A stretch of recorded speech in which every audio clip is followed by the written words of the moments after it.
Let's get into it. Editing me, you'll start here. Project Wildflower. It is a Redux hack of Fire Emblem 7 in the same vein as something like Project Ember. At present, it's primarily aiming to fix gameplay issues of character, like just characters, classes, overall performance and maps, probably map design, enemy placement, enemy quality, things of that nature. This isn't like a story Redux patch. I've been told there are slight text changes, but mostly in the form of supports.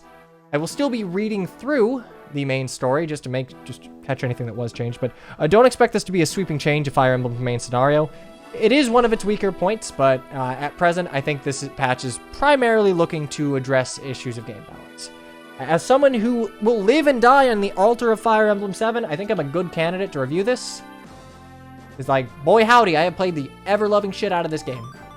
I've played so much of it. Hey, there's Elofrim. Okay, right off the bat, I appreciate this. This is how it should have been. For those of you unaware, Eliwood was playable in Fire Emblem 6 as a trial map character. You know what weapon he had the highest rank in? It wasn't swords, it was lances. Why did they give him a sword? It is dumb. You now have a weapon triangle of lords. This is good. This is good design. You got a sword, a lance, and an axe. Come on. Like, Eliwood's normal animations were kind of lame anyway. This is way better. Anyway, plan of attack is to do Lyn hard and then do Eliwood or Hector hard. Eliwood hard is apparently some form of unfinished butt cheeks, or either that or it's some weird fun haha mode that we're not going to be touching. I'm going to be trying to look this over as critically as I can, not to be mean, because generally I think I'm going to love this. But I want to see what they do. I want to see the why behind what they do here. So starting out with Lyn Hard, prologue, a girl from the plains. Okay, I'm gonna keep this as Mark. I'm going to, yes, however, I am going to change birthmark month to May. Wind Gang, rise up. Who am I kidding? I can't not. Okay, so I doubt they'll be addressing oh god, that red is harsh. I'm gonna have to tone that down after stream. Someone remind me. I'm gonna go ahead and make cyan, May, male. Are these the settings you wish to use? Sure. No, I don't like tactician bonus spamming. Also, this is probably the reason. I'm just gonna attribute this to the reason that I never have bad Lyns. Oh, we are Wind Gang, gang of winds. Okay, are you awake? Feel. Lorca, you're safe now.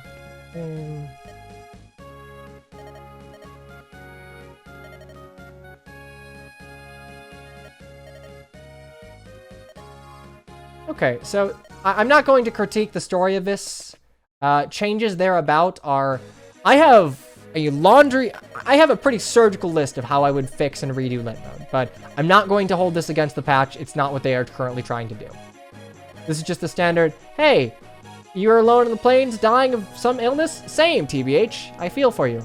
Looking at Lyn, I think this is an FE8 palette. I'm not 100% sure, but this seems slightly darker.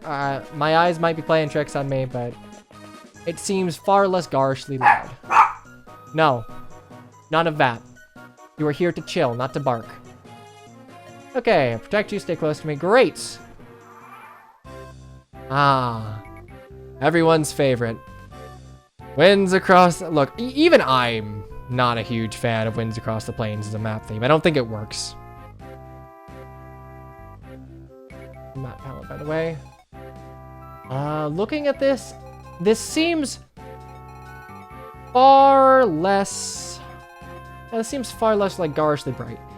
It's so hard for me to remember, because honestly, I've played variants of FE7 so many times over the years, but right off the bat, let's go to options. Fast, max, auto cursor, like that. Okay, so, Lyn, as you can see right off the bat, there are some changes to base stats. Growth rates, however, I don't need to make anything for, because as you can see, I can just press select. It's very nice. I appreciate that this is something that we can get in Blazing Sword.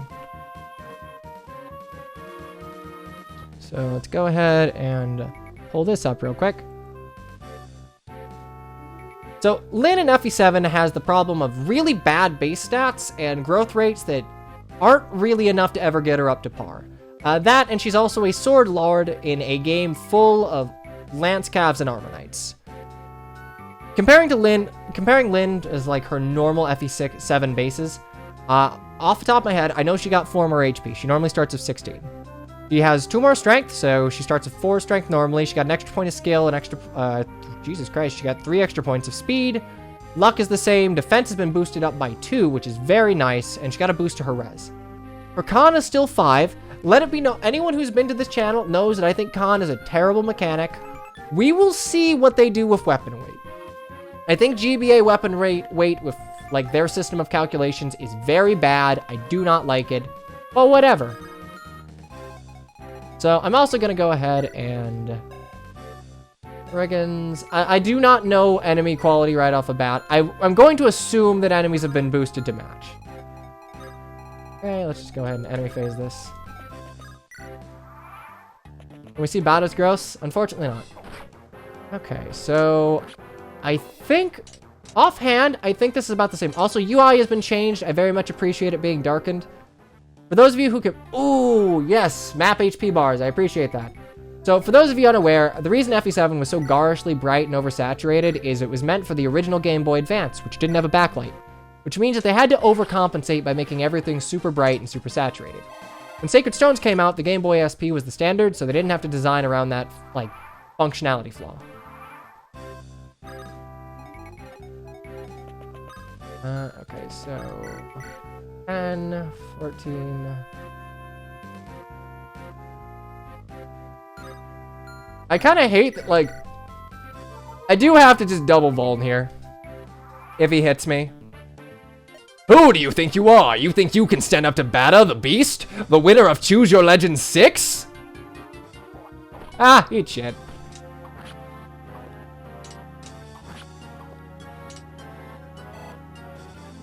Look, the FE7 tutorial is not that bad for the sole reason of it forces you to get to see the, like, Lin Lord crit.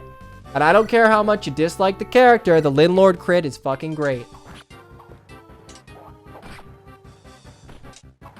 But we don't get to see it here. I didn't RNG manip right. Do a tutorial and a hack the game shits itself. Yeah, I have never messed with it. Alright, let's see how it goes. So I didn't look at her gross, but a point of strength, a speed, and a res. Lin is one of the weird lords that has a higher res than defense. I want to say higher res than defense, at least on average. I want to say Lin's vanilla gross gave her like 30 res and 20 defense, so she was a sort of magic tank. I mean, not really magic tank, but her defense was lower than her res. I think Ellawood is like that too, but to a lesser degree. All right, and that is the prologue complete. I'm not going to be any, like, these are fine changes. The prologue was not changed. The only thing that has been changed is, like, Lin's stats, and the relationship and the damage dealt between enemies is the same. Like, she still gets half health by generics, so it forces you to use vulnerables. This is fine. Doesn't Roy have a higher res growth? I guess, yeah. I think in just compare... I think lords just tend to get a higher res growth on average. Okay, yes. Father and mother died 6 months ago. Bandits attacked, killed so many people. She ran away, but collapsed. Was on death's door for like 3 whole days. Picked up by another tribe, nursed back to health. I like this. It gives some thematic parallels. Look, Mark is very much... He is a mechanical device more than anything else. But I will say, it's not contrived that, hey, Mark finds himself in the same situation Lynn did when she was almost killed of a massacre of a Lorca. That's fine. I really, goddamn, I'm gonna need to, like, set auto white balance or something, because I'm gonna look like a cherry this entire stream. Hey. Won't be stronger by sitting here alone. I don't know, man. Turtling goes a long way.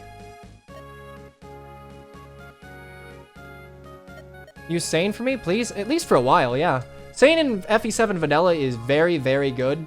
Like, overpowered in the grand scheme of things. Yes. She will be our peerless warrior. And so ends Prologue, a girl from the plains. All in all, nothing really to remark upon. Time for Chapter 1. Okay. Strange parent and even stranger journey. Long road ahead. So we're going to start off at Bulgur and get supplies. Yada, yada, yada. So the reason Sane is so good in vanilla FE7 is his bases are very solid and enemies aren't particularly fast. So his lower than average speed growth compared to Kent is offset by the fact that he just murders everything and can actually tank. Kent's still good, but archetypically the speed cap does not go, oh, Jesus Christ. Okay. I wonder if I can like edit this on the fly. I'm gonna do that because that's like, I don't look like a potato. I already look like a potato, all right? This is the closest thing I have to taking photos of myself. So, can I edit you?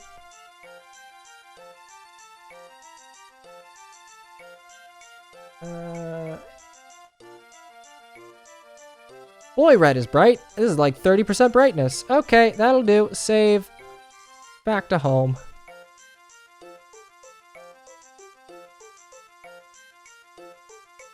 Okay.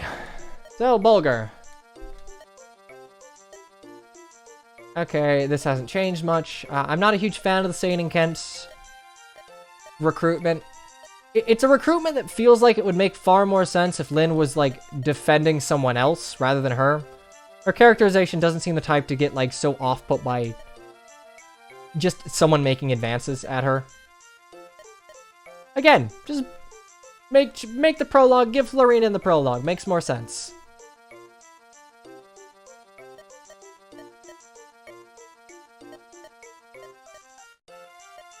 And then misconstrued as Kent making a pass at her. Goddamn, knights be horny. Goodbye. Personally, the way I would do this, I would have Florina come in the prologue. It makes sense given that she knows where Lynn would actually be and would be a better exposition bot for like, hey, my parents and everyone I knew and love is dead. I need to go on a journey. But that's fine. I'm probably going to give my takes as to how I would change the story, but do not take that as anything held against this, especially given that they do not seem to be trying to redo the story in any sizable degree. And then it just cuts to Lynn running away because, hey, bandits, hooray.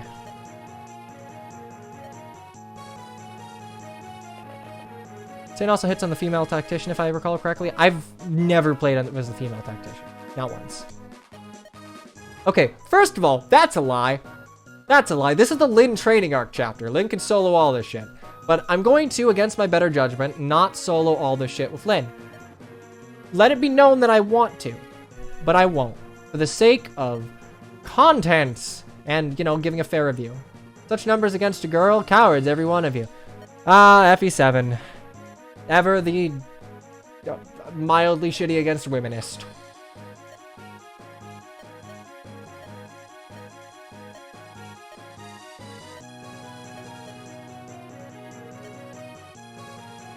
Why would she choose 6 months after her parents' death to set out?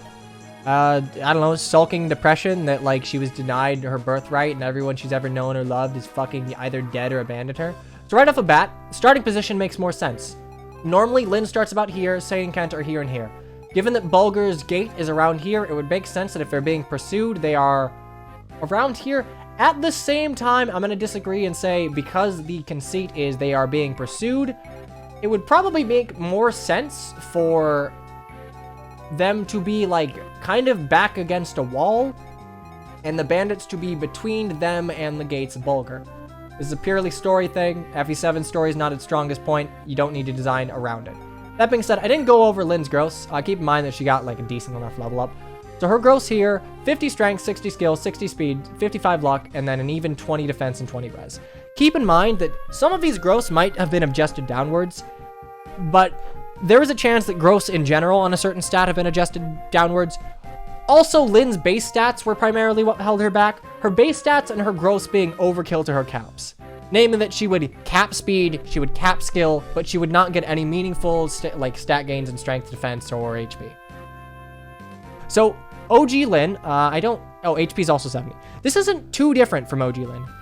HP is still 70, and Lynn had a 70 HP growth in FE7. FE7 has typically pretty high HP growth. Strength has been up by 10%, which I'm fine with. It has been upped to, like, the coin flip levels. Keep in mind, this is higher than Ellawood's. Ellawood had a 45 originally, and he was often regarded as, like, shaky because he had less than a 50%. Like, he was statistically more likely to not level strength than he was to level strength. I think 50% is fine, but we're going to see how the rest of the hack plays out. 60 skill, that is in line. 60 skill and speed, that's the same. That's fine. That is archetypically, that's a good benchmark for like a Myrmidon, I don't know. Like 70 skill and speed, unless you are starting at nothing or this is like a crazy high caps game, 60 speed is enough, especially given that we'll have many levels to level. Luck is the same. Honestly, looking at this, all they did was up Lynn's base stats and give 10 res to her strength. That's it. Her like growth total is the same. Lynn actually had, I think next to like Athos, Lynn had like one of the highest growth totals in OG FE7 because she has a really high luck growth. Right off the bat, I see something I think I like here. Lance Cav for Sane. So in the tutorial of FE7, the kind of conceit is that Sane, I'll do this real quick. The tutorial of FE7 conceit is that Sane attacks a bandit with a lance, and then he switches to a sword because he just thinks lances are cool. It makes so much more sense to constrict Cavaliers to one weapon. First, as a nerf, Cavaliers are way too overpowered in GBA Fire Emblem. And it also fits the character and like kind of differentiates between Sane, Kent, and what I can only assume to be Lowen. I imagine Kent will be sword, Lowen will be axe. Anyway, I'm gonna see if my, FE7 knowledge for Sane. I want to say Sane had like 19 HP, so right off the bat, that's a 5 boost to HP. 8, 4. I think he got a slight boost to his skill. I want to say he had 4 skill before. So we got 2 points to skill, 2 to speed, I want to say, because I think it was like 6. I don't remember his luck. I want to say it was probably like 4 or 5. So 2 to 3 points boost to his luck. 6 defense is 6 defense. He had that. And 0 res, he had no res.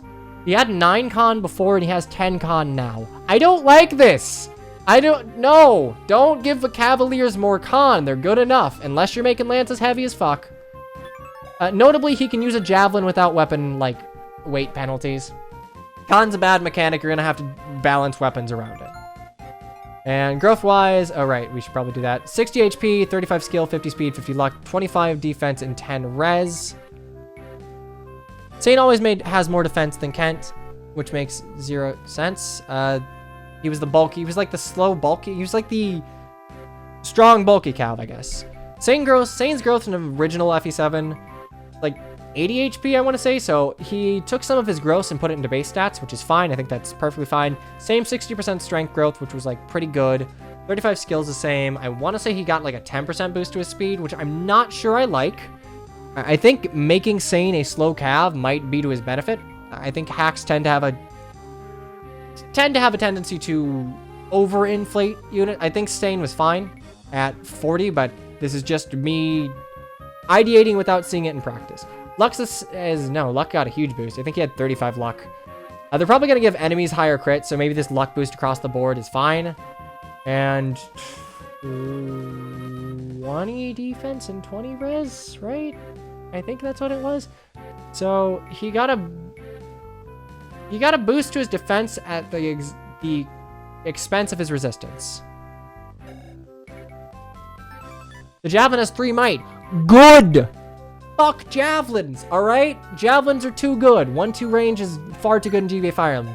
And Kent's a sword Cav. Right off the bat, I'm sorry, Kent, you're a sword Cav. Swords in GBA Fire Emblem, unless this hack proves me wrong, to his detriment. However, his base stats look pretty good.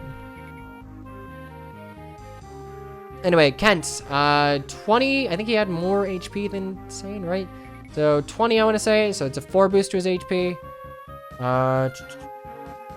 2 boost to strength because he had 6. I'm just gonna pull something up. I don't want to be talking out of my ass here. I want to say it was like 6672519, right? For con. Let's see. I know my Lin mode. Awesome, right on the money. So 3 point boost to skill, 2 points to speed, a point to luck. He's still rather unlucky. He got a slight boost to defense and 3 points, and his res is the same.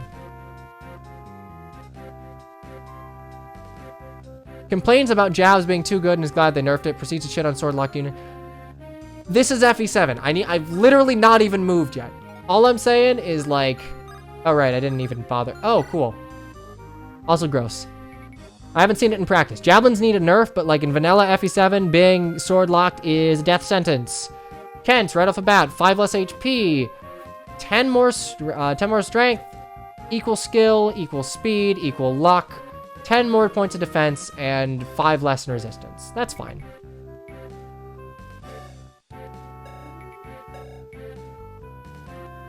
Okay. So right off the bat, let's go ahead and we'll move Sane to deal with a bandit.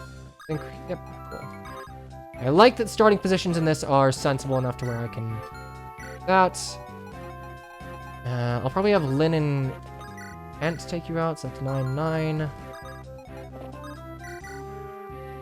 Good enough. The damage output for 1-2 range swords is ass. That is fine. Look, 1-2 range, I'm fine. Let it be dog shit, all right? 1-2 range should not be good for anything that isn't magic. Like, magic's boon, right off the bat, wait.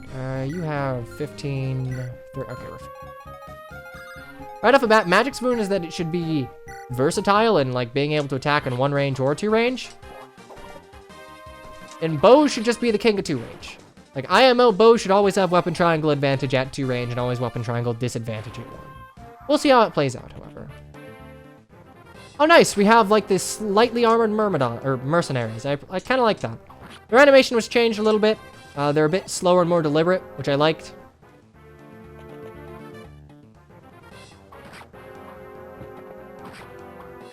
Is Sane's strength and speed better than Kent's? Also, I appreciate that we are using the updated Cavalier models. They're very good. 8 and 8 versus 8 and 9. Now, Kent is slightly faster.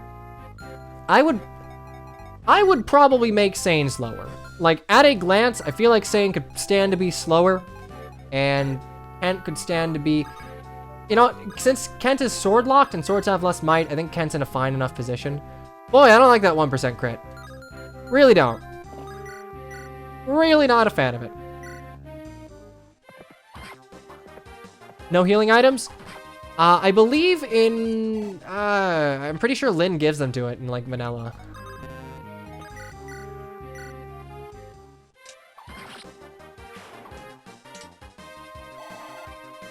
I prefer the janky quick mercenary animations.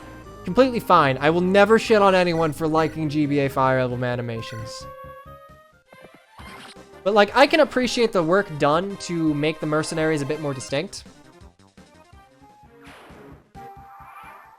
In tutorial, Kent has 2 for him and Sane.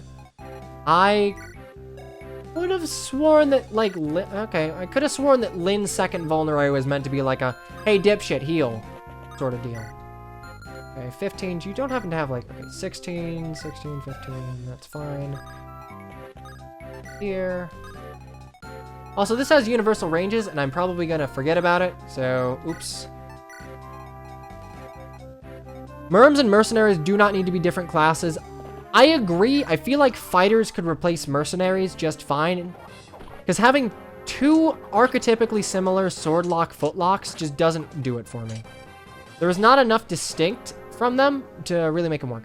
I feel like Fates was in a good position by, like, locking them behind different routes. FE9? I mean, FE9 is like... FE9 kind of split the difference between Myrmidons and Mercenaries because Ike took the Mercenary spot. Okay, HP, skill, speed, and luck. That's a very Lynn level up. But here's the thing. Because Lynn has base stats now, you're not as, like, praying to God that she gets strength and defense on the first 2 level ups to function properly. Like, she can actually hold her own. I appreciate that. That's decent design. Boss stats. We got Zugu. I'm gonna be honest, boss stats are not something I have committed to memory. That being said, he's not many more threatening at a glance offensively than, like, the jobbers that we've been facing. Lynn's base is like 5 strength. No. Lynn's base is like 4 strength. Technically speaking, the, like, forced level up you get if you follow the tutorial gives you a point of strength, so I can see why you would think that, but no. 4 strength is what she's working with. Okay, so you still don't move. Strength isn't necessary, but defense is. I'd argue they're both necessary. The swords are super weak, so if you want Lyn to do meaningful damage without the Monikati, which, like, the Monikati in vanilla FE7 is Lyn's only redeeming combat feature. Accursed knights, always tampering under this affair. I don't know why we don't meme the shit out of Lyn mode boss quotes. Maybe it's because I've just heard them 200 times, but like I can't read these without like just hamming them up. HP is necessary too, and she starts with, so the problem is like she starts with not only like no defense, I think she starts with 2 defense, but she starts with 16 HP, which is lower than like everyone but Nils, I want to say. Literally, Nils is the only unit I think you get that comes with a lower HP base. Even Florina gets 17. His effectiveness 3 times in this. Skill speed, luck, and res. Okay, not leveling well, but... So a problem that you're going to run into, especially with a boost to her base speed, is that with one thing I'm not a huge fan of, GBA caps for tier 1 units are very impersonal. So a super speedy unit and a super slow unit still have a speed cap of 20. I don't like that. I genuinely think that it hurts certain archetypes that are like crazy lopsided. I feel like tier 1 units should have like class caps that are based on the class. Because you run into instances like, wow, Lyn, you could probably hit like 23, 24 speed pretty good as a tier 1 unit if you get lucky. But you're not, you're just wasting levels in it, which is a shame. Okay, Marcus Kalen. I like called it Marquis for a while. I guess it is still Marquess, but it's fine. Okay, let it be known that this particular point of like, hey, so Lyn sets out to avenge her father and mother's deaths and like regain her honor as like a true successor to the Lorca. And now immediately in chapter 1, we're like, actually no, we're gonna do something else. I don't like that. I think the thing with Lundgren and Hassan is a fine enough guidance. Like, let it be known that this is a guidance to what Lyn sets out to do. It's a guidance to her characterization. Saving Lundgren, or Lundgren, saving Big Chin, saving Hassan and defeating Big Chin Man. Yeah, that's nice, and it's good for her, and it gives her a little bit of family back, but it does nothing for her character, and it should not have been the focus of Lyn mode. Or if it was the focus of Lyn mode should have been cut in at probably like half.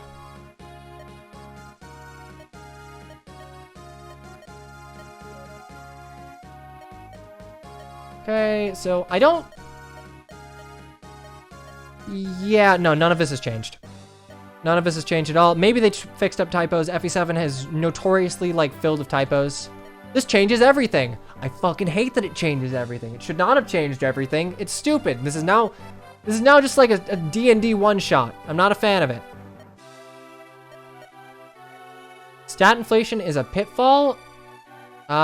In terms of hacking, I agree. I feel like it's a very, especially in rebalance hacks, I feel like it is a very easy pitfall to fall into.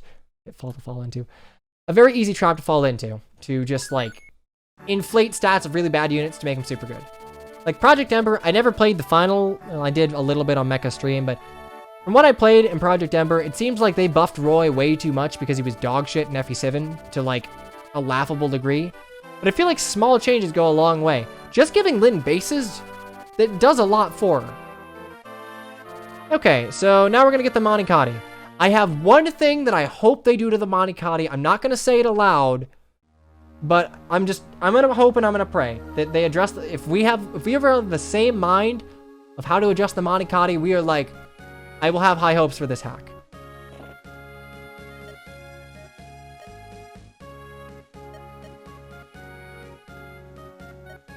Okay, how quaint, blah, blah, blah, blah, blah. Okay, gets rated, blah, blah, blah. I'm fine. This, from a story conceit, this makes sense. Like, okay, we're going on a long journey. It's, like, culturally significant for Lyn to go to the temple to, like, pray before heading out on a long journey. That's fine. It probably would have made sense before her entire purpose changed to, okay, I guess we're gonna fucking save Hassan now. But obviously, this would be a chapter that would be hard to do with just Lyn, or in my rewrite, just Lyn and Florina. So that's fine. That's whatever. Didn't you tell me what the Monikati does in DMs? Lag, I don't remember shit. You probably did. My memory is garbage. You should know that. Anyway, nothing's changed. Glass is still peerless. Yada, yada, yada, yada, yada. Okay, help the priest there. Ruffians. Yeah, this is... None of this has changed. I'm going to Okay. Right off the bat, I'm gonna actually visit the houses. I don't think they're gonna do anything. I don't think any of the dialogue will have changed. Yeah, blah, blah, blah, blah, blah, blah, blah. Okay. One thing I'm not a huge fan of, how I like that in many hacks, they give houses like a small experience bonus for going to visit. Because right now, I'm just losing action economy, like going out of my way to read this dialogue. Something like a small 10 or 15 XP per house, that'd be fine. That would be pretty okay. It'd be hard to scale because I guess operative strategy would be to send your highest leveled unit to get it if... Okay, so these guys immediately start moving. I don't remember this okay, well, right off the bat, this map has changed. In original FE7, there's like mountains, I don't think they're peaks, I think they're mountains that really incentivize you to like, nah, break the wall or like you're just gonna have to move Lynn over one turn at a time, which is fine.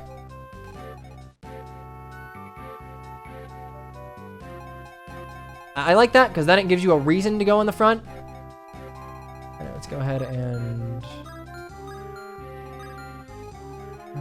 can you attack? Yeah, you can attack both of them. So we're going to send Sane up here for the Iron Lance. Also, let's check to make sure that, like, you're not throwing...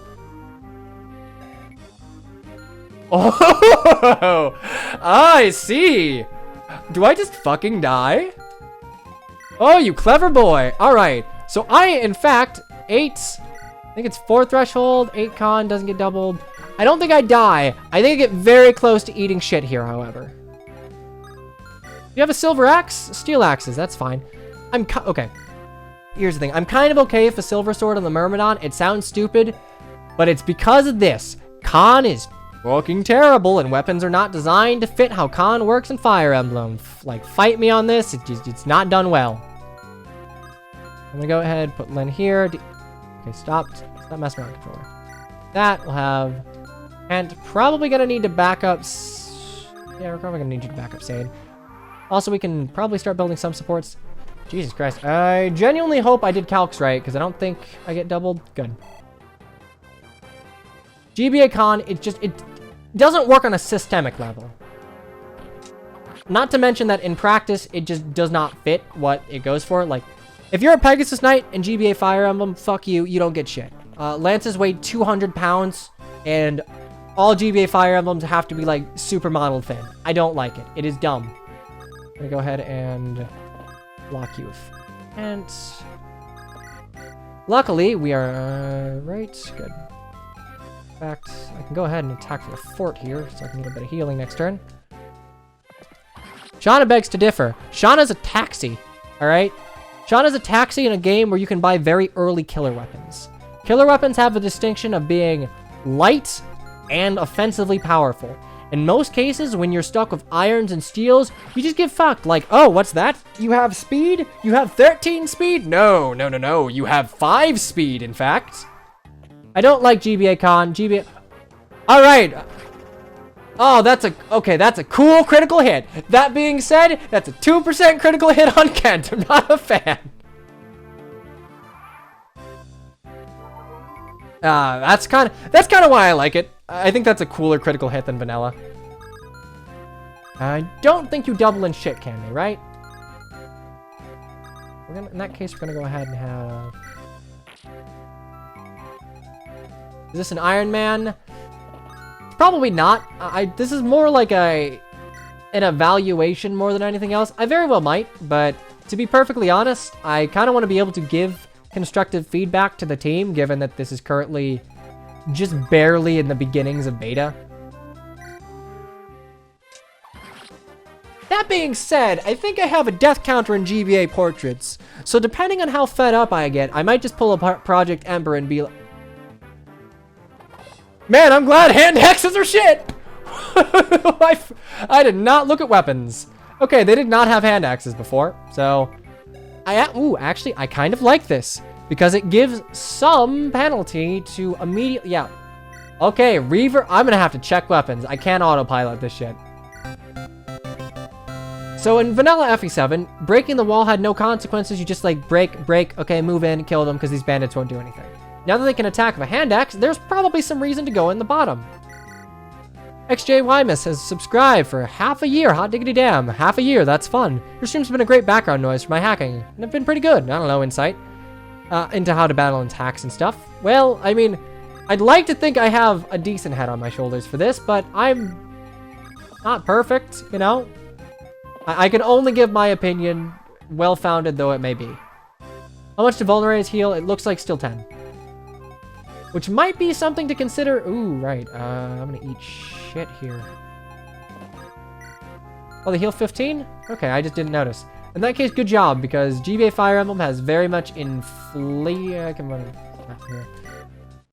GBA Fire Emblem has very much inflated HP values in comparison to other... Well, maybe not inflated.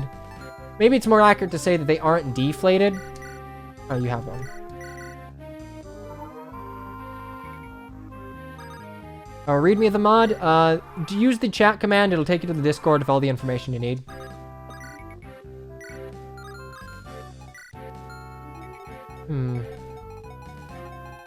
This actually puts you in kind of a sticky situation. 10 HP vulneraries get the job done, I guess. Dealing with fate situations. Can I can rescue you out. I might just do that, actually. You'll have... I'll move you down here. I'll have you bait it. And 1, 2, 3, 4, 5. 5. Because if you're overlapping, like, Steel Axe, Hand Axe, and the Sword Reaver, I can't reliably put any one of them, so I have to go ahead and rescue bait here. Which I think is fine design. Do you do 16 damage to me? 11, 7, 18, 17, 1 defense. Genuinely, you might.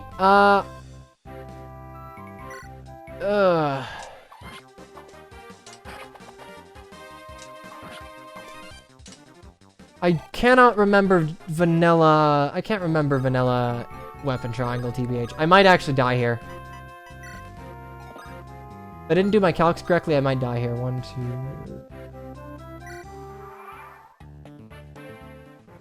2... no, okay, I guess he prioritizes not eating shit. That works.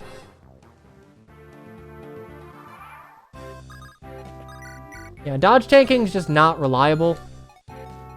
IMO, I don't think the Femmerm, like, dodge tank archetype is very structurally sound. I think that having an archetype that is offensively weak and that's balanced around RNG, around, like, RNG to hit, or rather RNG to crit to do damage, or RNG to dodge to not immediately get shit canned. I don't like that. I don't think it's great design, personally. And that has nothing to do with hack. That's just general opinion in Fire Emblem, how they are normally archetyped. Yep, 15. How they're normally archetypically designed. Give your calves level up. I'm sorry! This is how I play Lin mode! It's not called Sane mode! You don't move. You just have a Sword Reaver, so I'm gonna go ahead and park you here.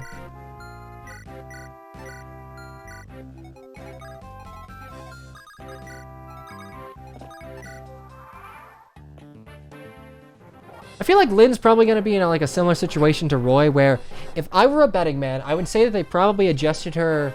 Well, to be fair, right off the bat, they didn't adjust her as... Oh, nice. Speed on Sane.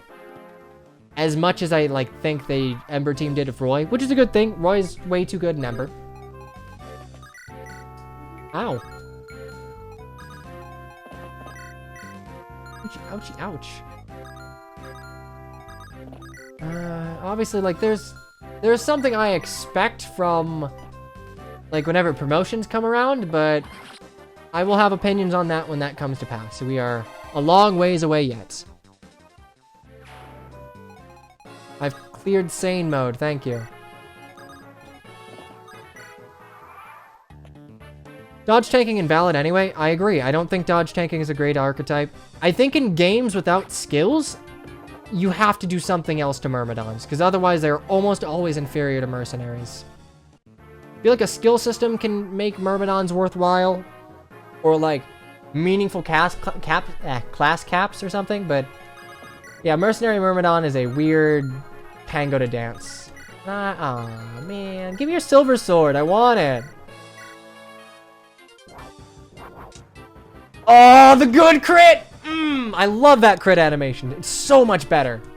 I don't think this is the crit kill patch, so I think Sane just wanted to be a Chad and crit on 3%. Very nice. Okay, level 3. Skill, luck, and defense. Okay, decent enough. And a bone. I'll take it.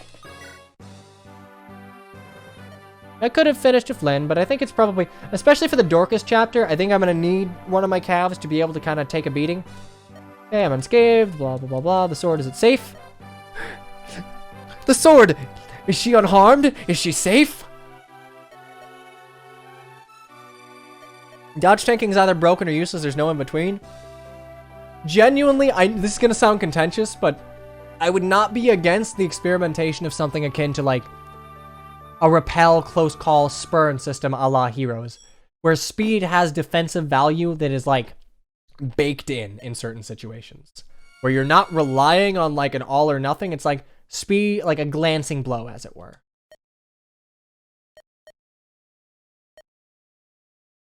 You are your rightful owner. You are to wield the Manikati. Oh, am I going to go on my famous, the Manikati is the rapier and the falchion tangent? I think I am. So in Fire Emblem, lords tend to get 2 weapons. I will refer to them as their rapier and their falchion. Also, this is cool good CG. Very much I like it. Let's make speed better than it already is. You can adjust other stats in, like, different ways. So, lords, they tend to get a rapier and a falchion. A weapon... One weapon, the rapier, is given to them because they are a lord. It's just like, hey, the regal sword, the rapier, the Reagan leaf, the wolf bale.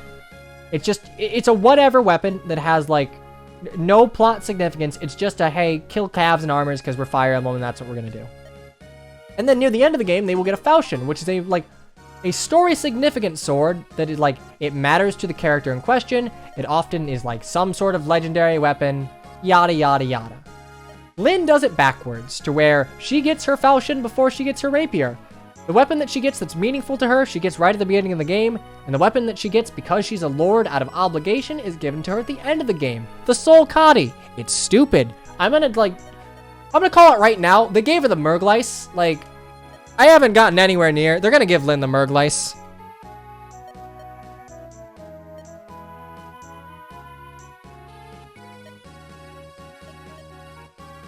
The Thani, Micaiah, I feel like Micaiah actually doesn't have a falchion.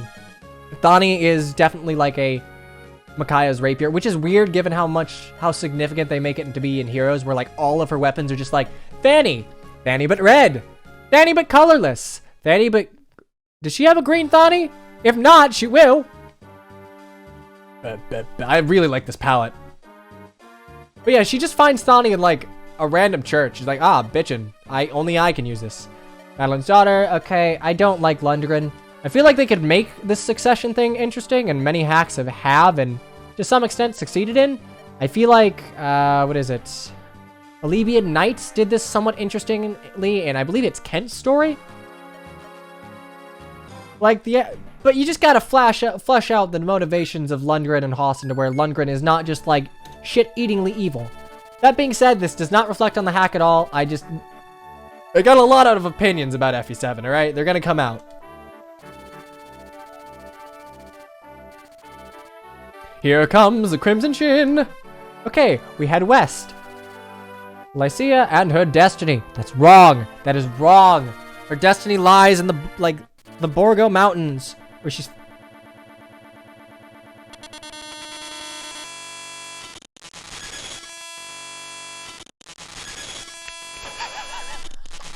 Alright, crash number 1, hooray. We're gonna... Your ears. Game's having a seizure. Let's try this again.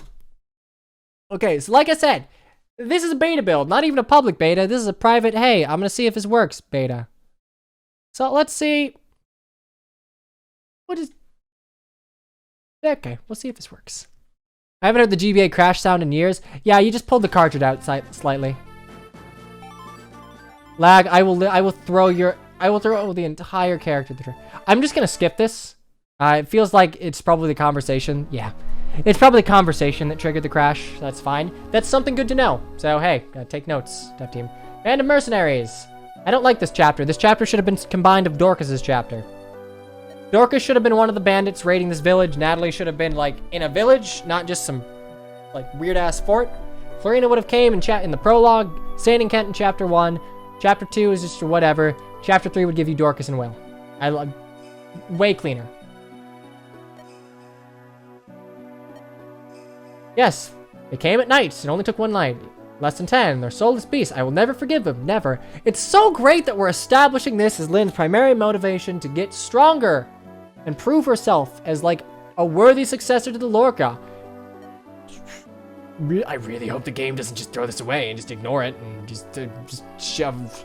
I fucking hate the wall of support. I hate it. If you like it, you're wrong. I'm sorry. It's not a matter of opinion. You're just wrong. I'm not running away. I will be back. Someday, I will be stronger. I will be back someday. I will be stronger. Fuck you, Fire Emblem 7. No. Fuck you, Wallace.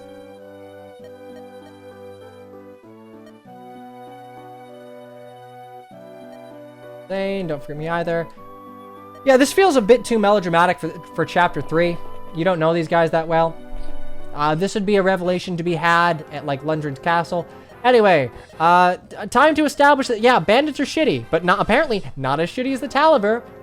So yeah, these bandits, Florina's just flying by and they're like, hey, let's sell this girl's horse and sell her into sex slavery because, yeah, that's what we're gonna do. That's rated D for everyone. Just sell her into a brothel, hooray.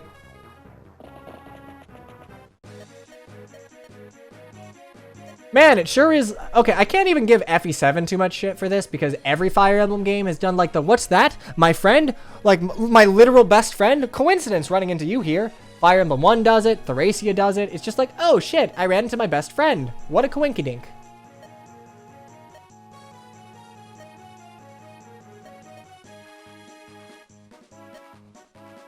Yeah, this should have been... It should have been the prologue. You could have made the prologue far more interesting if you had more than one unit. You can't really make a one-unit chapter interesting. Lynn and Florina met when they were younger. Florina was flying through as the Lorca were doing, like, their yearly... Not a pilgrimage, but they were just, like, migrating across the plains. Florina fell, like... she fell off her Pegasus into a tree. Lynn saved her. And they were friends ever since. Alright, Rekaka. Oh, thank you, Rekka. Thank you, Rekka. Rekaka. Oh god, there are too many Ks. It's a mecha situation all. Linux Florina, thank you. Thank you, good taste. The one true ending. Rekeka. Why am I saying Rekaka? Where do you get this lore bit from? It's the Lynn Florina support. Look, if there's one thing I have, it is a useless encyclopedic knowledge about Fire Emblem 7, alright? You'll like their paired ending then? I'm holding you to that. I'm holding you to that shit. Okay, anyway, right off the bat, a few things have changed. One, there aren't mountains here. So, in vanilla Fire Emblem 7, there were mountains here to where the only way to save this village in time, I think the bandit might have started a little higher, is to fly Florina up, shit-can the mercenary, and go ahead and visit that. That is very much disincentivized by the fact that this archer's just like, no, no, no, no, no. I know you played Lin mode. Don't do this strategy. You will die. Anyway, let's check out my... the wing spear. Okay, I'm okay with this. I do worry that we're gonna run into the Ember problem of giving everyone personals, but I like Florina, and it also is kind of sensible to give the early game low strength Pegasus Knight a preferred weapon that is light, 4 weight, mind you. She still only has 5 con, 4 weight, 5 con. Oh, by the way, did you fix the aid formula? I hope you did. Anyway, 6 strength, 7 speed. You actually think I need to look at stats for this? No, no, no, no. Florina had 17 HP, so she got a 1 boost to HP, a point to her strength, so 5 to 6. I want to 7. I think she had 7 skill actually. She got 3 points to her speed. She starts with 9. And I want to say 7 luck is normal, 4 defense is normal. She had 4 res before. I think she had equal defense and res, so she got 2 points to her res. For con, however, 1 point of con boost. Okay, so you are in fact thinking about con. I'm not sure if you know it's a bad mechanic yet, but we'll get there. We will get there. What do you mean we shouldn't give the starting Pegasus Knight a heavy spear? Honestly, I feel like whoever put Florina in Fae only played like Elwood mode and saw how she functions with her heavy spear. It's just like, yeah, this unit's shit. Just make her like literally the worst flyer in the game. Okay, we're gonna move Kent. Actually, no, we're gonna move Lynn here. Okay, wait. There's something I gotta check here. Also, I never checked her gross. I'm so scatterbrained. I'm sorry. Florina's gross. 60 HP is normal, 40 HP is normal, 50 skill is normal. Florina's gross are actually pretty good in vanilla FE7. Like, I have no problem with that. Florina is a fine character held back by the con system. The only thing I'm seeing no difference. Her gross are exactly the same. Okay. Dude, you don't underestimate how many times I played Lin mode. I played Lin mode so many fucking times. Anyway, the thing I want to check. This is the test to see if Rakeka has a brain. Iron Sword. E. Monikati. Reaver Weapon. You have a brain. Okay. So the problem with a Monikati in vanilla is that it's just a really good light sword. It's like a better killing edge that Lin gets. But being strong against calves and armors doesn't do you much good when you're constantly at weapon triangle disadvantage. Thank you. Thank you very much. This is sensible, and it gives the weapon utility outside of just being a good sword that doesn't affect your funds rank. You could also have just not made every cav armor use a lance. I get that, but it also gives it utility out of just being like a class buster, as it were. It's a preferred Reaver weapon, which kind of offsets the problem Lin has, especially in Elwood mode, of just being sword locked, where the Lance Reaver is better used on someone like Guy or Raven, or one of your calves. I like this. This is a surgical change. Good job. Gold star. Anyway, let's play the map. I will have to, like, consciously try and make the effort to... Owie, owie, ouchie, ouch. I'm gonna have to consciously make the effort to not, like, immediately use the Monikati to kill everything. Get Will. You know what? I'll get Will. Kent isn't doing anything right now. Leave our village alone, you cruel thieves. It would make so much more sense if this was combined with a Dorcas chapter.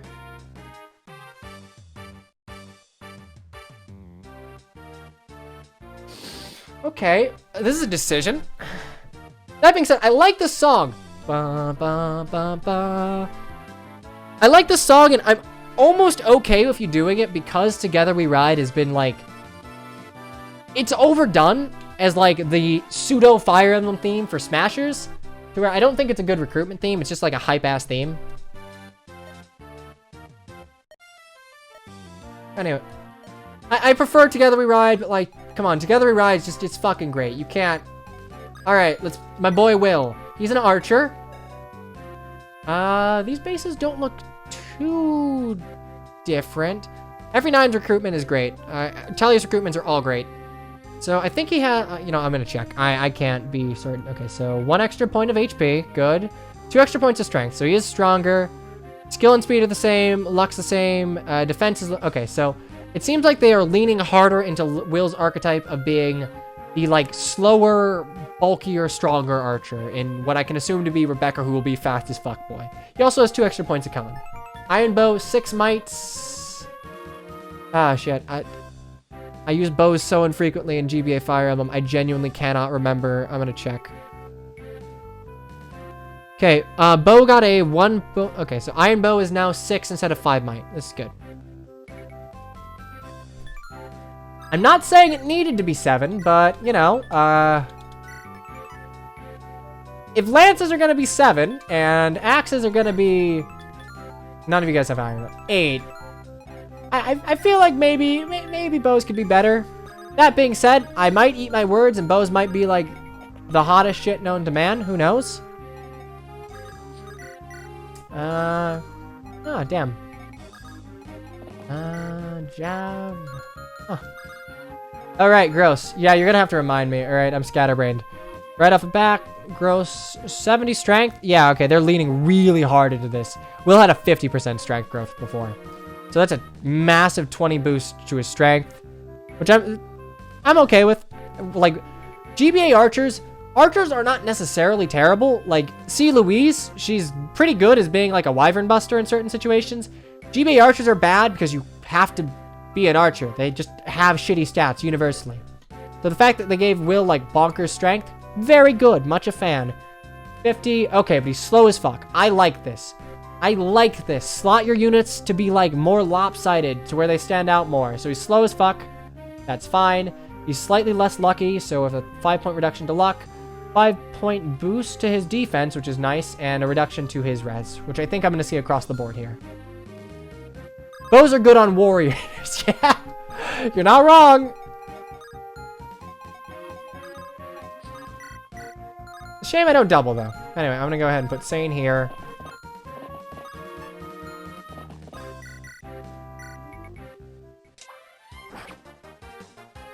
He will hit hard, but have problems with doubling. I'm fine with that. I think that is a fine archetype to have. I will say, I do wish you gave Florina an Iron Lance, and I also wish the Iron Lance didn't weigh 200 fucking pounds. But what are you gonna do? I'm not a huge fan of just, like, giving someone only their preferred weapon. I realize that I can buy things in this chapter, but it would be nice to have the option. Aha, you fool! This is my Florina we're talking about. This is like plus 10 invested beyond what is reasonable, Florina. Aha.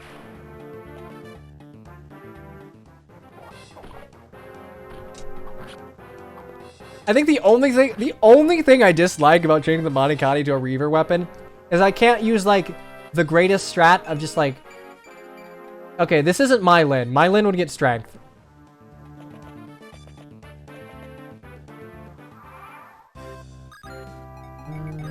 Okay. Nice, I can just kill you right off the bat. Also 20 crit, good. Am I doing an Iron Man of this? Mylan would get HP, strength, and defense. You know it. You fucking know it. I can kill you. Not a huge fan of that, but then I can go ahead and just Lin you. Yeah, we'll give Will the kill.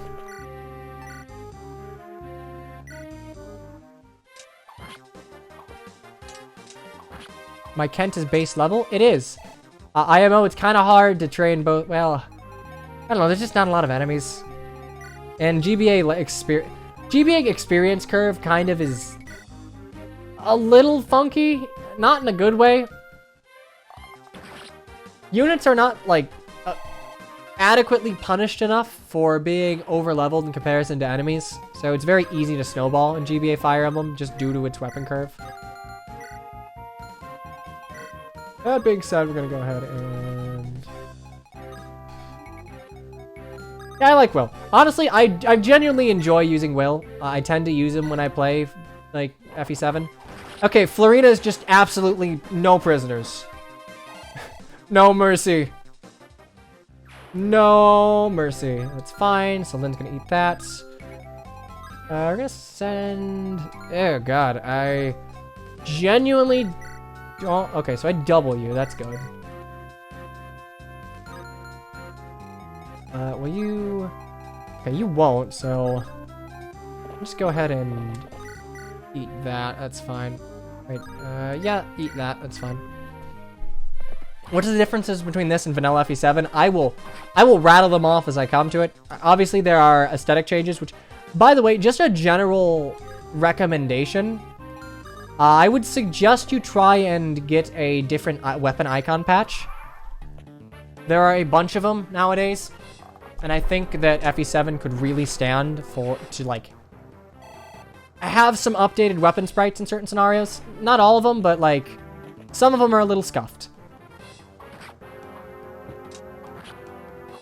What have you missed? You've missed the first 2 chapters in the prologue. There's not much that goes on in them, so it's not the end of the world. Okay, I think that's C swords. By the way, wait,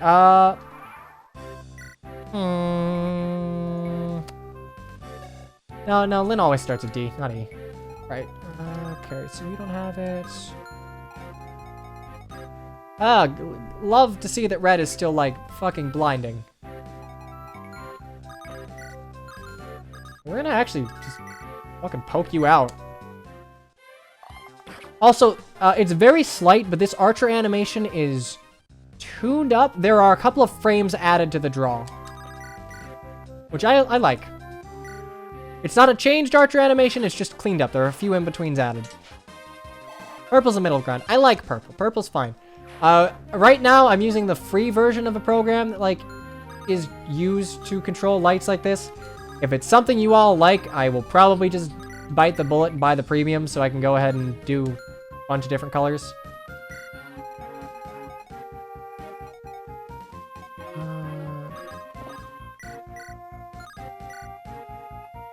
Also, the map icon is slightly different. Correct. I think we can go ahead and just... Didn't you? You don't have, like, a hand axe, right? Yeah, you would have attacked if you did. That's worth a shot. One of these will hit. Dude, what is with all of these low percent crits? Like, this is insane second 3%.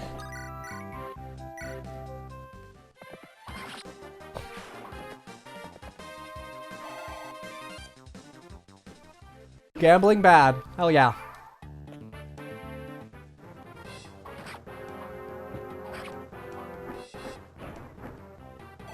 Alright, I think I can finish you off. I like the wing spear as a means to get Florina rolling more than just like a class buster. Also, let me just check weapons. I don't know FE7 weapon stats like the back of my hand, so you're gonna have to forgive me on some of these, but as we go along, I'll like remind me and I will check them against bases. Anyway, this gives you a good chunk of money. Okay, gold is fine. Predictions on level ups. Honestly, that would be too hard to do. I'm gonna show everyone's gross. I do as they come by, but real quick, if you're coming in new, Lynn's growths, Zane's growths, Kent's growths, Florina's growths, Phil's growths. I'll probably... I didn't make stat overlays for this like I did with The Last Promise because the growths are baked into the game, but it might not be a terrible idea to do it. Just because it looks snazzy, TBH.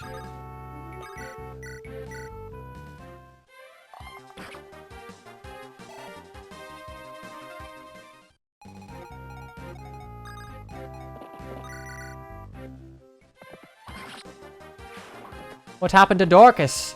I put I don't ever remember seeing that FE7 commercial. Which is weird because, well, actually, I guess it's not that weird. I didn't know about FE7 when FE7 came out. My parents got it for me on a whim because they thought, okay, well, he likes Zelda. Like, he enjoyed Ocarina of Time, I think. He cried in the Forest Temple, but it seems like he had a decent time. Strength, strength, strength, strength. God damn it. Come on, gal pals. I need you to focus. I'm gonna need you to just, like, really focus up here, okay? Okay, right off the bat, armory, because you're not gonna do anything. Buy you an iron lance, and I'm probably gonna need another iron sword.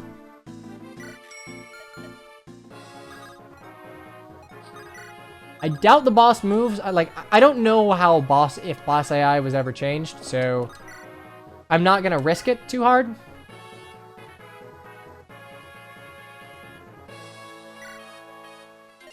Draw your swords. We're not listening to blah, blah, blah. No, can't. I technically learned about Fire Emblem through Smash Bros, but I didn't put 2 and 2 together that, like, the series that Marth and Roy is from is also where this, like, fun haha game is from. Alright, 7:15. I don't really want to... Yeah, I'm not a huge fan of...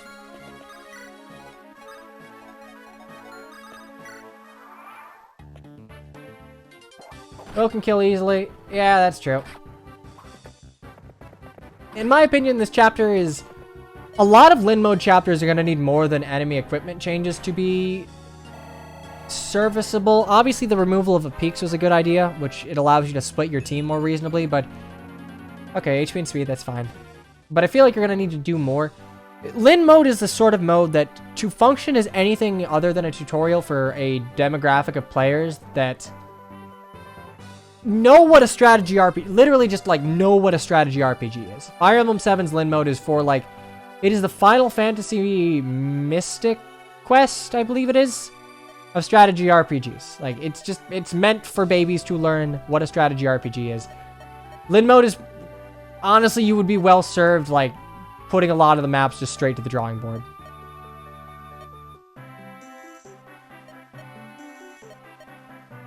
That's a game. I think it was a Sinker to Mana game, technically.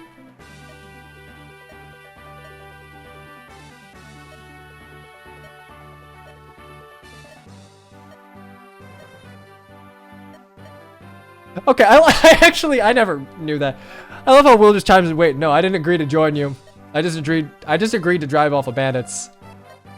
I couldn't beat FE7 as a kid either. I got stuck on Pirate Ship. No, I got stuck on Vortex of Strategy for like a long time, which is in Lin mode, mind you. So I wasn't even smart enough to beat Lin mode as a kid. Also, I genuinely don't remember if any of the prose has changed, but I'm not one for one. I'm gonna assume that none of the dialogue was meaningfully changed here, which is fine. Yeah, I got stuck on Vortex of Strategy, then I got stuck on Pirate Ship, then I got stuck on... I want to say... Dragon's Gate, right? Then I got stuck on Night of Farewells, and then I got stuck on Cog of Destiny. Which I think the last couple ones are reasonable for a kid. Like, those chapters are actually pretty hard. Anyway, chapter 4. After defeating the bandits, we headed westward. Blah, blah, blah, blah, blah, blah, blah, blah, blah. More bandits. The chapter should have been combined with the previous chapter. It has no reason to stand on its own. Hey, it didn't crash. Nice. Natalie for heroes win. I want like a Dorcas-Natalie duo alt. Where it's like, Dorcas is armored because he's bridal carrying Natalie. It'd be great. 10 out of 10 idea. That one's free, I asked. You can take it. I should know where you got stuck. Is it the bridge chapter? Because the bridge chapter is kind of hard. As a kid, that bridge chapter is kind of hard. Blood Runs Red is kind of hard.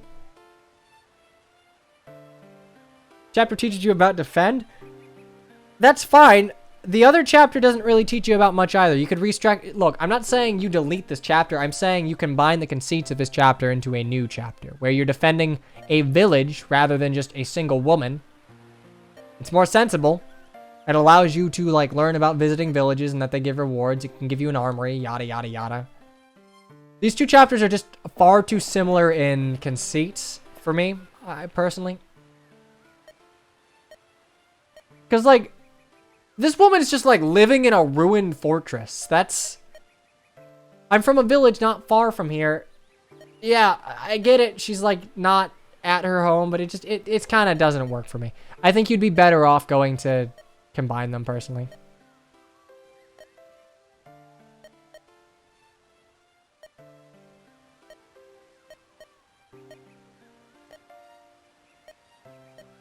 It's a poor likeness at best. Just like pulls up an Ipe drawing of him.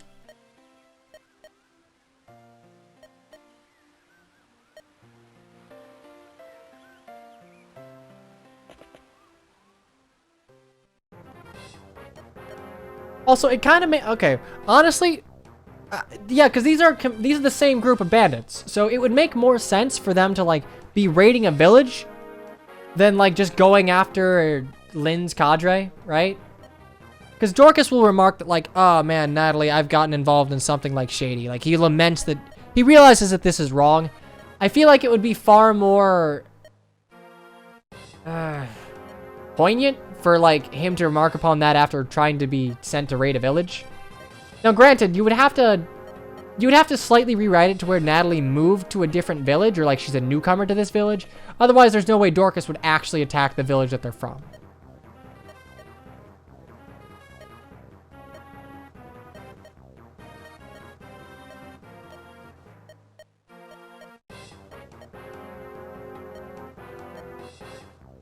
Yeah, case in point, it would break Dorcas is lamenting on what he's like doing here. It would make more sense to do this in a chapter combined with the previous one. Blah, blah, blah, blah, blah.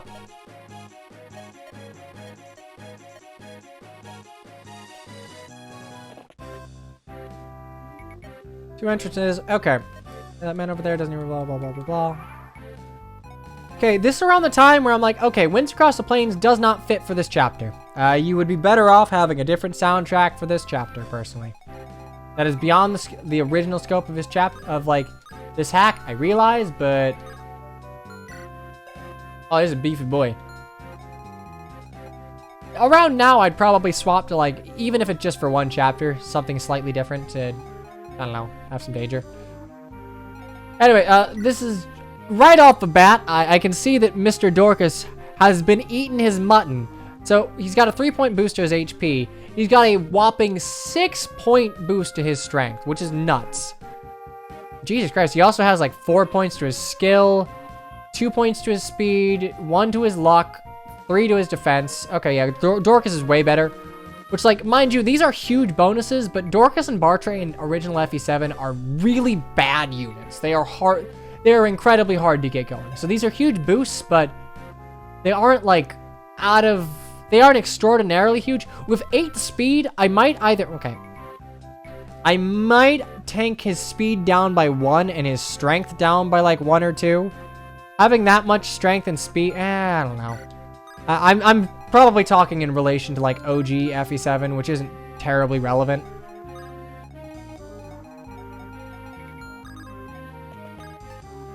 Because, like, he also has axes, so he's gonna hit, like, a goddamn truck. Anyway, God, I don't want to fucking eat that. Ow. Because I'm gonna have to.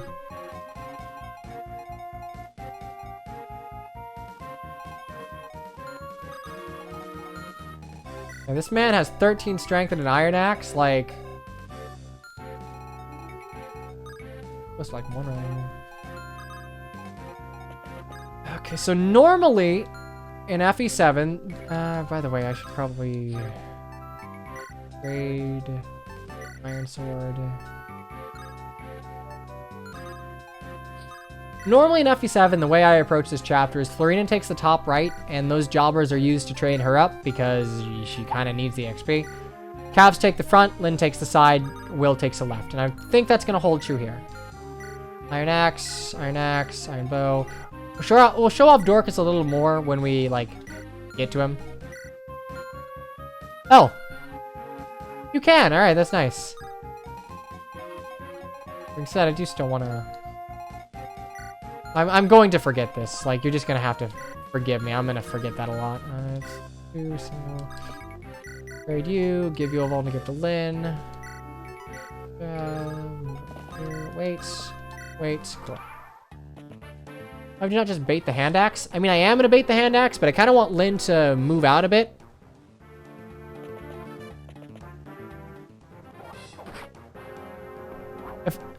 Dude, Sane, holy shit! This is his third 3% crit. He's got 65 hit. Calm down.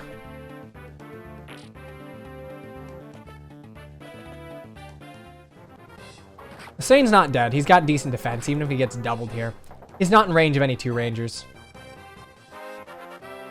Okay, level 4. HP, strength, skill, and luck. Pretty good. Sane's out here. Sane is the true Myrmidon Lord. Thank you for not critting me. Jesus Christ.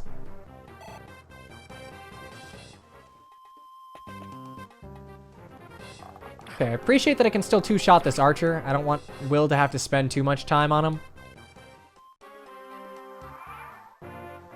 Okay, so we're gonna have him... We'll take out the archer. I will probably turn off animations at some point. Actually, good question. Did they add the little nice little animation patch?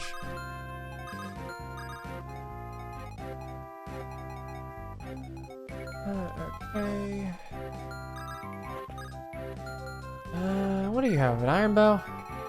I don't know if you move, but I'm gonna see if I can't bait you.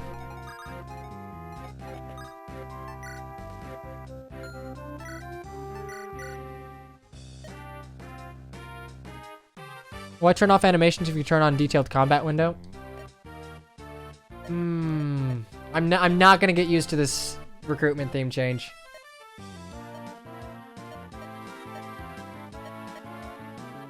Yeah, this is just kind of a contrivance of recruitment. It would make more sense if you combine 3 and 4. I know, yada, yada, yada. This isn't changed at all. Okay, going over the Dorkman's growths. Wow. That's very good. That's very good. So, HP was boosted by 10. Strength was boosted by 10. I want to say skills the same. Speed's boosted by 5, so it's still slow as shit. Luck is actually been lowered. I appreciate that. It kind of fits the character. Defense got a huge boost, though. A 15-point boost to his defense and 5% reduction in res.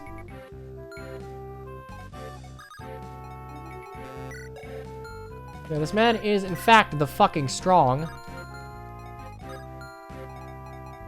I should have recruited from the top side. My bad. Can I... As long as, yeah, I can move Dorcas down here with a hand axe. Silver Axe guy, like, will probably actually one-shot Florina, which I'm not a huge fan of.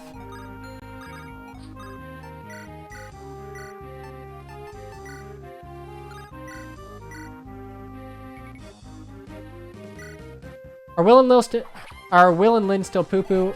As far as I can see here, no.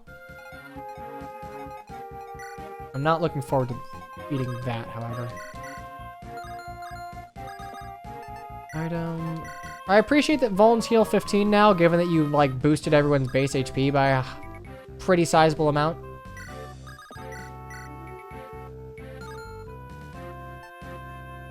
Just wait here.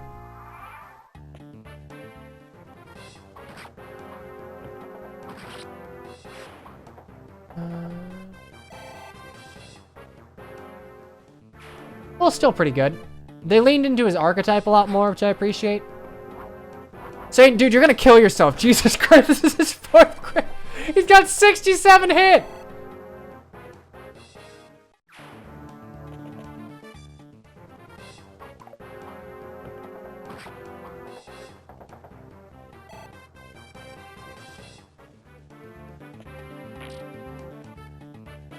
The lance truly is more heroic. Game, please double.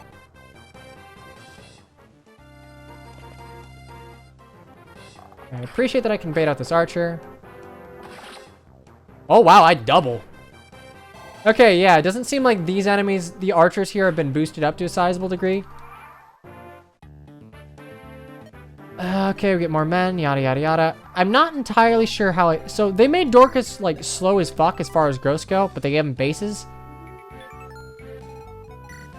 Compared to a lot of these enemies, like, 8 speed's really good, given that he is gonna get weighed down by absolutely nothing. I'm iffy on the change.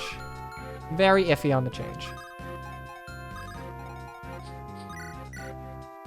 3. Can I do 11 times 2?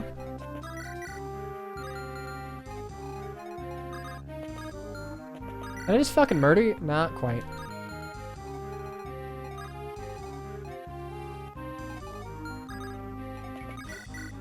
Damn, hand axes. Dorcas' skill is scary, man. Holy shit, Dorcas' skill is nothing to sneeze at. Go ahead and do that, and then I can get Florina. I can get Florina over there, so I'll attack from the right with Dorcas.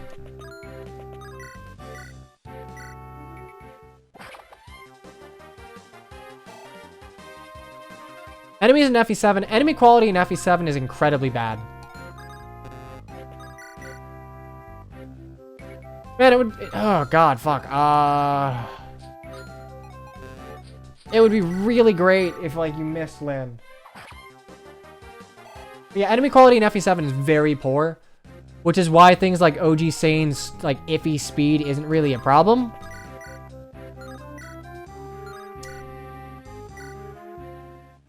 Oh, God. I actually wish I had the OG Monikati. Thank you. I prefer it when strength contributes to weapon weight instead of con. The problem is then you make strength levels ups better than they already are. I feel like Three Houses was on to something when trying to have like a portion of your strength go to weapon weight mitigation. I just think they got like, what is it? The divisor wrong. They divided it by too much. HP, strength, and res. Okay, that's surprising.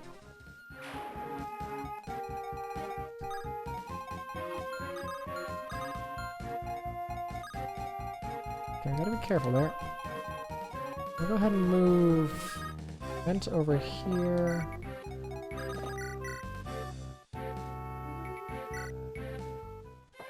How about adding skill to con? I like that. I feel like having skill be an extra metric of like weapon weight mitigation is a very good idea to make a pretty shitty stat have more meaning. Because like overkill skill does not matter. You either have 100 hit or you don't. Like if you can hit, great. If you can super hit, great. I guess you can crit, but that's not really... You get diminishing returns on each point of skill, right? Strength over 3, it depends on the game. I couldn't tell you, like, independently. Nice, HP and strength. We'll take that on Kent.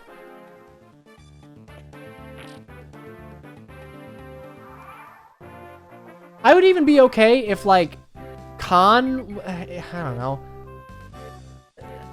Maybe you could have con matter a little less, and then also have, like, strength and... Fuck, wing spear is 10. Do I have to use the wing spear until... I'm not a fan of that. I don't know, maybe you could have con be like the starting metric. There's a patch in FE Builder that has skill over 4 to con. I would be okay with that. I feel like especially for things like swords, like, come on, dex weapons. Dex weapons exist. Like, let them exist, please. You can't get to the... You can get to the forest, so I'm gonna go there. Fates did it the best. Unironically agree. I think that Fates, it was not a perfect solution, but it was a very interesting one. I feel like the Fates method of going about it is probably my favorite. It is my favorite. It just needs a little more experimentation. Will got a res level up, by the way. Fates didn't have... So for those of you unaware, Fates did not have weapon weight. Instead, it had every weapon have, like, a slightly different effect. So, steel swords were more powerful than iron swords, but they, I believe, reduced your attack speed by 5... Either 3 or 5. I forget off the top of my head. Which is weird, because I just got done playing Fates. Okay, they're gonna bust through this turn, so... 5, right?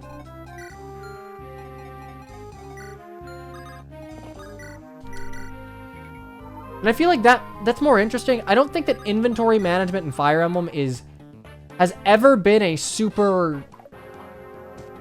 Oh, never mind. We're just gonna crit. Never been a super interesting system, right? Like, it is the least interesting part of Fire Emblem. Inventory management where you have like 200 iron swords by like mid-game and you're just trying to throw a bunch of shit away. I don't like that. Fates made weapons a little more important.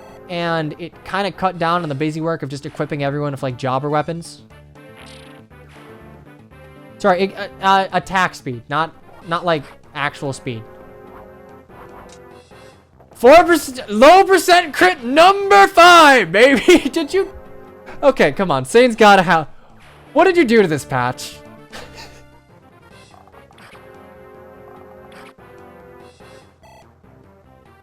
This is number 5, less than 5% crit. Let's go. I prefer staff durability. Staff durability is pretty fine.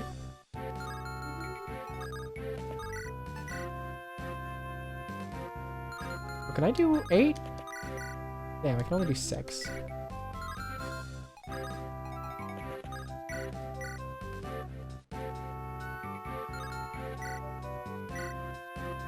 And crit counter.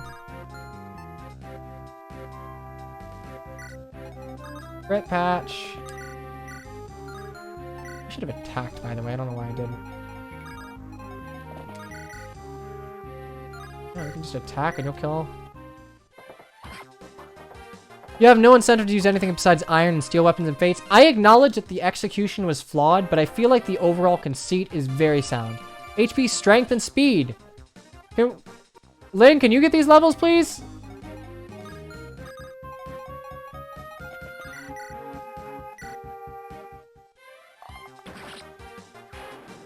The Monicati was changed to be a Reaver weapon, which is very sensible. It gives it utility outside of just being like a killing edge class buster, which IMO, very sensible. And I haven't fought any Cavs or Armor Knights yet, but I would assume that they made it... damn. I would assume that they made it such that you are going to... triple effectiveness. I imagine they added triple effectiveness to FE7, because why the fuck wouldn't they? Like, double effectiveness is never good. Never, ever. Ugh, how, blah, blah, blah. Okay, thank you. So yeah, the forging system in Fates also kind of messes with the system a little bit, especially given that a lot of it's RNG.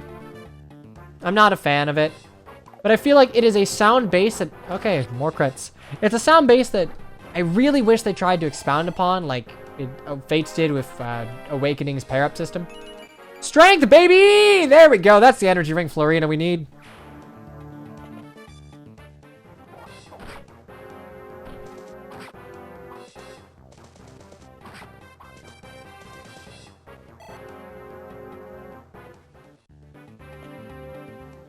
This is better than Project...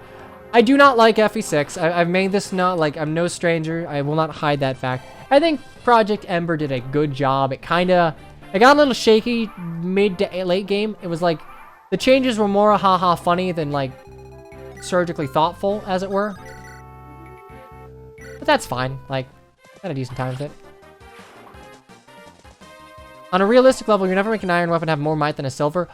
But a lot of characters and Fates join with irons, so like, you have a decent chance of getting like a +3 iron weapon. No one joins with a silver, so if you want a silver, you have to spend a lot of money to get it. But then again, that's something that can be ironed out. That's not systemic, that's just an execution problem.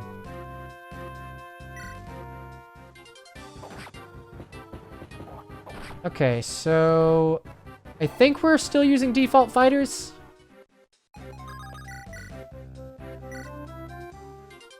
I also don't think killing the boss ends the chapter. But it's been a while. Okay, Lynn level, skill, speed. Lynn, sweetheart, you're gonna have to start getting like non-skill speed levels, as it were.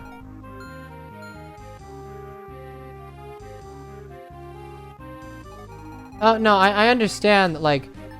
Actually, I am curious how durability is going to be handled going into Ellawood and Hector mode. The Monicati is usually brought up to full 40%, 40 uses. Are you going to do the same with the Wing Spear? You know, are you going to be nice to preferred weapons? Legitimately, though, that would be nice to know.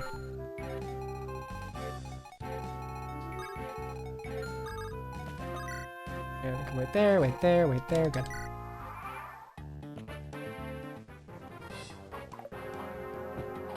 Okay, that's fine.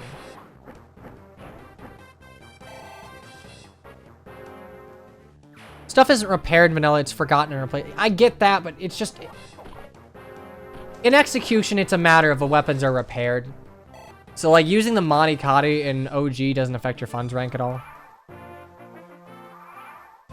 Damn, we don't double? There we go. Can I do 12 damage to you? Good.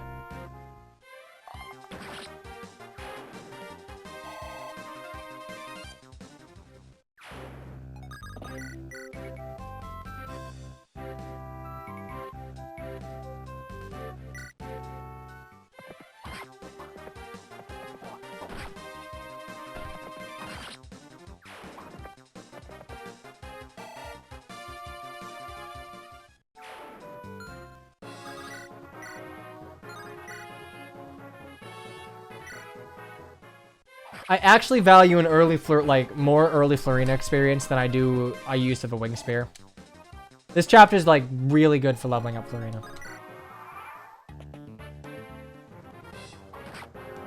Yep.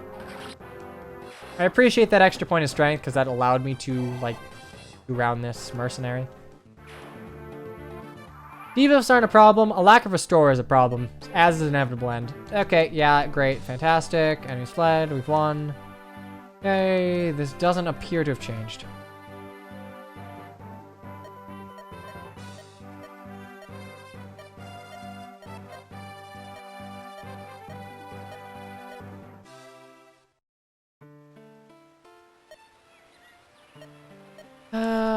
Blah, blah, blah, blah, blah. Okay, and Lynn's like, hey, bandits are like literally the salt of the earth. Man, Lynn, I appreciate that we're establishing that she dislikes bandits, and bandits are the fucking worst. Shame we don't go anywhere with this.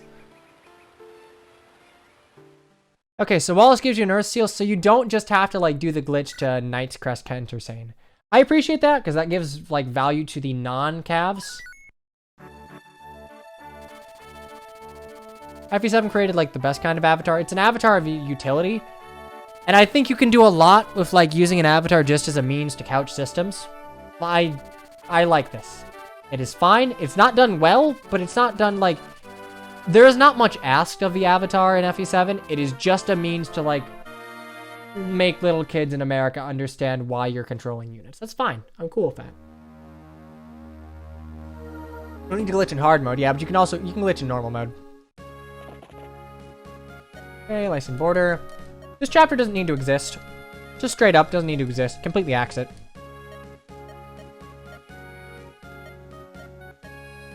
Yeah, she gets pissed about working with pirates. That is literally the last time that facet of her character comes up. Okay, blah, blah, blah, blah. Gamblon bandits. Okay, and the purpose of these bandits are to say that, hey... oh, for fuck's sakes, it's Sarah. These bandits are meant to say, like, hey, listen, we're gonna, like, kill women with no repercussions because we live in a society. Like, hey, they'll kill without mercy. The last bandits will sneak up and attack dishonorably. And the bandits before that will, like, sell Florian into sex slavery. So bandits are bad, but they're not as bad as the Talaver, which is, like, the entire purpose of those 3 chapter bosses. Are like, hey, wow, these guys are fucking assholes, but... The true Talavir final boss of Lynn mode, nope. They're even worse. Like, I'll go ahead and show the Lynn mode conversation of this boss because it's telling.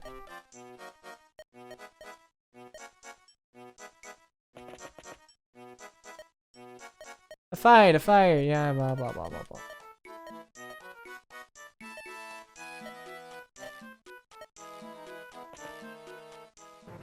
I'm sorry, what?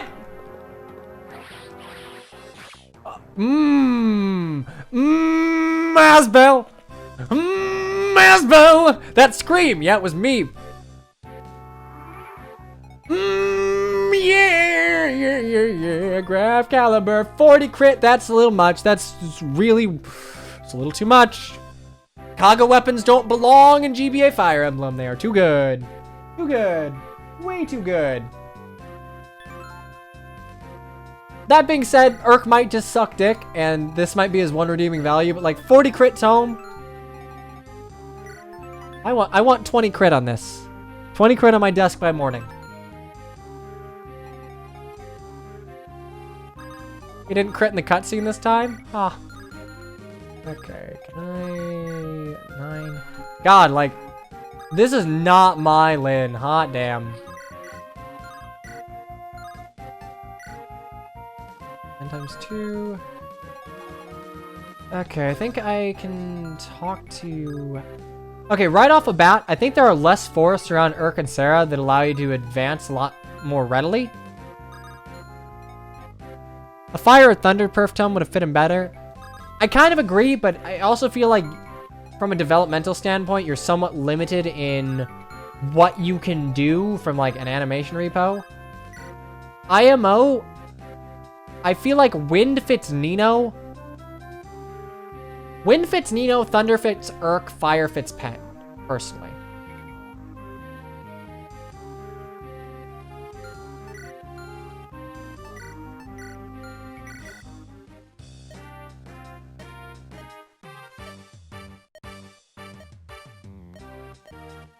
FE4 Mjolnir Urk. I'd be fine if you gave him like Mjolnir or something. It's fine. It's fine. Graph Caliber, it's a nice way to make Urk stand out a little more. But I agree. I don't think the Wind Tome fits him personally. He is not a Lu. Anyway, we got Urk and Sarah. We'll get to them in a sec. I want to just kind of take this turn real quick. 11. Whoops. 12. I wish you started over like one more. Will cannot do anything on this map. Because you remove Forests and Cavaliers can run rampant turn 1, Will doesn't get to do anything on this map of his deployment being as far back as it is. Sane and Kent should be where Will and Dorcas are. Dorcas should be here, Will should be here.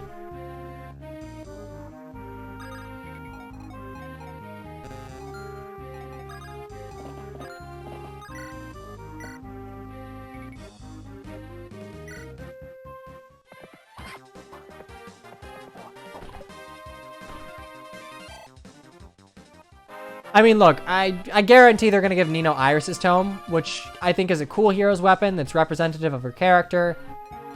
I'm expecting that.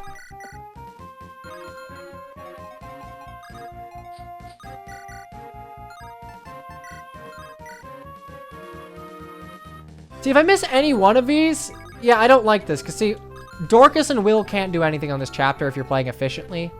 Because, like, everyone's going to get shit canned before anything happens. So, not a fan. Not a fan, personally. You're going to need to change the deployment slots. You're going to need to change this chapter. 8, 16. That's fine. He'll crit. You didn't crit, damn. Whole point of this hack was to get Rebecca support with Priscilla. Yeah, for those of you unaware or who like didn't get the reference, Project Wildflower is a reference to Rebecca's epithet in the end of Fire Emblem 7, and I think it's also her title in Heroes of Wildflower. Rekaka, not Rekaka, because Kaka means poop in Spanish, I think. Or maybe it's just slang. Rekaka. Rekaka likes Rebecca, so that's the origins of this, like, the name of this hack, I think. I'm just talking out my ass, maybe I'm wrong.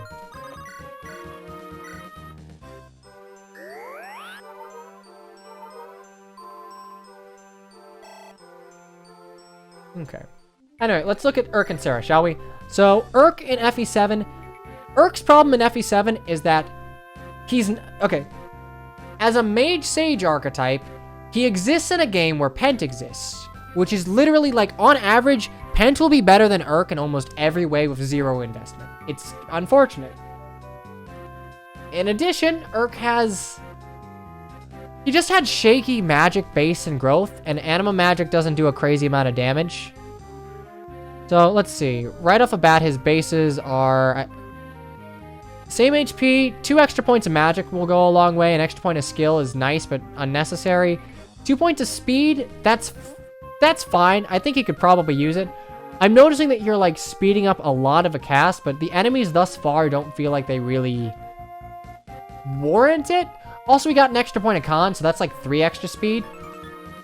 Granted, not with a Graph Caliber, but with heavier tomes, which I appreciate, because Hellfire weighs like fucking 200 pounds.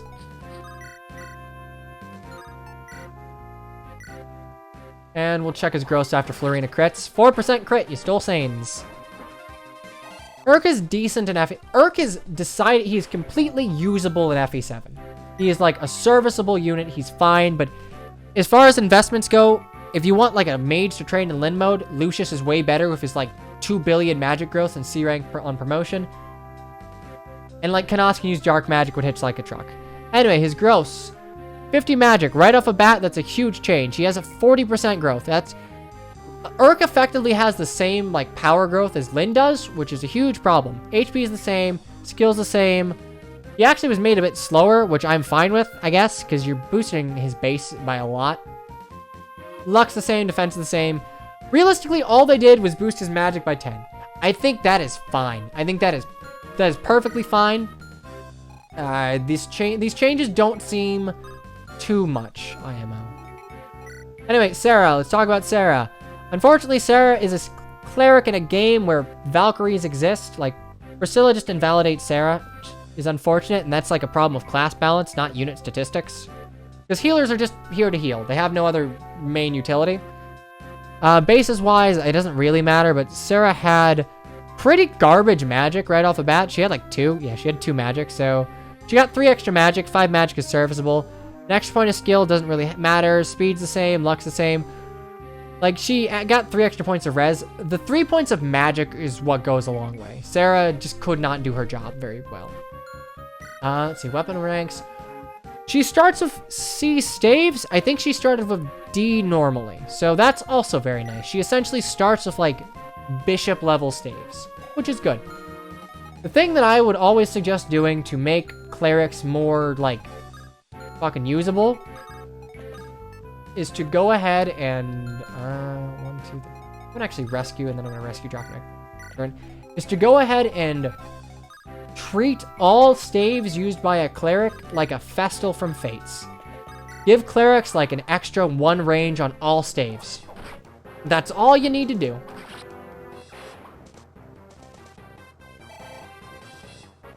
I don't even think I've looked at Sarah's gross. We do things in phases here.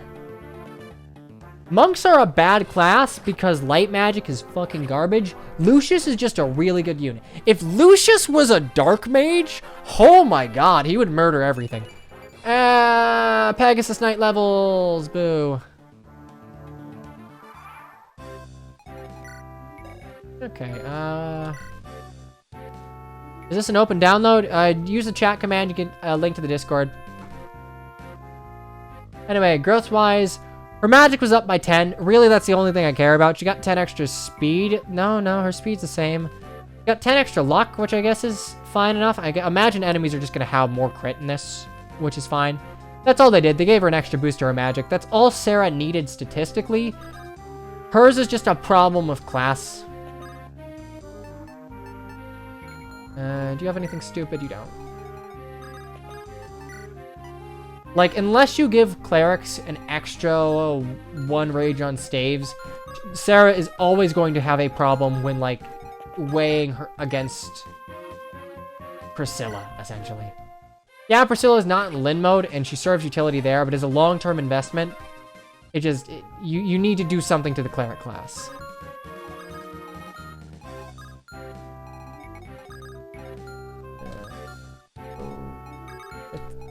Right there.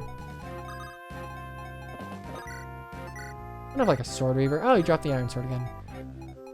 Also, there is just a chance that like this chapter wasn't changed. I know Lin mode is unfinished, so take my criticisms with a grain of salt if this is critiquing something that has not reasonably changed.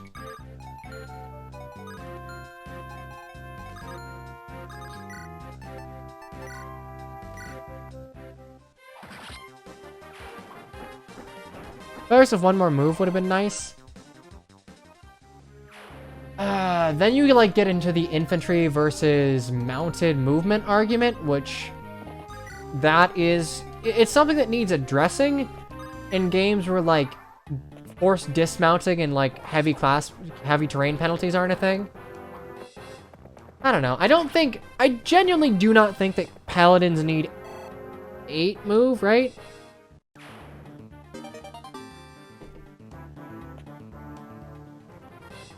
Boy, Urk can just fucking get crit here, huh?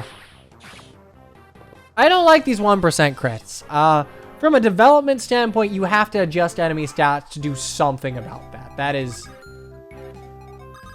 That's just not great design to have that across the board and for base stats.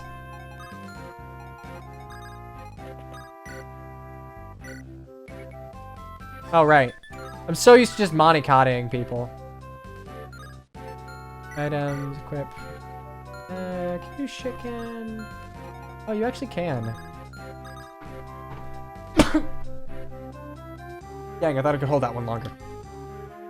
Just trying to mute.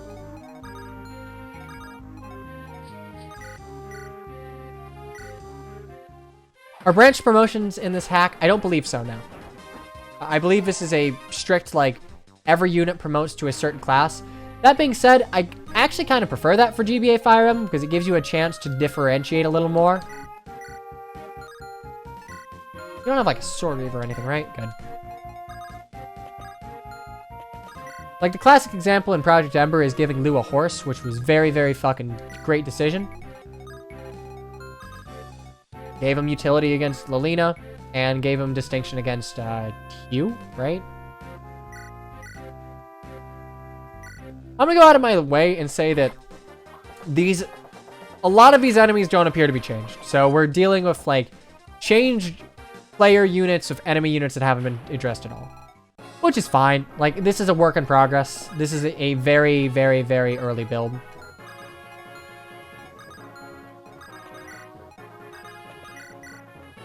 Yeah, Reaver Cotty. It's a very, very good idea. Because then Lynn doesn't have to compete for the Lance Reaver to function in Elowood mode. Which I appreciate because you're gonna want to give it to Raven. Raven or Guy. Okay, you're gonna learn why people fear the Gamelon Band. Oh. Huh.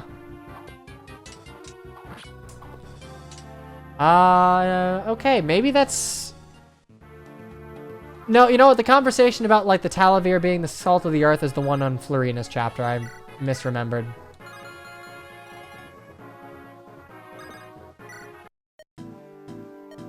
Okay, bye.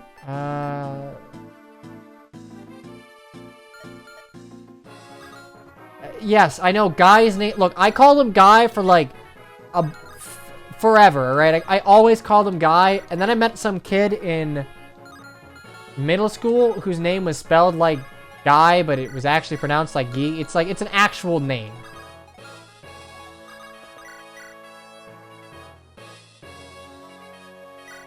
Okay, if you get hit, I'm killing a Furk. And yeah, buddy!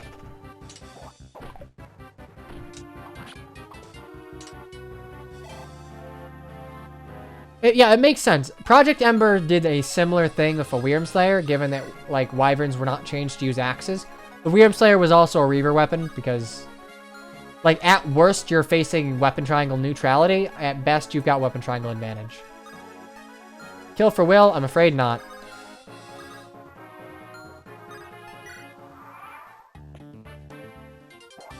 Like, Mike Guy. Okay, Mike Guy's allowed to be Mike Guy.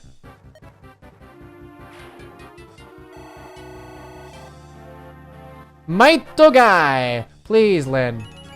There. Okay, that's sort of a Lynn I know. This is a very... Statistically, I'm getting screwed over with Lynn here. I think G, not Guy, or... I think G... I think it's Guy, but I could be wrong. That's how I was told it's pronounced. I've gone with that ever since. Yeah, okay, this hasn't been changed at all. Blah, blah, blah, blah.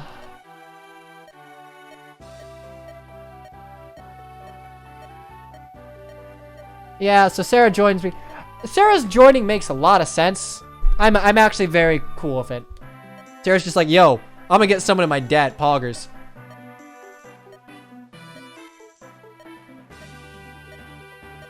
Okay, yada yada yada, and so ends chapter 5.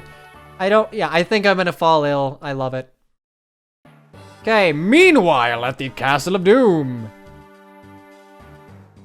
Okay. Little girls cross the border, and Raffin, blah, blah, blah, blah, blah, is dumb.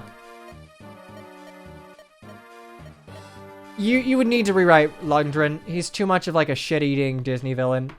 You could make him compelling. Anyway, we're gonna be right back. I'm gonna go use the restroom. I'm also gonna like dry my clothes. I'm gonna restart the dryer. So I'll be back in like 2 or 3 minutes. Go ahead, stretch your legs, go get a drink. Avert your eyes. I'm gonna be running an ad to appease my Twitch overlords, and we will be right back, so don't go anywhere or do, but I'm not your mom. Anyway, I will see you in a second. Okay, we're back. I had to go restart the dryer. Also wanted to feed my dogs. Anyway, I believe we are on chapter 6. Let's update that real quick. The first Lin mode music, the problem is it goes on for 10 chapters and it's not very good, like... It's not good and... It's not a good map theme. Let me put it this way. I feel like the way Warriors uses it as like... Well, no, Warriors doesn't do it either. I feel like it would be a good, like, text crawl thing, if that makes sense, you know? Anyway, let's get back into it. Layout, boom, boom.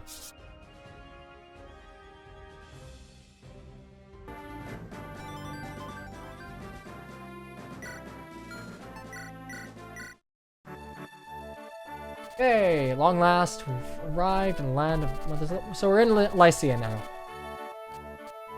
Okay, blah, blah, blah. This hasn't changed at all.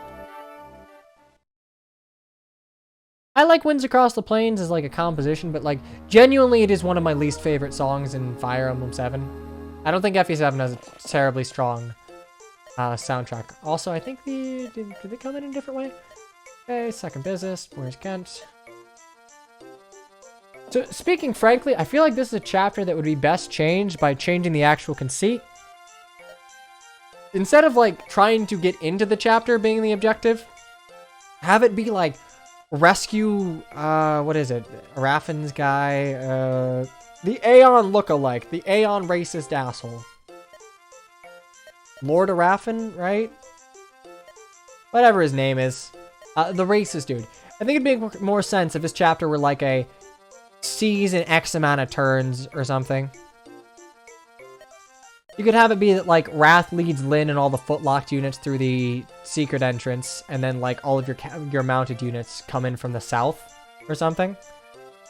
From a pragmatic standpoint, it would teach you about like split deployment, and it would be an indoor chapter because as a tutorial, this chapter teaches you about the point system, which is literally the switches in the point system, which is used in like 2 chapters, and one of them's a Hector hard mode exclusive.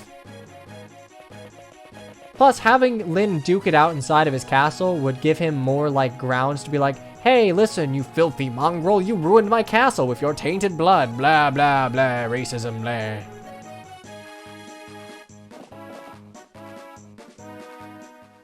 Okay, well, he's got a killer bow now. Also, I hate this. I'm gonna add one to the invisible counter of let's make Lyn, like, look to be super incompetent.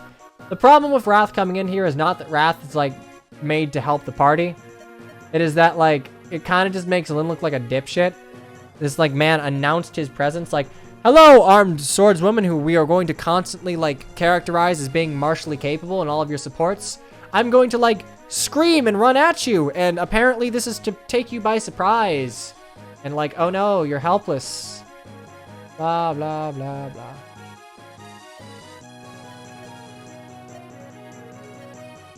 It wouldn't be problematic if this were an isolated instance, but this happens like 4 or 5 more times throughout FE7, and it's just like, okay, so the one female lord is going to be like the token damsel because this is a Fire Emblem game. I don't like it. I don't like ripping the agency from Lyn, and FE7 loves fucking doing it.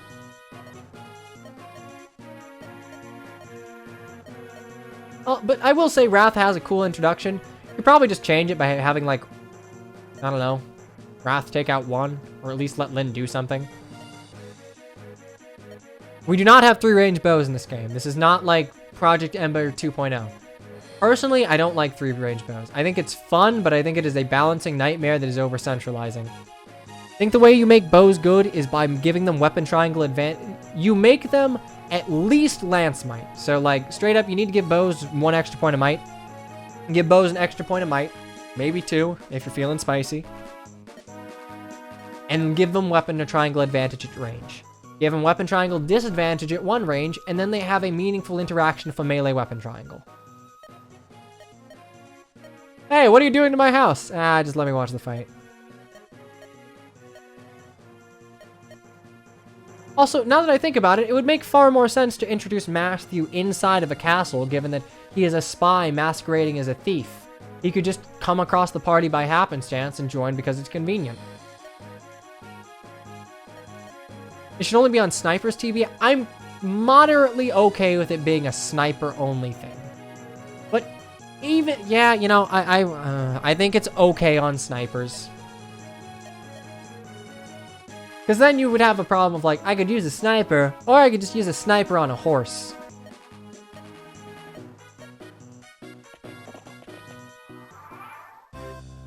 Okay, anyway, we got our new boy, Wrath. Oh, okay, alright. Please don't be one. Please don't be one. 1 range bows is such... No. No, bows are the kings of 2 range. You don't give them 1 range options. Neutral versus flyers. I dislike this. I dislike this on principle. I don't think it works with a paradigm of FE7. A lot of hacks do it to like, haha, we have fixed bows by giving a mini bow that's 1-2 range. I don't know. I genuinely do not. I think that this is a weak change that does like serves to sidestep the issue of balancing bows. Bows are meant to be the king of 2 range. To like adapt some of the changes I mentioned earlier by just like making them the kings at what they do. Because it's a 1-2 range bow. Yes, it sucks dick. It is essentially a javelin. But if bow units have javelins, then they're essentially just like the same as every other class, but their default range is 2.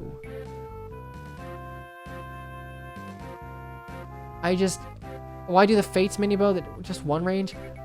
I don't like, personally, I'm okay with a mini bow if it's like a boss only thing. I do not think it has any place in the player's hands. I dislike this on principle. Like, I don't think it works. Balance your bows another way, especially on a character like Wrath who will get 1 range access when he promotes. Giving him a 1-2 range bow, no likey. 0 out of 10. Do this thing where they have to choose between 1 and 2 range. Yeah, I don't like the mini bow. I think that is a very, very weak change. Right? It is a common thing to do in hacking to like fix bows. I don't like it. From my experience, it's not a meaningful change. And it just serves to kind of homogenize bows. I don't like it. Anyway, Wrath had good base stats to begin with, so this isn't too much different. You gave him 2 extra points of skill and 4 extra of speed. They're speeding up everyone in the cast. I imagine Final Lin mode is going to have speedier enemies to compensate, but everything else is the same. He gets an extra point of con. And he also starts with B rank bows, so I think that would allow him to use the Brave bow when he re-recruits in Elwood mode, which is nice.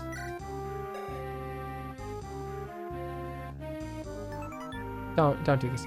I like that you gave him the killer bow instead of the short bow. The short bow fucking sucks, IMO. The short bow has no place in FE7. It's a sidestep to the con as a bad mechanic problem. It's like, its extra hit and extra slight crit is okay, but its might is so terrible that the extra hit doesn't matter because archers tend to have a lot of skill and bows are accurate to begin with. And like, the little crit doesn't matter because it hits like a wet noodle. Killer bow on Wrath is good. It makes him to be a pseudo Jagan, and I like that. Because you don't get him until later. Just get rid of the mini bow. That's like my only complaint here. Get rid of a mini bow. It does not belong. Anyway, growth-wise, Wrath. Looks to be largely the same. Same HP, strength, and skill. Speed is the same. Luck is the same. Yeah, no, this is just normal Wrath with some boost to his base stats. Wrath was always a good unit, only really held back by his class, but even still, he's the best non-promoted bow user in Fire Emblem 7. Like, by a long shot. The only unit that really beats him out is Louise by virtue of not having to be trained. No.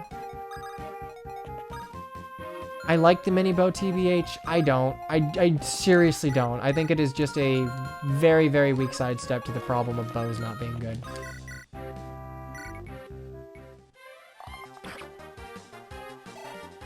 Again, especially on a class that's going to promote to get 1 range options. Strength, very nice. Defense, very nice. Like, I didn't like it in Fates. I didn't like the Shining Bow as 1-2 range. I didn't like the mini bow existing. I think it is largely a bad change. It's a 3 times effectiveness. I've actually had no way to check as of yet, but we'll be able to check this chapter, because the boss is a knight.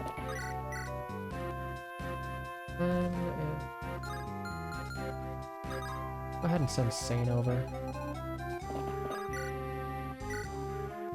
3 times effectiveness is always good. I think the only time that I can see 2 times effectiveness working is on something like, honestly, the Wolf Bale. 3 times effectiveness gets a little overkill when you have effective axes that already tend to have higher might. Like, 3 times effectiveness Wolf Bale is fucking ridiculous to a point where I'd actually say that you need to kind of tone down the Wolf Bale if you're going to keep everything else in line. Who cares about balance? Super bows. No super bows. Doesn't make echoes good. Doesn't make three houses good. See, three times swords are fine because swords have lower might. So 3 times effectiveness is like, it's whatever.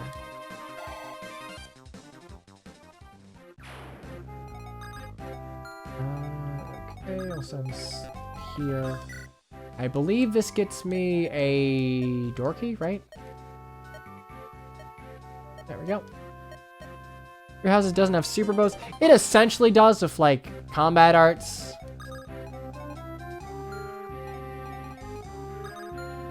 Come with a door key? No, I'd have to. I'll have to trade it onto you.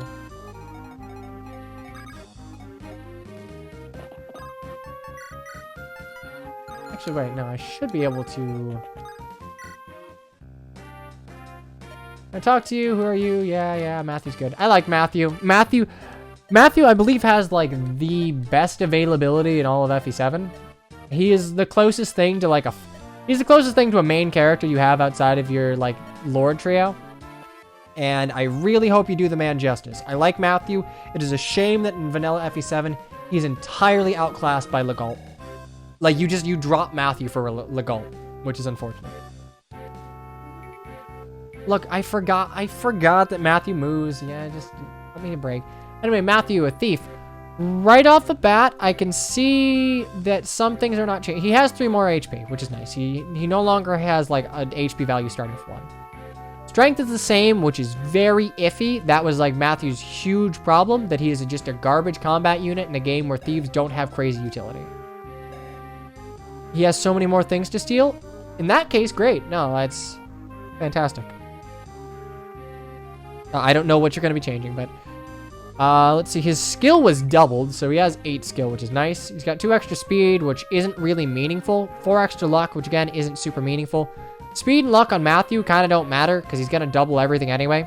I'd say these boosts are kind of a non-factor. The 2 extra points to defense is nice combined with the HP boost, and the con's the same. I'm going to hold out judgment on Matthew until, 1, I see his gross, and 2, I see how they, like, introduce stealables. I'm of a mind that this should not exist. The lockpick should not exist. Lock touch should exist. Thieves as a unit type are meant to, they open doors, they open chests, and they steal things. In games without expanded inventories, having to, like, have one item dedicated to, like, a lock opener is kind of counterintuitive design. I get that you can't add skills to FE7, but I genuinely do not like lockpicks. I think they go against the class design. Also gross, before I forget. 45 strength, I think right off the bat that is something. Yeah, that's a 15% boost. He has 5 less HP growth, but that's fine. He got 3 extra points on base. So his strength is salvageable. 45 is Ellawood levels, so it's worthwhile. 10 extra skill, speed's the same, luck's slightly boosted by 5, defense is boosted by 5, and res is tanked by 10. I think across the board they're making units more vulnerable to magic. Are thief promos changed? If you can't promote Matthew to rogue, like, you've done something wrong. Matthew does not fit the assassin archetype to begin with. I'm actually kind of scared to do that. I'm going to do this, but I am genuine. Okay, good. You didn't, like, add some bullshit that, like, immediately kills Matthew. It doesn't look like this has been changed all that much. Yeah, no. This is just kind of a boring chapter. You're at the point where you literally have just about as many single units as the enemy has in their entire army. Unfortunately, since this is not the tutorial, we don't get to see the, unless my eyes deceive me, that's a chest. Angelic robe. So in normal play, if you're not making like a super cav, the angelic robe would go to either Florina or Lynn. I'm thinking I'm probably gonna give it to, well, I'll see how they level. I think Florina makes better use of it since she's probably gonna go around and as a mobile unit, probably gonna take a bit of a beating.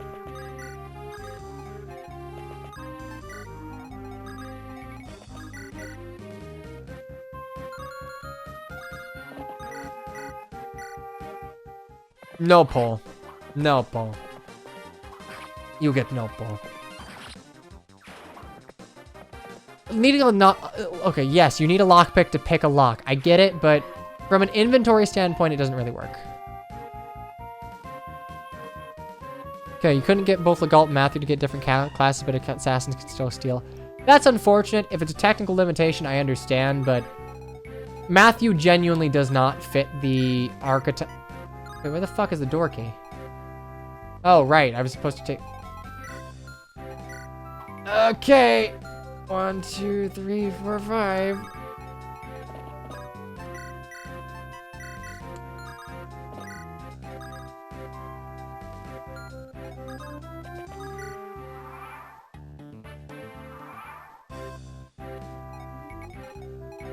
Okay.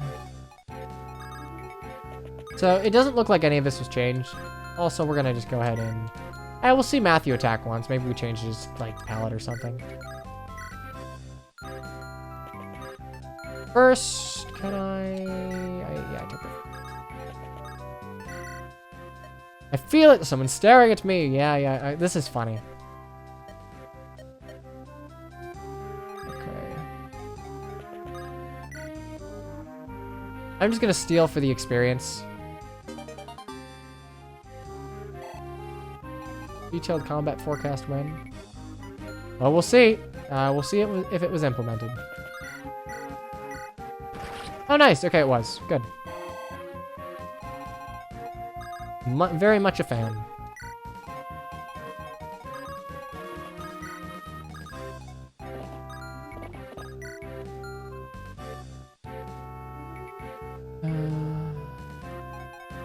I think thieves should need lockpicks to open doors. I guess. Like, I understand it from, like, a purely realism perspective, but thieves having to dedicate an extra they are dedicating one inventory spot to a weapon, one to a lockpick, so that really only means that they have, like, 3 spaces for stealables and things from treasure chests. That's not a super great design. That's nothing to do with this hack, mind you. That's just GBA Fire Emblem in general. In something like Tellius, it's alright because you get an expanded inventory to account for the fact that you don't have access to a convoy mid-map, which I also like. I think FE9 did that very well. I don't like having access to the convoy mid-map. I also don't like Merlinus. Just in general. Okay, we will go ahead and... Here. Yeah, second trigger. Okay, so now to see triple effectiveness. Yep! So the Monicati is hitting for 8, 16, 24 plus 8. That would be quick math, 32 minus 11 is 21, but it's a Reaver weapon, so it doubles the weapon triangle. God bless, like that is a problem that you run into with like triple effectiveness on weapons, but at the same time, like I think it hurts the rapier the most because in comparison to the Monicati, the rapier has 1 less might. So that 1 less point of might really hurts. HP, strength, skill, speed. Okay, left side, we take that.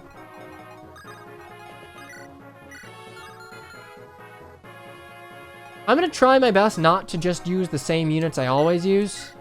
I'm still gonna use Florina, because, like, fuck you, you can't stop me. But I'm gonna try out Dorcas and Bartra a little bit. I think it might be useful to have them be at least somewhat competent for the purposes of... Also, I can't end this yet. Of Hector mode. Lynn is, like, level 15. Level 8, calm down. I've had a Lynn be like level 11 or 12 at this point. Like, give literally anyone a chance. I will do my best to, but I still have limited slots. Armor Slayer, so... I'm of the mind that... I feel like the Armor Slayer could stand to be changed a little bit. The problem is the Heavy Spear, which would make sense... I don't know. an Armor Slayer, first of all, you need to change its description to be effective against armors. I think you should probably change what's in this chest to be a slightly different, something different. The Armor Slayer doesn't do Lyn any good because it weighs 11 fucking, it's got 11 fucking weight, so that's like a 6 boost. Yeah, you lose 6 speed off of it, which isn't a huge deal because she's fast as fuck now, but yeah, Armor Slayer, I think you could probably stand to change it to something else.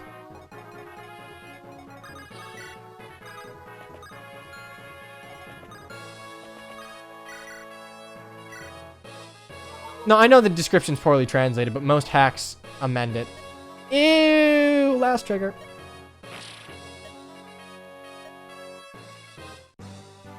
I love the Fate's Armor Slayer. It's pretty iconic.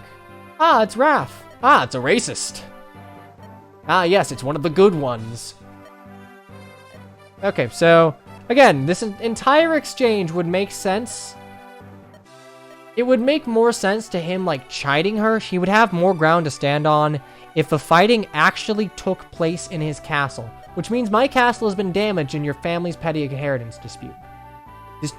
This chapter needs to be changed to an indoor chapter inside of the castle. I realize that's beyond the scope of this hack. This hack is trying to essentially make lemonade from the lemons it was given, but from a pragmatic standpoint, you definitely, no, this chapter should be indoors. Yeah, it is so tainted with the blood of Sakai. Nomadic mongrel.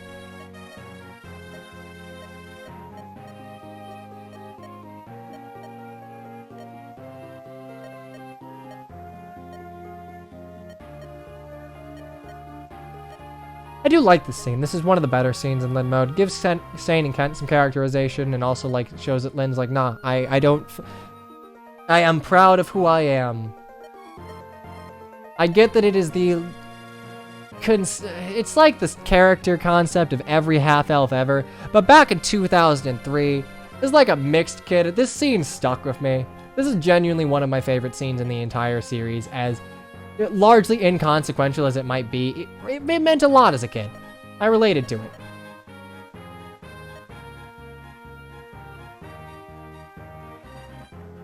So can you super buff stats of effective weapons? Because if you go against a non-armored unit, then it gets fucked. Oh, if she'd prostrated herself in front of me and cried, I might have granted her. Fuck you, eat shit. See, this is the kind of, like, evil asshole that I like, because you just understand, like, oh, he's just racist. Alright, cool. It's not the last one we'll see, but we get it. Where's the CEO of Racism Alert? I'm gonna be honest, like, Claude does not do enough in Claude doesn't do anything in Three Houses to really warrant being the CEO of anti-racism.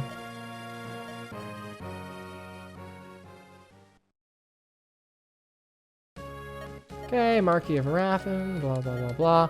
Also, you might be better. Look, I'm throwing out things for trying to polish this to a spit shine, but you might be served changing, like, Marcus Araffin's portrait to not be a recolor of Aeon's, given that he's meant to be, like, a somewhat important character, or a standalone character. Like, even a shitty splice or something that changes his outfit a bit would be enough, but I don't know, it's just things to think about for if you want to expand the scope of your hack a little further. Yeah, Aeon is who I'm talking about, Ben Magus.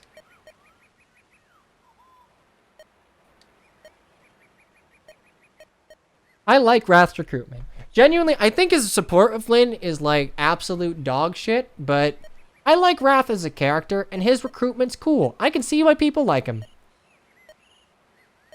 Like, he's an honorable nomad. I dig it. I think it could have been kind of poignant if Lyn had to suck up her pride and deal with it. I'll be honest, Lyn takes so many L's in FE7. No, don't force the poor girl to prostrate. I think it's a lot more poignant to have Lyn be like, no, like, I will not accept aid from someone who disparages my heritage. I do not need your help. I will do this myself. So, like, completely disagreed, lag. Chapter 7.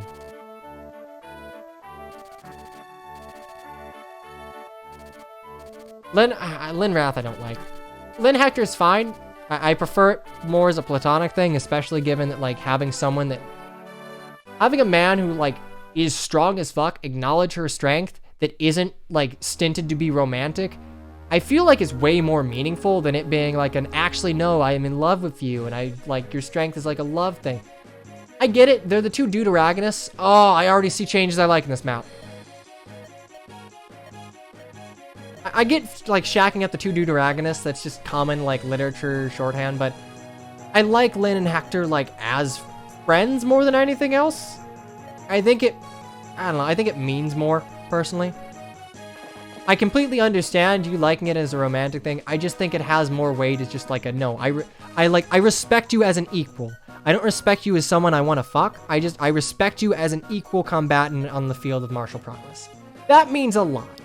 It's part of the reason that I really like his support with Lynn. Or maybe it's not his support with Lynn.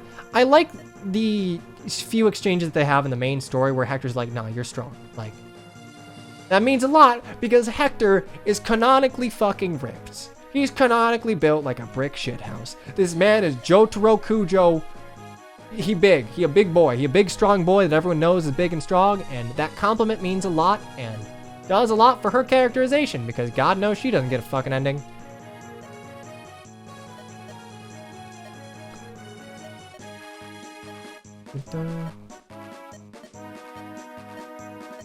Okay, anyway, we gotta proceed.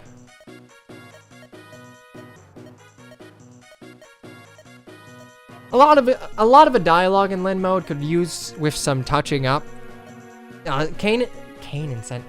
Sane and Kent's relationship with Lynn being like boon retainers right off the bat kind of feels unearned.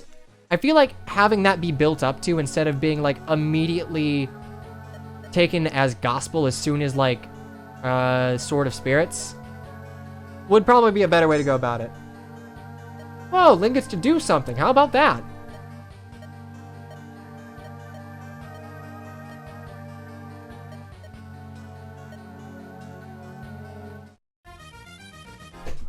Yeah! I don't mind this change. I like the da-da-ba-da-ba-da, but...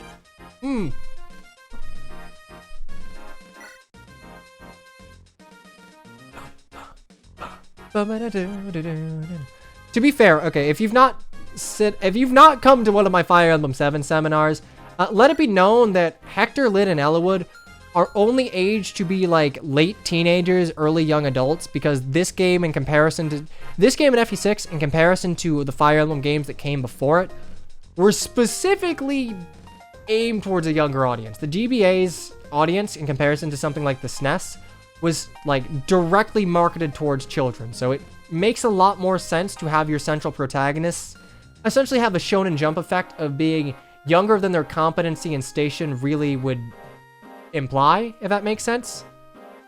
That's why I genuinely like I prefer English lineage. It makes more sense because then her being denied station as like successor to the Lorca is a matter of like, no, we're sexist as fuck, not like, no, you're literally 14, like what do you want about? Anyway, we're gonna bring Matt. I'm gonna have to bench someone here.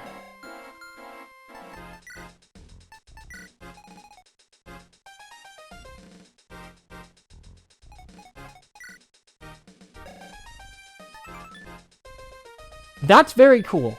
I appreciate you're balancing out Fenrir by the fact that you're giving this shaman low magic, which is super cool. It allows you to see like higher damage tomes right off the bat. Very cool. Anyway, we're gonna just do some trading around real quick. I'm gonna go ahead and I'll break this iron sword. I think I'll give the armor slayer to Kent. I'm legitimately not sure if I'm gonna keep using Kent. Problem with the Christmas calves is, like, they are both good, but I want to try using Dorcas here. Like, Sane and Kent are going to be good. Sane is probably the best combat unit in Lin mode without, like, heavy investment. I feel like I'll probably drop Kent, and I will train up Matthew. Bench Urk.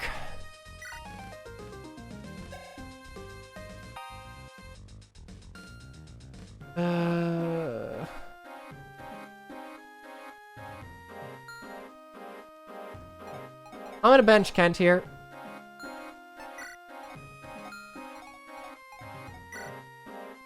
Wrath is good, and I appreciate that giving him the killer bow kind of stints him into like the get out of jail Jagan card, a la like a paladin for Silverlance. I do not, on principle, I don't agree with the mini bow. I think it's bad. I think we'll keep the Armor Slayer on Matthew in case he needs it. I'll give you Angelic Road to Ken. I'm gonna see how everyone levels. Who cares about Urk? You get Lucius. See, I know, but like I always bench Urk for Lucius.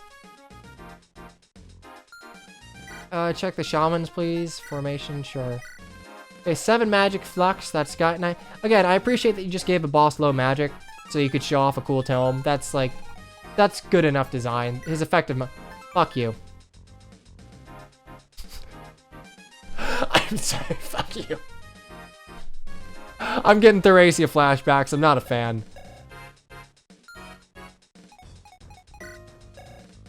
It's not even a big deal.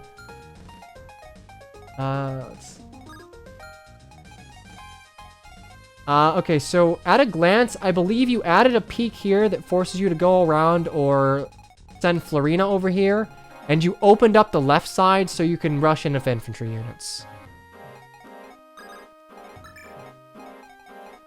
I'm gonna need to send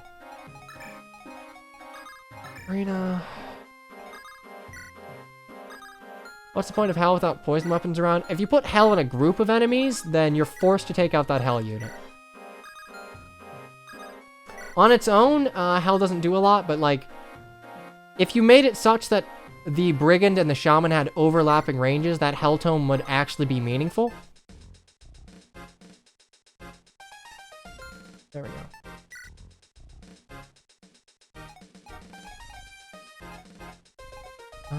Graph Caliber. Yeah, that's fine. Okay, we'll send you two over. You can go here. Wait a second. Okay, I can move Lyn around. That's very nice. That I can move Lyn around is super useful. 1, 2, 3.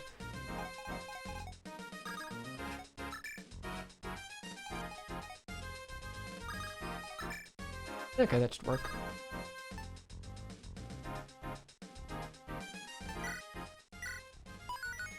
What's different about this map? So, to explain... Okay, Shaman, yeah, who are you? You're gonna have to do a lot of legwork to shore up the dialogue in Lyn mode. It's functional, but bland.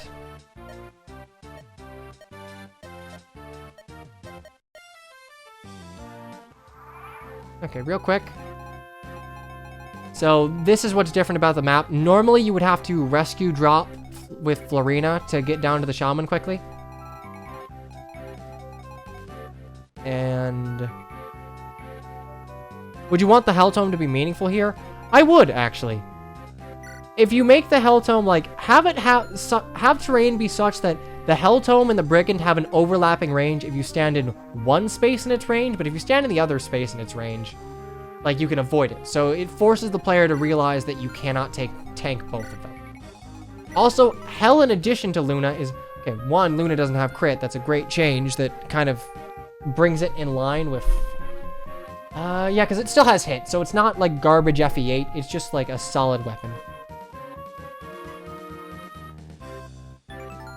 Also, Hell has like 35 hit, so I guess it's not the most meaningful thing in the world, but if you're gonna have Hell here to introduce it, I would try and change enemy placement, thus that there is overlapping range in one of 2 spots. Anyway, we got some new units. First, let's talk about Nils. Nils is the most underdeveloped character in Fire Emblem 7. By no fault of his own, but because characters are developed through supports and Nils only exists in Lyn mode, the poor boy just is not allowed to have a character. It sucks. Like, you would have to do some functional changes to how FE7 works to have, like, Nils have conversations. Either that or you had base conversations, but, like, this boy deserves better than what he gets, because Ninyan's already a fairly nothing character. Nils is... oof. Anywho, Nils, his stats don't really matter. In fact, at a glance, they are exactly the same, which is fine. Actually, no, yeah, they're exactly the same, which is fine. Nils is a bard. All he needs to do is dance. If memory serves, the Project Ember crew, like, shored up the defense of their bards. Like, Elfin had more defense, Lalum had more avoid, to give them more defensive value, but I think Nils and Ninian are already fine, and in comparison to something like FE6, FE7 is not like ballista spam all the time. So, cool enough with that. Let's see, Nils. I have to check Ninian's gross because, haha. Okay, it is exactly the same. I don't think it needed tweaking. Like, genuinely, Nils is functional. The only thing I would do is I would give dancers 6 move. I don't think 5 move dancers, I don't think it's a good idea. I know you added a boot shop eventually. I also think that's kind of a bad idea. I think there are more meaningful ways to reward resource management than just like, it's the end of the game, cheese it. I don't like that. Unless you had a cap on move, like bonus move, I don't know. I don't like it. Anyway, Lucius. Lucius is... He's fucking broken. He's not fucking broken. He is the best tier 1, like, magic user, in my opinion. I like Lucius more than Canosper. Lucius's one, like, issue is that he is made of paper and he has no luck. So, if someone attacks him, they are likely to kill him. However, this boy has so much magic. Also, he's a great character and I love him. Like, he's so good. Anyway, base stat-wise, we're gonna go ahead and see. We got 2 extra points of HP, which goes a long way. 2 extra points of magic, which, Jesus Christ, I'm not sure he needed that, but maybe his grocer would put in line. An extra point of skill is fine. 3 extra points of speed. I'm going to, like, give you the benefit of a doubt that these bases are designed around Ellawood mode or Hector mode, and Lynn mode is completely unfinished. Luck and defense are exactly the same. That's good, and he got more res. I think keeping his fatal flaw of bad luck and defense the same is fine. Good job with that. And he got an extra point of con, also. Things about magic, speed, and HP are fine. I question the speed change, but maybe I'll be proven wrong as time goes on. Growth rates for Lucius. Okay, so 55. So Lucius has a 60% magic growth, which in the context of FE7 is on the higher end. Like, I think the only sorts of units that have a higher base, higher, like, strength growth than him, I think it's literally just Dart. Like, Dart aside, Lucius, 60% is the cap for strength growths or magic growths in Fire Emblem 7. And Lucius, the boy will just level magic and speed. Let's see. So 50% skill. A 10% boost to speed makes sense. Luck is the same. Defense was actually brought down 5. I like that. I like that. Make him lean into his archetype more because you gave him a little extra boost to his HP base. I like this. I'm going to give you the benefit of the doubt that it makes sense in the context of Hector Hard.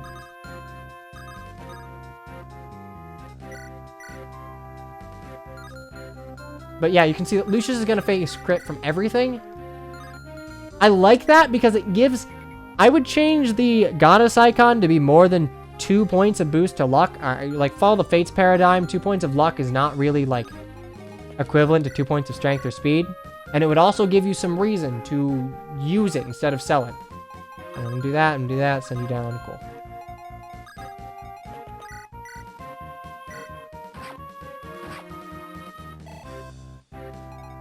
Because here's the thing, if you're using Lucius right, he should not take counterattacks. Like Nils, he should be used either... He's either tanking mages or he's not taking counterattacks. Because he has a great staff bot utility.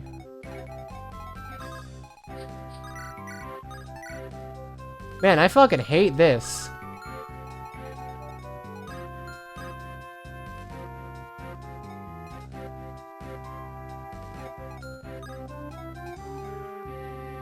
But it still takes 3 to get on, so...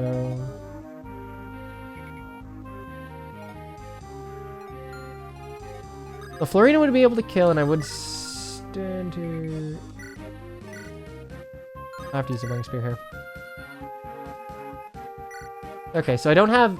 L toggle for animations is not on, which is unfortunate, but is probably a technical limitation. HP, skill and res, whatever, we'll take it. Clean here. He's facing disadvantage, but that's fine.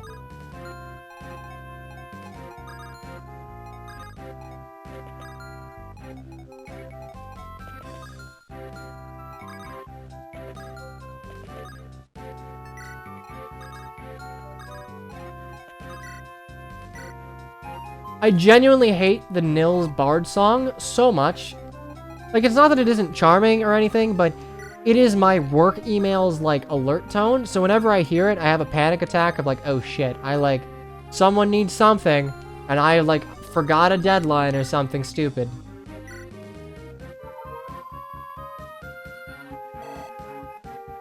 What can I do to Renault to make him use it? Renault is perfectly usable. Renault is a very good example of a late game utility. He is there to use Fortify. That's it. That's all he needs to do. And he does it well.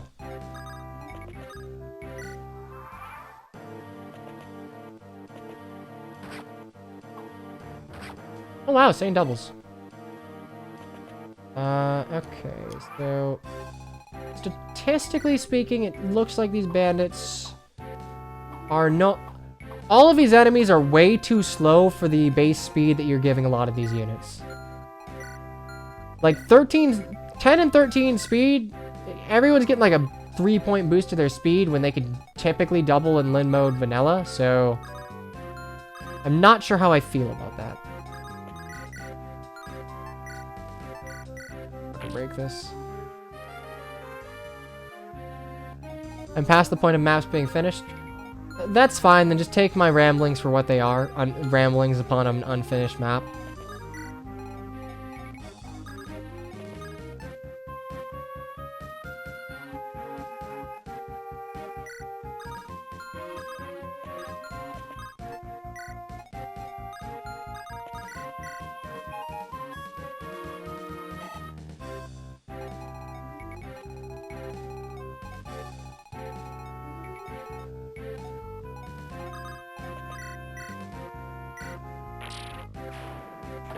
Chapter 7. The conceit of this chapter is that some guy was like giving Nils shelter because they thought he was just a traveling performer. Oh, he had a silver axe. But Black Fang came looking for him because Nurgle needs Ninian and Nils to open Dragon's Gate, and this guy wanted nothing to do with it. Lucius had a problem with a child being essentially abandoned to die, so he went out to save it and save him. So Lin also went to Nils' defense because, you know, he has a moral fiber. And this is essentially like the battle to defend Nils for some reason.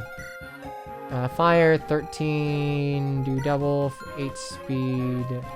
Doubt you do. I also don't have a jab, so we's gonna have to wait.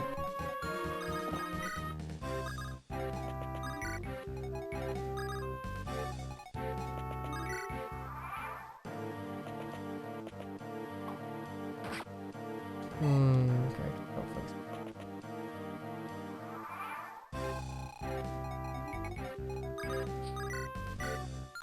I actually think the opportunity, like, under normal circumstances, I would say that Sane is irrefutably the better of the two Christmas calves in this game, by virtue of him using lances over swords.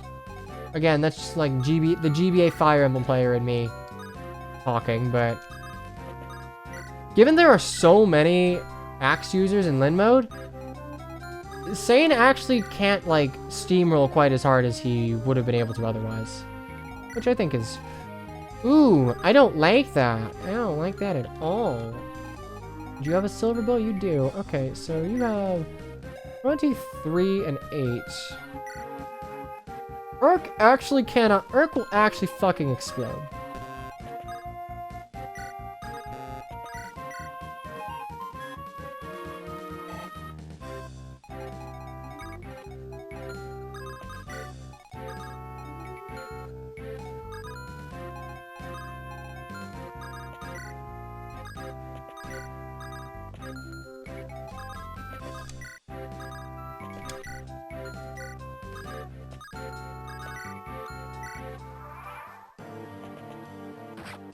Owie, ouch.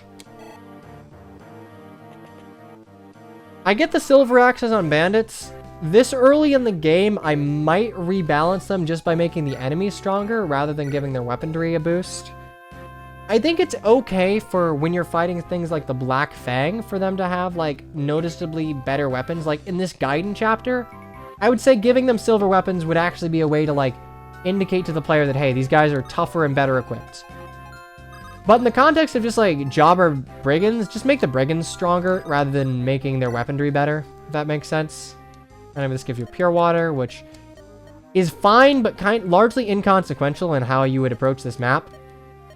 There are no other super threatening magic users throughout Lin mode. I would change this pure water to something else. Because if you're approaching this map like a person with a brain, you are going to have someone get this, but you're going to have like your main boss killing crew already near Heinz at this point. I would change that village to something else. Wow, I don't like that. Yeah, spooky scary. That's fucking spooky.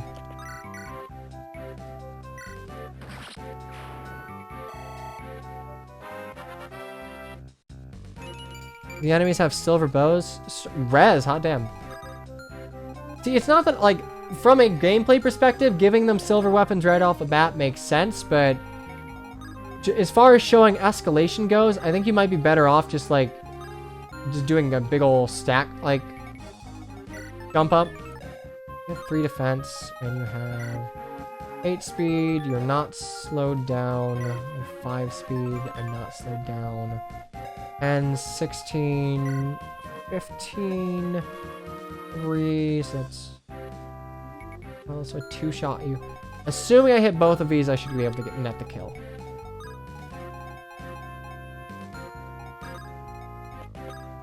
That being said, that's a very scary proposition, so I'm just gonna go ahead and fucking park you here. Hot damn.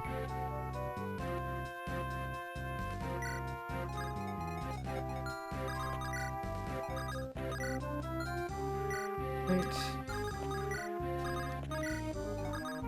At a glance, these archers being like very, very, very scary at 2 range is a useful way to disincentivize you from just like Florina stomping your way through it.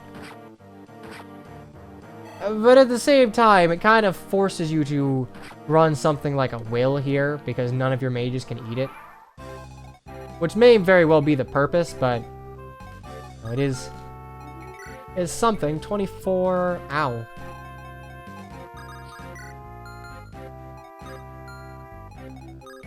You have a vuln? You do. Oh wow, you are reasonably bulky. Hot damn. Right turn. Can I do... I don't think I can do shit for damage without it, yeah. You'll say he has a vulnerary, are you kidding me? No, my fun's rank, dude. What about my fun's... I gotta worry about my fun's rank, my guy.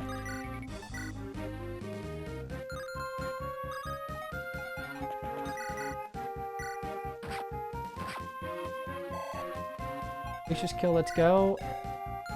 Eh. I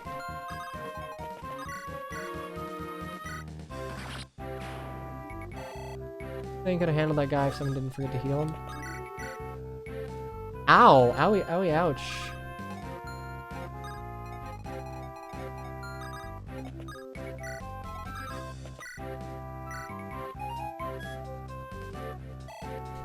If a village is meant to keep the... Oof. I genuinely don't like this 1% crit, but I get it. It's Lucius. Lucius getting crit for free is kind of his gimmick. Yeah, if you're gonna keep the pure water the way it is, because, like, apparently it makes sense for the next chapter, I might tweak village placement on, like, where because your units are not reasonably gonna get the pure water to whoever's attacking Heinz. 21, okay. Also, goddamn, my hair is tickling the side of my nose.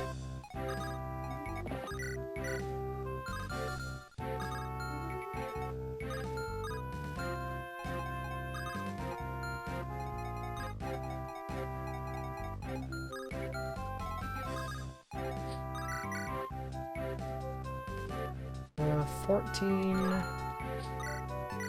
14 plus 12 still doesn't kill, which is a little annoying. Maybe I crit.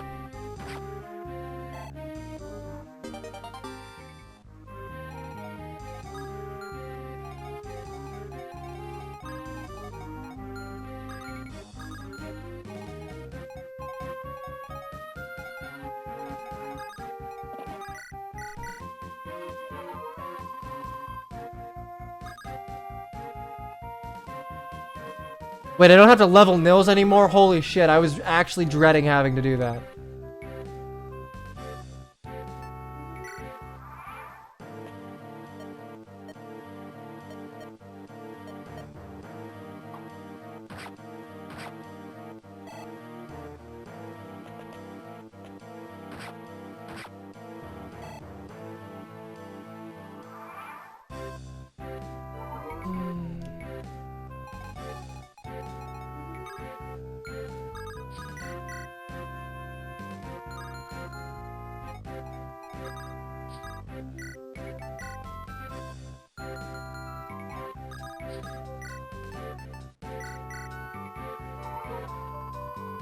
What's the ideal way to kill Kishno without save states?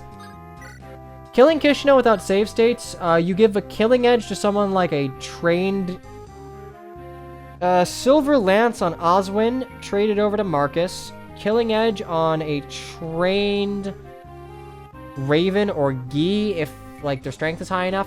Hell, the way I play, I actually tend to use Lin as a reliable form of damage on Kishina, since the Monikati is alright and can can crit a reasonable amount of the time. 17, 6, so we got 23. I fucking I actually get one shot, holy shit, 25 damage.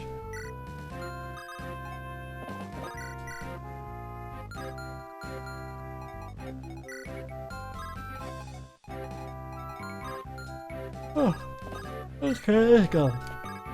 Give me a little ouchie ouch moment.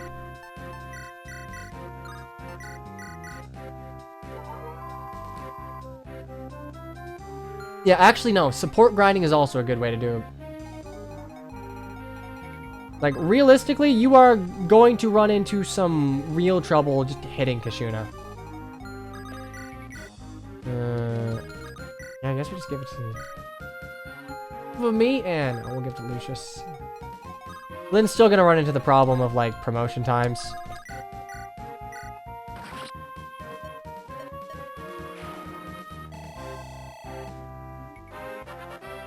Give it to Will. I don't think Will had, like, a super reliable hit. HP and magic, very reliable. Oh, right, this is only a defeat boss. I forgot it was a C's. Oh, well.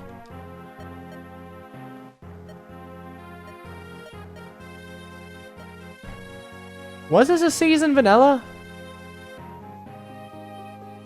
I actually can't remember. I thought this was a C's in vanilla.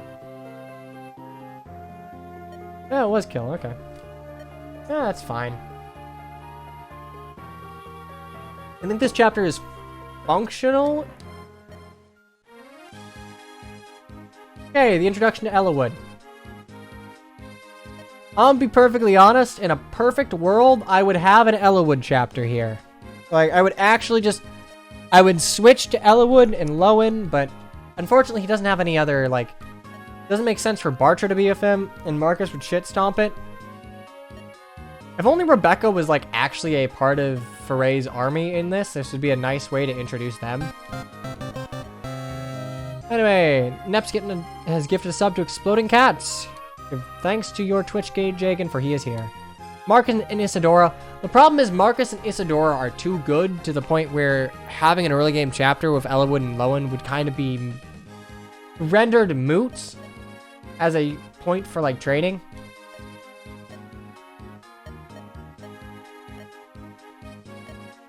Kind of like the Ephraim chapter in Sacred Stones. Exactly. I think it would fit here, and it would actually give... It would just give you a little opportunity to give Ellawood a little boost going into Ellawood or Hector mode. Plus, it's a lot more convincing than having, like, oh, hello, hi, I'm the Disney prince, I walked in. Just, like, I off-screen this shit, don't worry about it.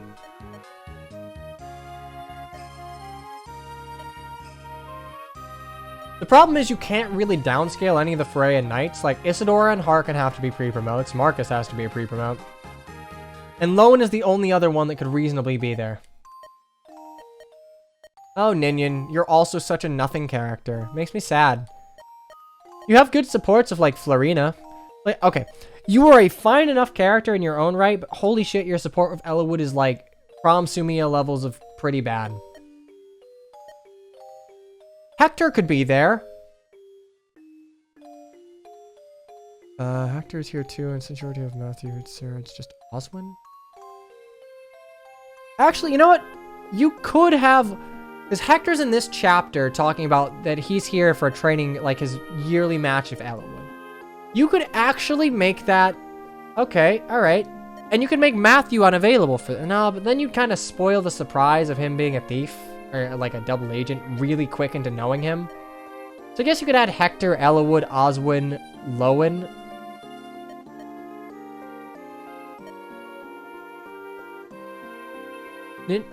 The whole game is their support. Honestly, I don't even think a lot of the dialogue between them in the main game is very good. For the amount of impact that Ninian's death had, like... For the game, for the main scenario of FE7 to function coherently, Ninian and Ellawood, like, I need to feel that there is a connection beyond, like, she is the Deirdre of this game. Because she is the Deirdre of this game. And with the amount of, like, dialogue that FE7 gives to its characters, I feel like they did not do good.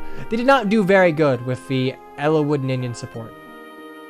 Which is a shame, because it was a very important support to get right. Our cult has resubbed. For 10 months, we've gone 300 days without being unsubbed regularly. Feels good. He literally says he loves her. Just say, look, man, if there is no chemistry, I do not give a shit if your A support's like, ah, I love you, or something. No, it's dumb. You cannot just, like, slap the conclusion of they are in love and have me buy it. I find their dynamic bland. Like, speaking completely honestly, from a writing perspective, Ellawood's best romantic support is Fiora.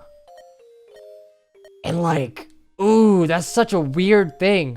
Like, they genuinely have chemistry and they develop as people who get to know one another. Ellawood Ninian is literally Sigurd Deirdre of like, man, you're hot and like you're charming, and Ninian feels bad about Elbert's death. So it's like equal parts, I'm sorry your father died because of me, and damn girl, you thick.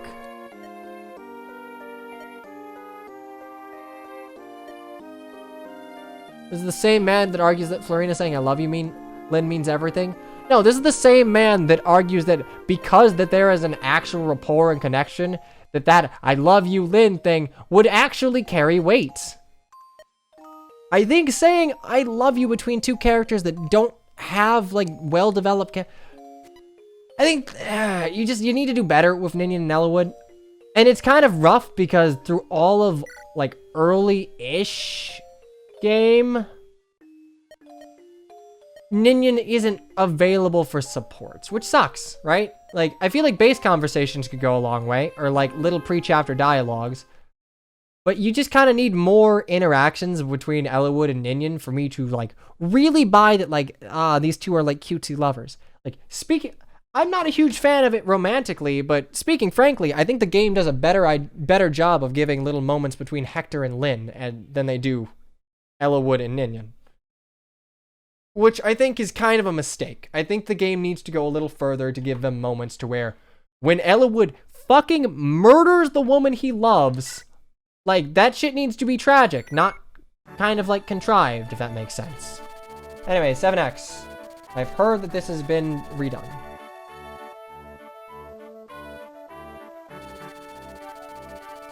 Ellawood rescues Ninian 1. Yeah, Lynn rescues Nils. Like, Ellawood rescues Ninian because it's the right thing to do. That doesn't really give me any sort of, like, ooh, damn.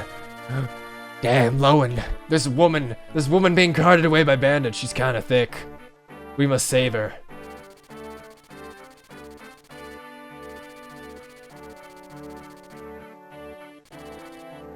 Ninian's just wearing like a body contour dress. Okay, I think with it, look, I am guilty of this too, but like throwing everything at Maeda just because he was he was at the head during peak of Waifu Emble isn't entirely, like, it's a reductive statement. Also, I can see that Ursula is now a Mage Knight, not a Valkyrie, which is, like, is cool. What units would you give perfs like in Project Ember? I'm gonna be perfectly honest. It's hard for me to tell. Let me think on that. Let me just kind of double check that nothing's changed in here. Rare piece. Them stealing Ninnis Grace is kind of a weak justification for this. I get that giving you Ninnis Grace is a very nice reward for it, but this chapter needs more... It needs stronger reason to exist, as it were. Anyway, the preferred weapon question. Right off the bat, I would like if they gave preferred weapons, like, through supports, honestly. One thing I really love that Three Houses did, I forget if it's the B or the C support, but Felix and Dimitri, when they support, you get, like, an actual item out of that. Like, Dimitri gives Felix a Wodao. That's cool. Give me preferred weapons based on supports or something. Give me, like, promotions based on supports. Have supports be more than just a combat boost and, like, a means to give characterization. Anyway, I'd give Matthew a preferred weapon. I'd give Marcus a preferred weapon solely to make him function better as a Jagan, because he's a failure of a unit in terms of, like, Jagan design, because he just kills everything. Okay, blah, blah, blah, blah.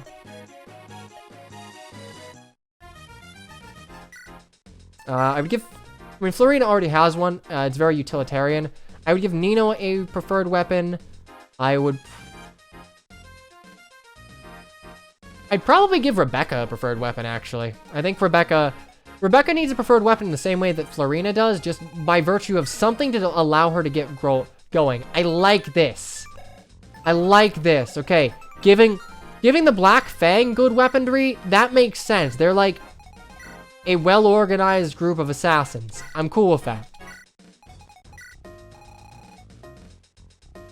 Good grief, how many chapters does Lin Mode have? It has 12 chapters, technically. Lin Mode is way too long. Way too long. This is coming from, like, world's biggest Lin Mode defender. It's too long, it needs to be cut down. Okay, trick units.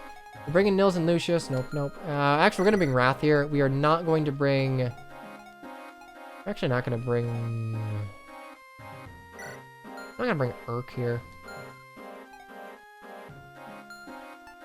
Like, you can do what Lin Mode wants to do very, very quickly. You can do it way quicker than Lin Mode actually does it with.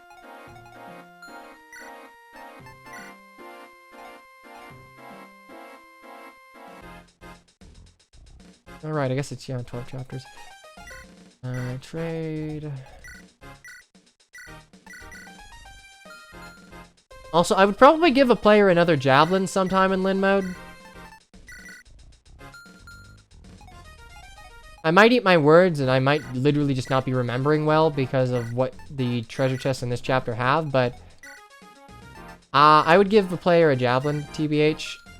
Especially over, like, an Armor Slayer. I get that it's there to give you some firepower against the boss and eventually Lundgren, but, like, eh.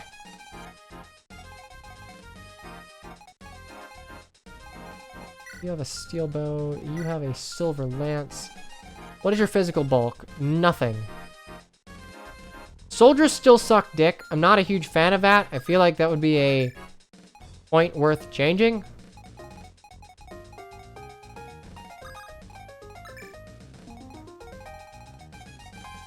Okay.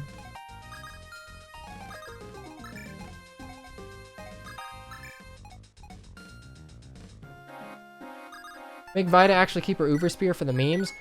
I'd be okay if she got like a drained version of it. That'd be kind of neat.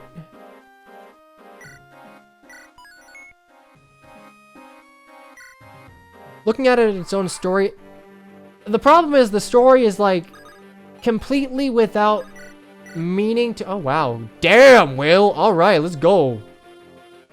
It is without meaning to Lin as a character. Like, Lin's story should eventually come back to, like, avenging her tribe.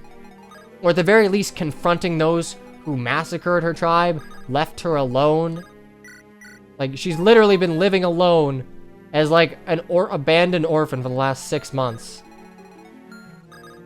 Like, girl's probably got a case of the ye old depression.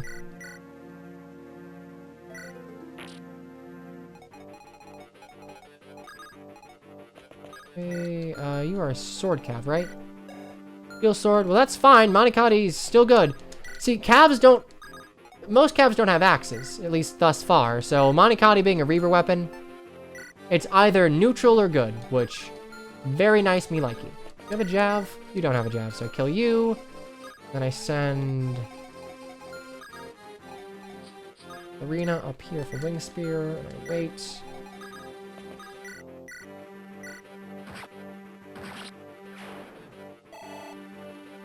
I love stealing the Uber Spear, so do I. It's so stupid, but it's fun.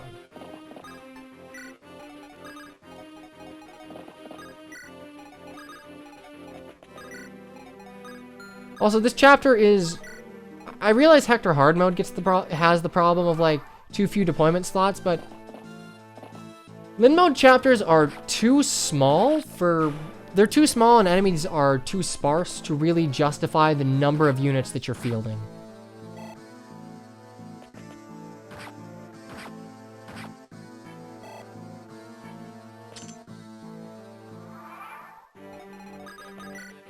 I would prefer... Ooh, wow. Oh, God. that is more crit than I am comfortable having faced. Alright, so... Gonna pick up this... I like that. Wing Spear, good. Gonna still hurt, but Wing Spear, good. Actually, I could have I could have javelined or mini-bowed or something, so I didn't eat that. Whatever. HP, skill speed, luck, resistance. I'm... a fan of that.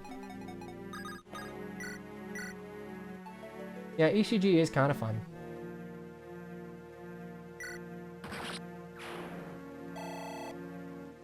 And I mean, keep in mind, all of my criticisms of this chapter are just like, it's not done yet. That's a really solid level. Were you about to say mini bow? I was gonna say mini bow, not because I like it. Honestly, I'd honestly prefer if this were just an iron bow, but just not a killer bow, so I could weaken it. I disagree with you. I very much disagree with how the mini bow is handled in many hacks, including this.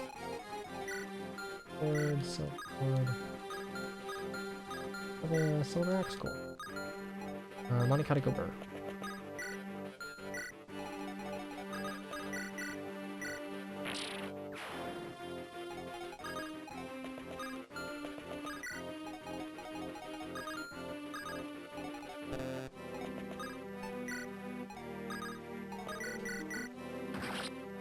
That was super sketch, but whatever.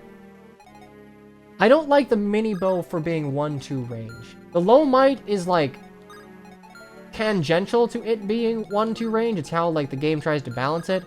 I genuinely do not think that bows should ever have 1 range. I feel like the way you balance bows is you make them the king, the undisputed king of what they do. They are the gods of 2 range. To that end, just give them weapon triangle advantage in 2 range, and make this a game where weapon triangle actually matters. Ow! Where weapon triangle actually matters.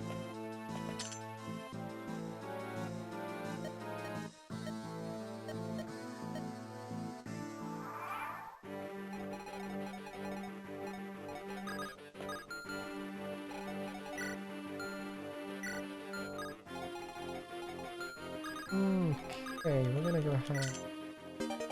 Alright, the hammer, which again, I don't... They are giving you effective weaponry for a cadre of knights that you really aren't going to see for the most part.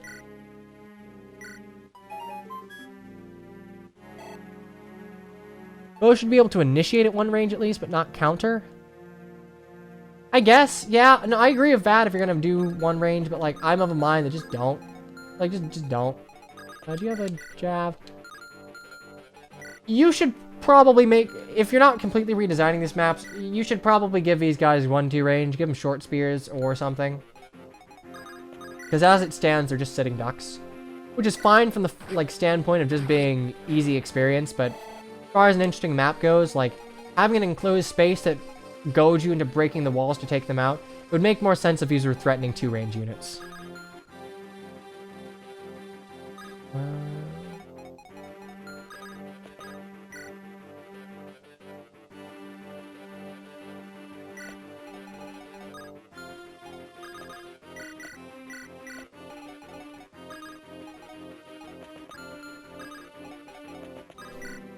Works up there. Be a big ol' ouch for me. Yeah, super big ol' ouch for me.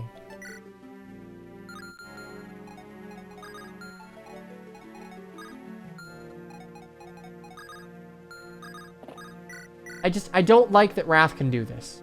This is still decent damage. Like, the mini bow being 2 might. Yeah, it sucks, but like, Wrath still has 8 strength. It's not insignificant. I don't like it. I think you balance your bow boys another way.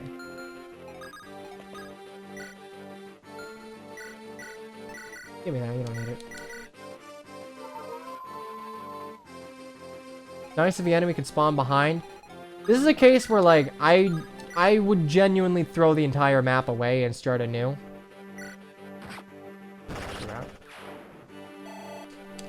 I think the conceit of this map and the execution of this map are both very bad and could very much stand with some retool. You can attack, right?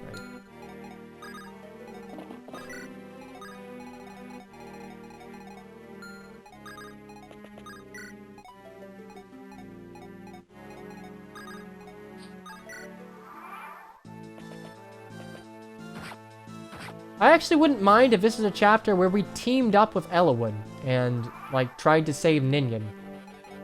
Because saving a ring is far less impactful than saving Ninian. You could have, like, the Gaiden question be like, hey, do we have enough time to help Ellawood? And Ella could be like, look, I can probably do this myself. I have a cadre of knights. But Nils would want, like, Lynn to help too. I mean, Ellawood and Lowen, sure, it would give you some guest units, and it would introduce them a little earlier. Double bow is fine being 1-3 range in both Path of Radiance and Radiant Dawn, because it's just the ultimate bow. Also, it sucks dick in Path of Radiance, so who cares?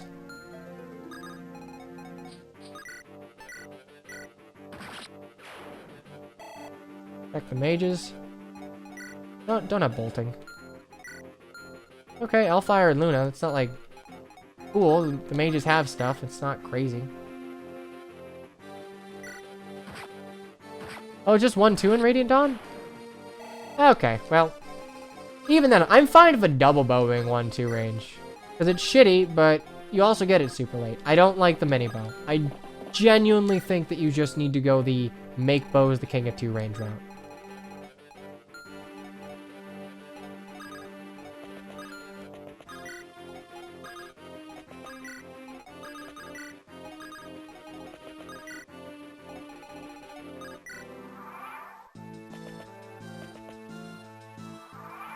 I mean, Astrid's good in Path of Radiance because she can become a warrior on a horse.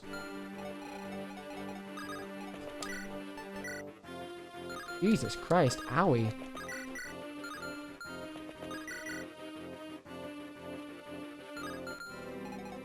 I'm not sure, given this guy Luna was really the play. I feel like you should probably give him like a higher might tone.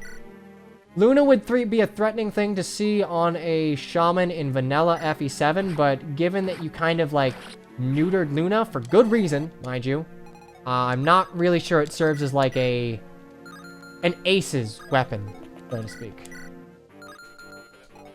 Yeah, I can go ahead and like do a bit of chip.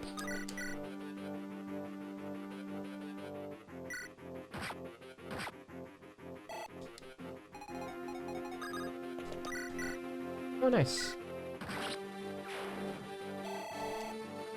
Like, I think that Luna should not have crit. I think that was a smart surgical change. Items... I genuinely don't think that you will, but just in case.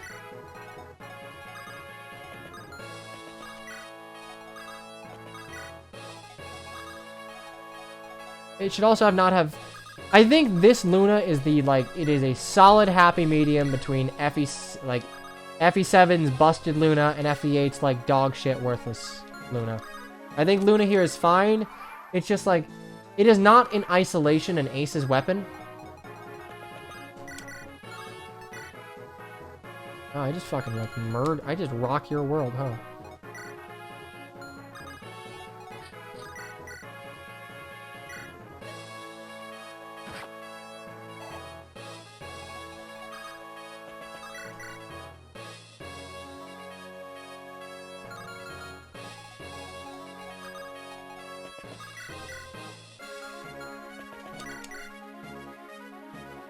Yeah, Monte Carlo good. Can I get any heal XP out of this? Yeah, a little bit.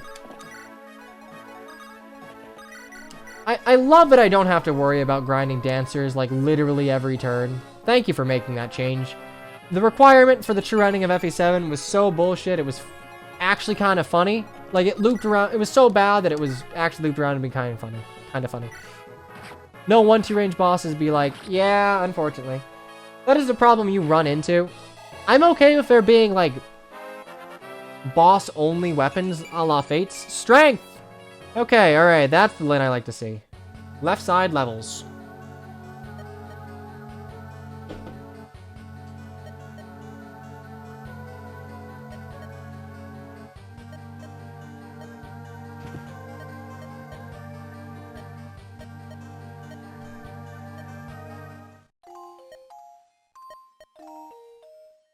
This chapter's weird. I get that they use this chapter to introduce Ursula as a villain, which is cool. I like that they introduce her early, like, on 2 different occasions before you actually fight her in Night of Farewells. Or Battle Before Dawn, right. But you need to come up with a more convincing reason for her to leave.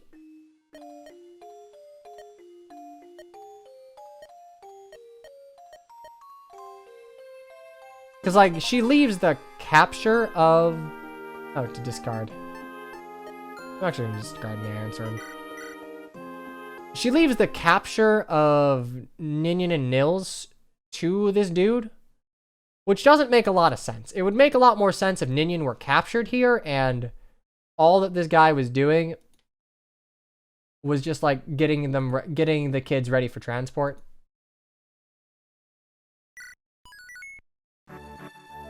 Why did you drop the one of more uses? I don't know, like, let someone find it. Let it be like a hidden item when someone else plays this. I recommend turning on animations when fight equal. Okay, cool. I'll do it. Okay, I see new armor knights and I see ballista. Ballista, okay, I'm of a mind that ballista outside of Fates are typically they don't work. I do not like them. I do not like that they can kill. I like them as area denial and, like, good ranged poke. I do not like them as executioners. Okay, none of this has really changed. Yada, yada, yada. Vortex of strategy because there's a ballista. Hey, dude, this was too much for my tiny, like, 8-year-old brain, okay? This is hard.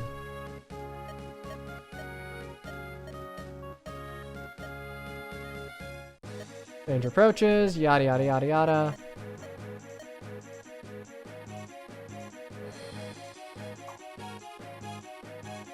Like, I genuinely love how Fates did Ballista. I think it's great. I think it allows you to include them in maps without it being, like, insignificant or cheap. That 15 range Ballista. Yeah, yeah, yeah.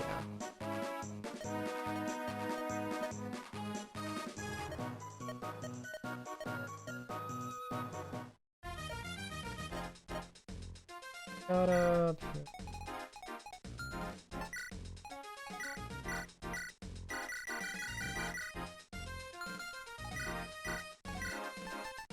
Hammer.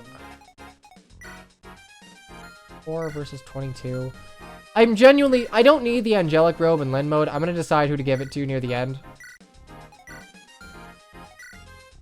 Because I do genuinely think that the Angelic Robe is, even in normal playthroughs, it's wasted on someone like Sane or Kent. It's best given to Florina or even Lin if you're worried about a game over condition in an Iron Man setting.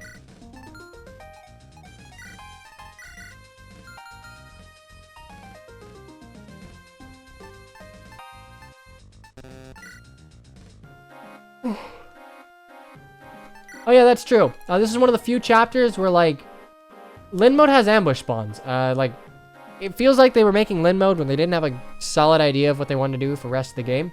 So these two soldiers here are ambush spawns for some fucking reason. I don't know why, but actually kind of threatening.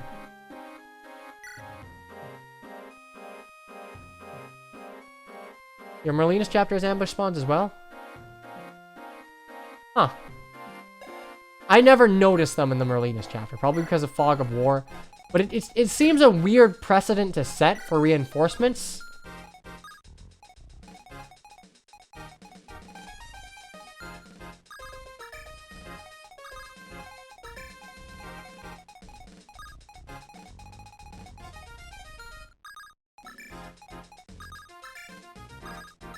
Okay, we're gonna do that. Actually, formation. Since I don't I don't give a shit about ranking because FE7's ranking system is super scuffed.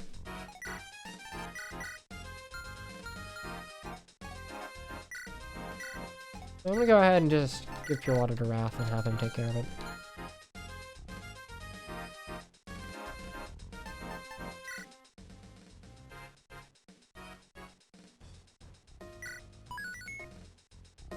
Still no Kent. I'm just gonna use one of the Christmas calves. I like Kent as both a character and a unit, but like I don't really need confirmation to like see if he's good. I know Kent and Sane are good. I'm gonna use one of the calves just to see how they scale into like late game and also for utility, but using them both, even if it changes here, I don't feel like they're super. I don't think it's super necessary to use both.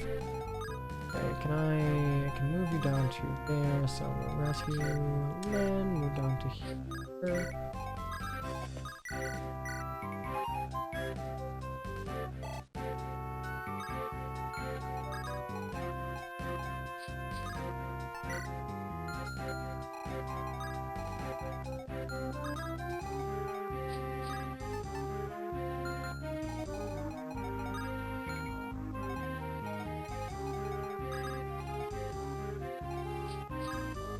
Great, you have a Monicati, make sure I have a Wing Spear. Actually...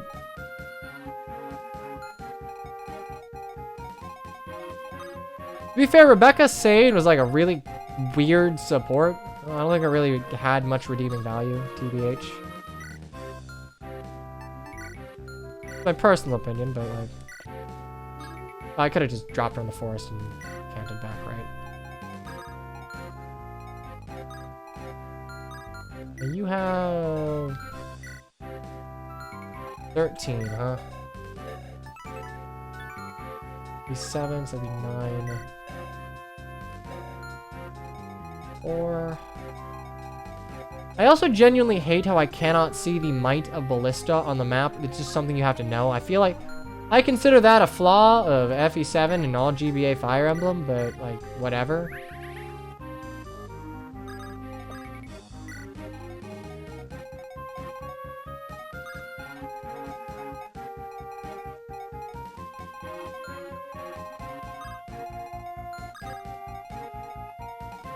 Thracia did let you see Ballista Mine. You know what Thracia also did? Spam Ballista until I actually wanted to kill myself. Thracia's overuse of Ballista is egregious in how bad it is. Also, this chapter isn't particularly great. The Ballista just has like a huge threat range without like a super reasonable way to shut it down. Like it's not crazy. It's just it's there. It's annoying. I would be genuinely... I don't like the usage of the Ballista in this chapter.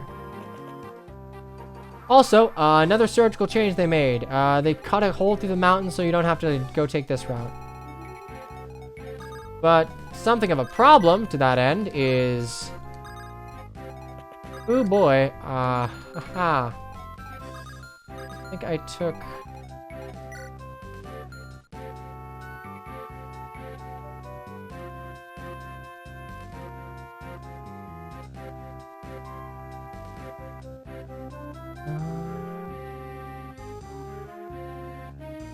Okay, genuine question. Do you remember how much damage the Ballista did?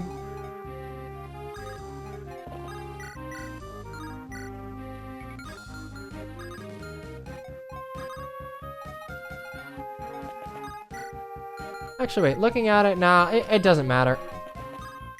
Sarah can eat a hit.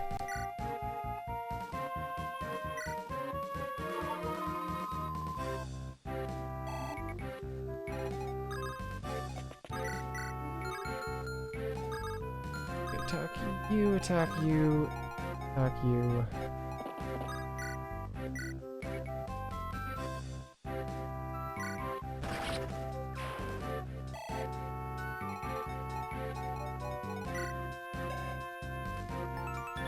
Oh. I actually never noticed that. Okay, so you can check Ballista Might. I never noticed that attack was actually irrespective of the equipped weapon. That's neat. Thank you. I didn't know.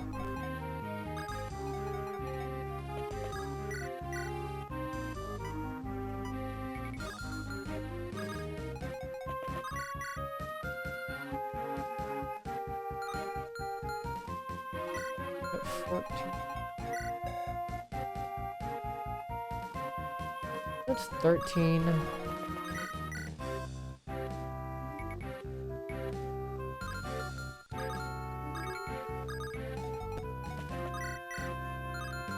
You, and can I kill you reliably? Oh, I can. Okay, so that's why I gotta do it this way, huh?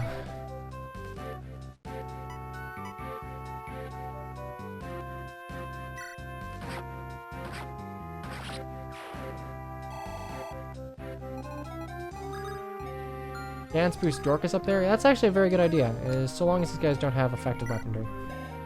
Shield sword, iron axe.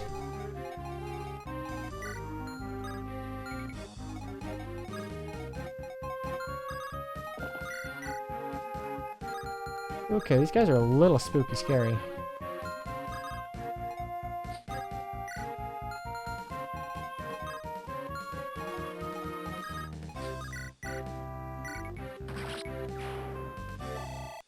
Oh, Lowen's 100% going to be an X cap. It makes sense of his, like, archetypically it makes sense of his stat allocation.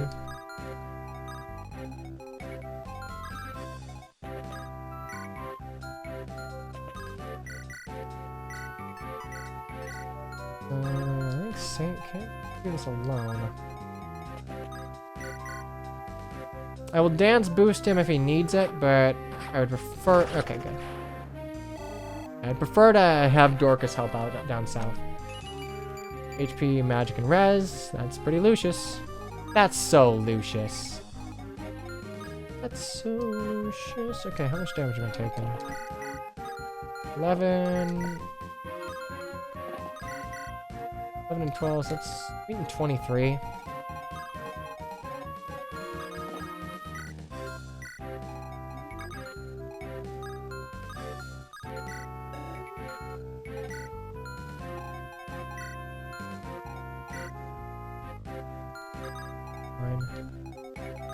Drag one up there to Dorcas. Move you over to the armory. Oh, reinforcements and rush them.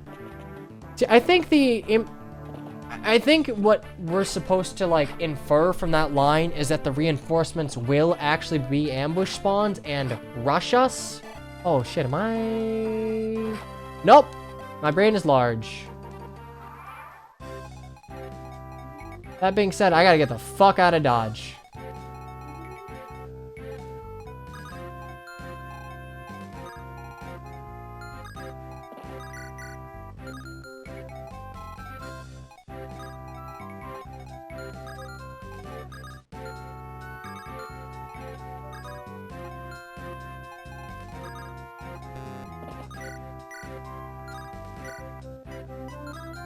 Six damage to me, and how much damage do you do?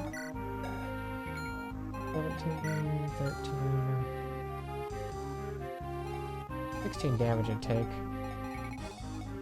Not the end of the world, and I'd actually prefer that ballista be gone.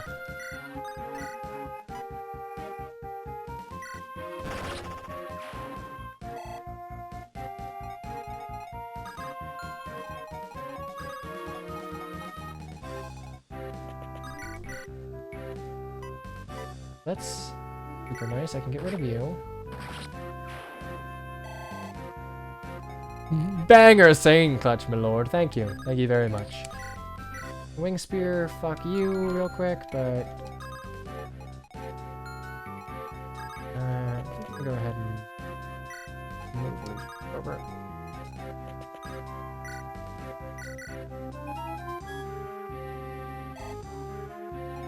Or to kill the axe boy.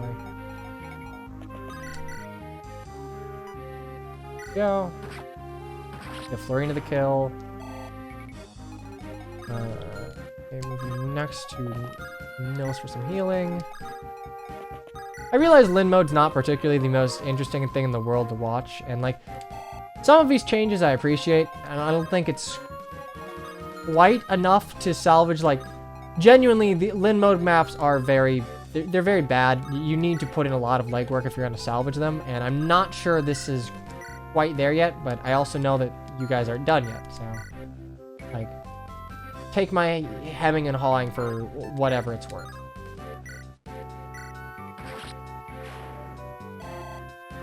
Also, I'm using the wing spear here because you said it refills in Ellawood mode. Oh god, you need to get some strength.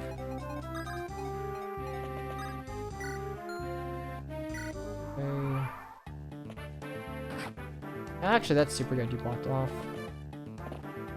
Okay, so these guys are still ambush spawns.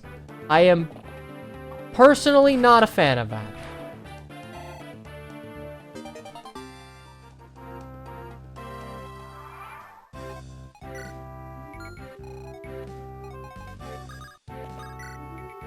Did I do that 10% hit? I could have, yeah.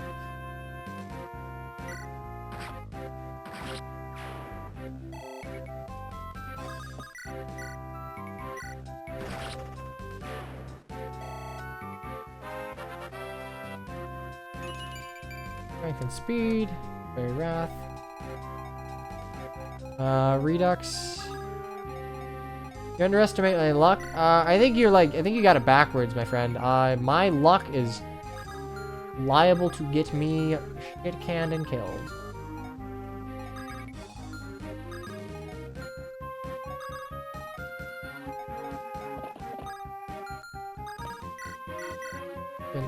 That.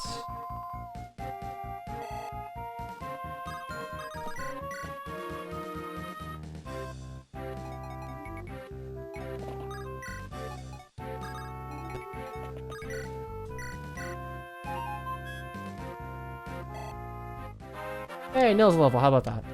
Okay, HP, speed, luck, right? Doesn't matter.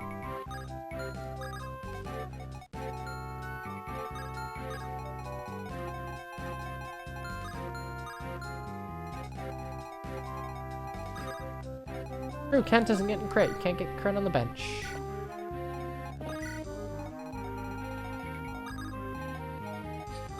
Items, weights, fine, I'll just go ahead and put them on. FE7 Redux. Use the command in the title to give you more information. I'll add Redux as a alternative command a little bit. Man, ooh. I don't like those being ambush spawns. Granted, I don't think this is a great map to begin with.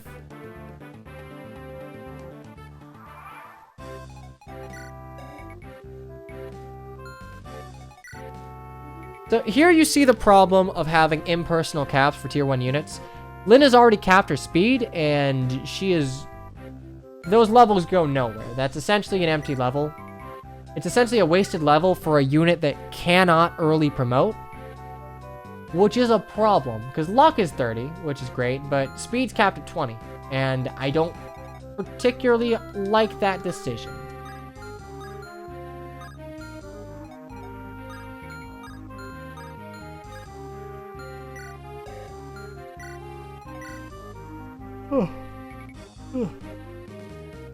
Unless this is FE10, her tier 1 caps kind of suck. I like how FE10 did it. Classes and units still felt distinct. Can I... God, I can't even shit, can you?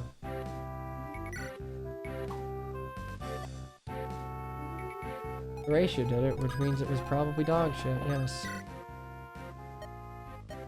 Axes over Lancers. Oh yeah, right, we get a Reaver one. A Lance Reaver. This would be very in vanilla FE7, that would be very cool to carry over to Lynn's inventory, but it ain't, so get fucked, I guess.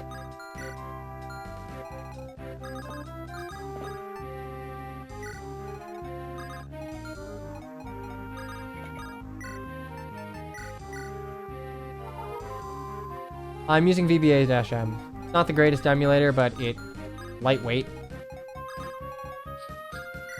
Really all I care about.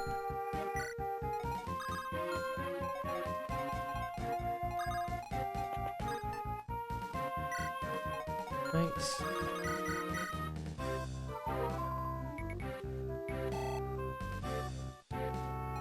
Hey Moss, welcome. It's been a hot minute indeed. Okay, yeah. I'm trying to speed through this pretty quick. I think reinforcements are over and done with, so we're gonna go ahead and Axe Reaver. So I gotta kill Lance Reaver, dude, with probably like a. Actually, I can. Ooh, I can Monicati you.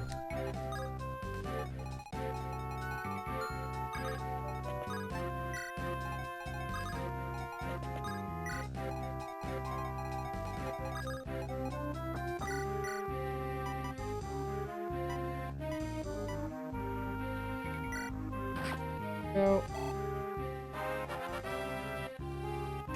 FE10 mages get a shitty speed cap because it's FE10. No other reason. Okay, next turn we'll move out. Take it easy, Brax. Thanks for coming out.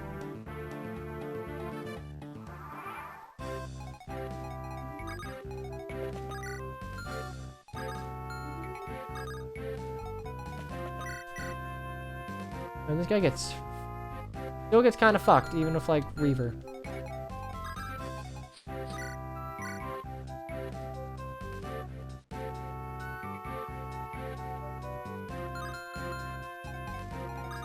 Damn, I actually want to like poke you out a little bit, but I don't think that was enough.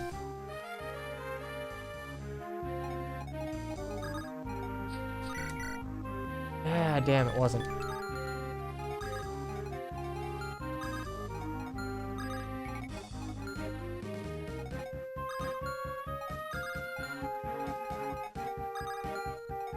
Okay, yeah, this is actually a moment where Wrath is going to be very helpful.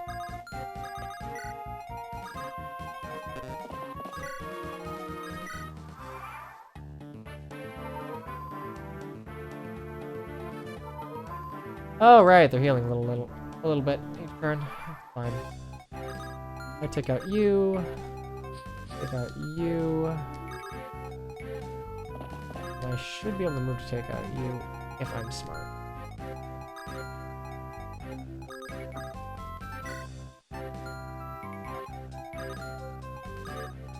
So, first, let's just see if this works out. Not.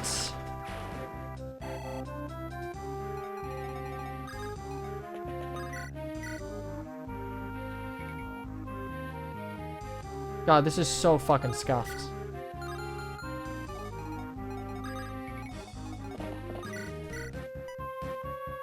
God, this is so fucking scuffed, actually.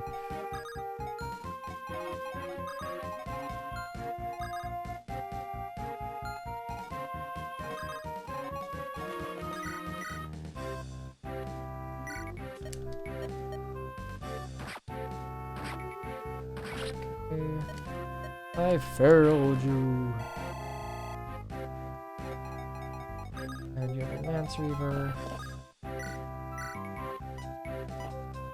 A 45 crit.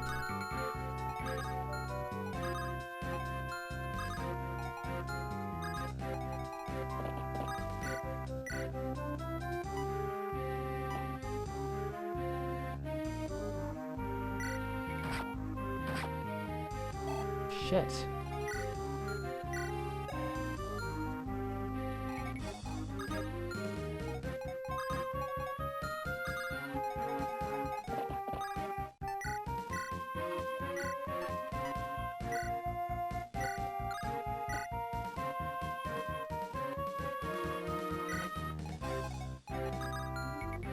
It's genuinely pretty scuffed.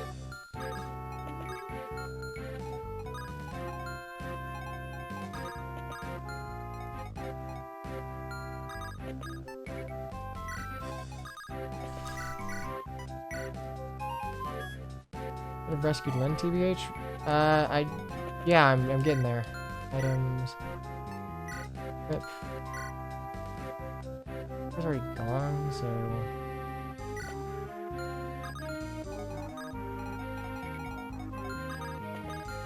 Now we'll just see if Wrath lives. I don't think he will, honestly. He's gonna have to dodge. Nah, he's dead. Ah, hey, Wrath lit. Okay. That is kind of tricky, though. You buff these guys... You buff their bulk up enough to where you have to player phase all of them, lest you have to do something like this to try and, like, enemy phase. Which, to be fair, I could have probably used Ninnis Grace to go ahead and, like, cheese it a little bit. Here's my one never punished card. Lance Reaver. Move that.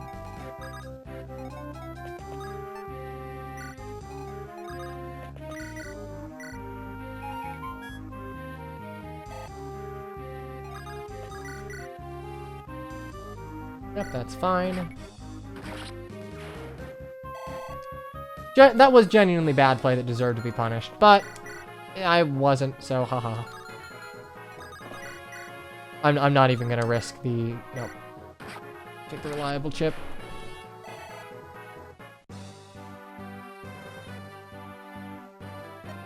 I do think that overlapping ranges there is a decent enough idea. It forces you to player phase, so... Good job. I know that they always had Reavers to begin with, but now the enemies are threatening enough to where you can't just, like, steamroll.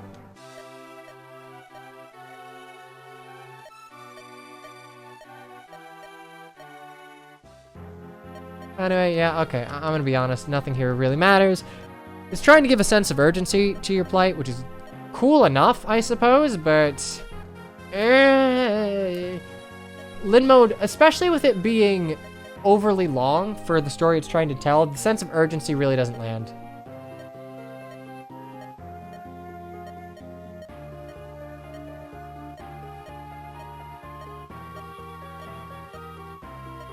No, none of this is new.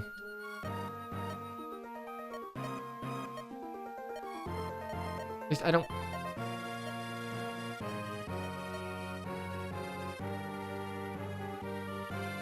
One said she was an imposter. Was it?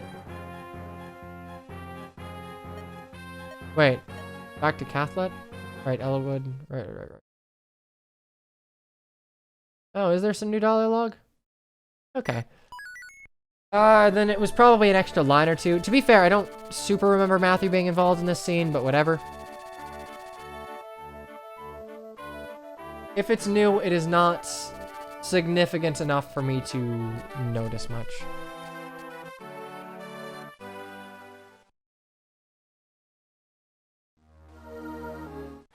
Okay, blah, blah, blah, blah. Ella was in this village. Okay, hence, here's one of the extra reasons where I think that aging up the FE7 main lords would just be more sensible. Elwood, as a young heir to the seat of Foray, he's able to, like, very quickly negotiate ceasefires of all the neighboring nations to, like, stop them from interfering with the Kalen's succession crisis. Which is impressive. Keep in mind that he's, like, 17 doing this. Like, it's not beyond the pale, but, like, these are the sorts of feats that, yes, I realize it's a medieval-ish society, but when being read by an audience, I feel like you get more mileage out of making them... older, personally. It's a case of hyper competency for someone his age.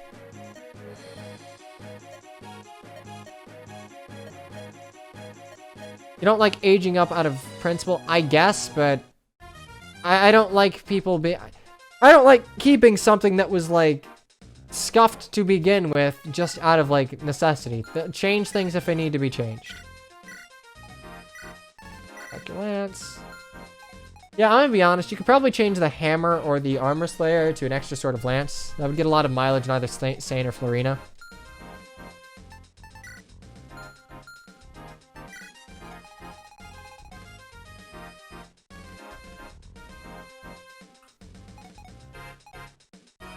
Oh, okay. Eagler's a heavy paladin, so I'm assuming then...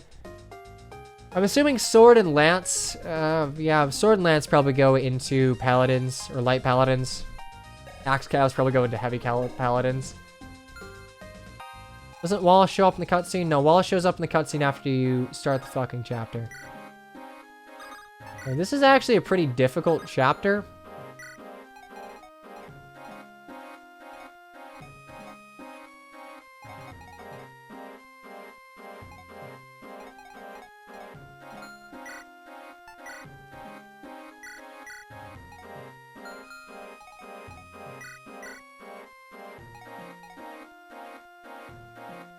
I'll turn on animations when I get to Eagler, yeah.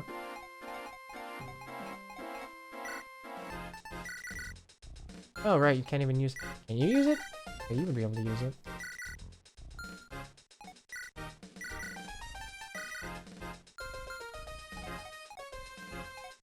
I think I might bring Kent for this chapter.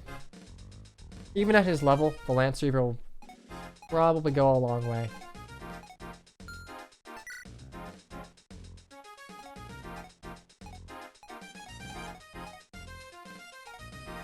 I'd have to bench some. Man, Dorcas is actually pretty good now. I think we're gonna trade out Calves for a chapter. The utility swords bring here is pretty useful.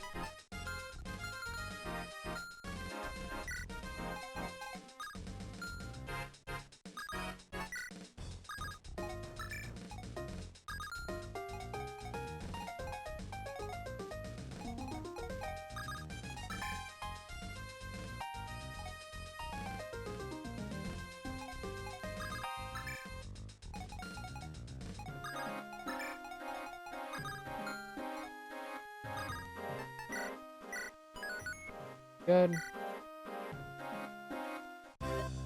In the lead, please. I did not put you. Oh, yeah, I did. Okay, so Wallace is already a general, so he's not a knight, which is good. It makes... I get that he was a promotion about, like, the tutorial about promotions, but it was stupid that he came as a tier 1 unit. And I fucking hate this. I fucking hate this dipshit. Which is weird, because I like most of his other supports. They're either funny or, like, kind of heartfelt in the case of Renault. And, like, I think it's either Sane or Ken. I just really I will forever I will die mad about the fucking Lynn Wallace A support. It is such a shitty support. Prevent me? Bro, I got a armor slaying Lance Reaver, like, fuck with me. I know he's unpromoted for this tutorial's sake. I'm glad that we don't do that here. Such beautiful eyes. I've been a knight. This is fucking stupid, by the way. This is just genuinely fucking stupid. It might have been conveyed better the original Japanese script, or maybe it's a sort of like Japanese-ish sense of theming of like bright eyes, but genuinely this is fucking stupid.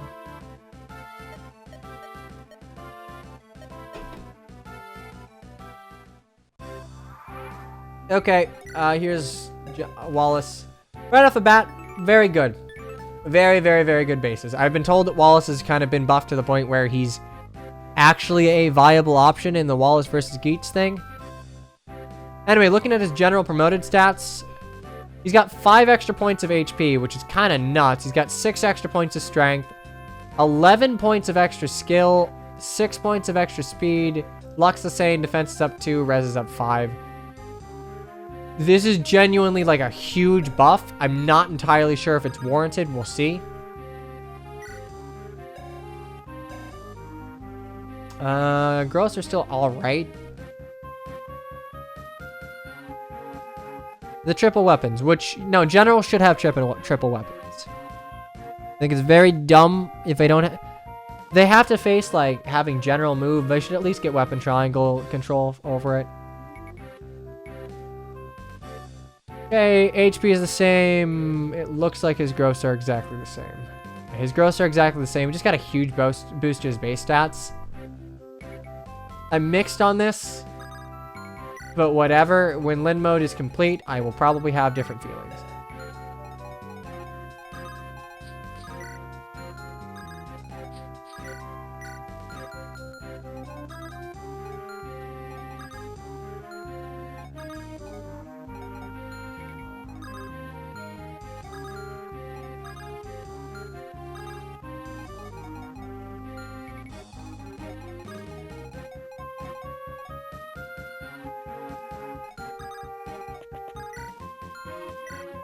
here.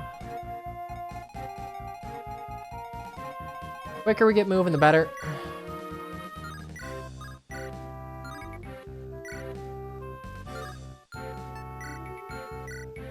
I mean, for what it's worth, I typically like knights in Fire Emblem, and I think FE7 has a very good example of a knight that's not overly good or bad in the case of Oswin. Who gets the Earth Seal? I don't know, actually. The problem you run into is, like, you have to use it as an early promotion item, which I think from a tutorial standpoint is actually pretty valuable. Like, ah, damn. Wallace is going to completely come out north. What level is your Sarah at? Sarah's only at 2. Staff XP still sucks from, like, what I have seen thus far, so...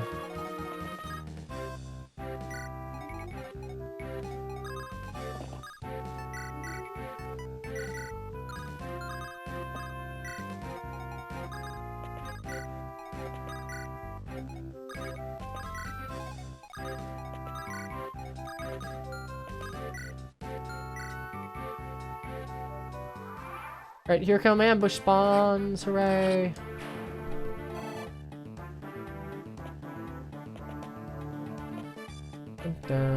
Lane mode ambush spawns for some reason. You don't.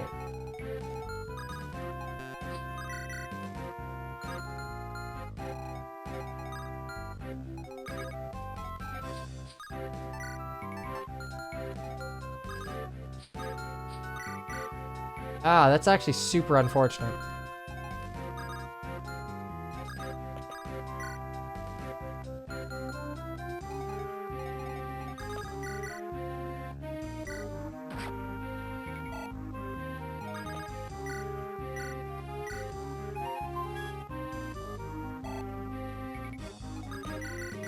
Okay, take you up. Will. O rank is always nice.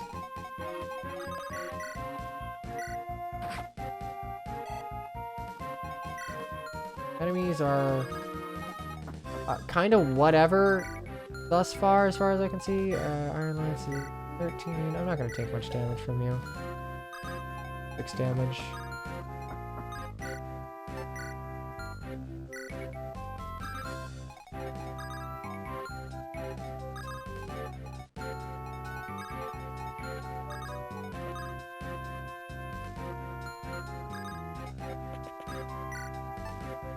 Monicati here, I guess. That way both options will finish you off.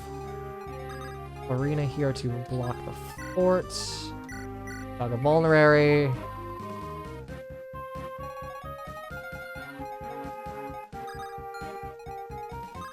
I mean, thus far the changes made to, like, Wildflower, they are sensible. Very sensible. We're gonna move up too.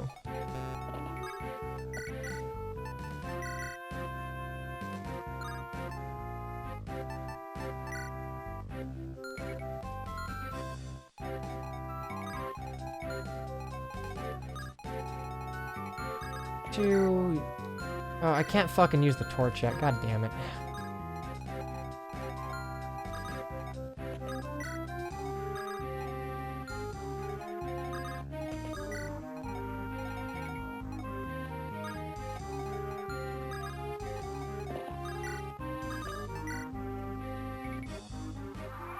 Okay, so you just kind of get an onslaught of enemies that... In this chapter, you just don't have a good way to deal with.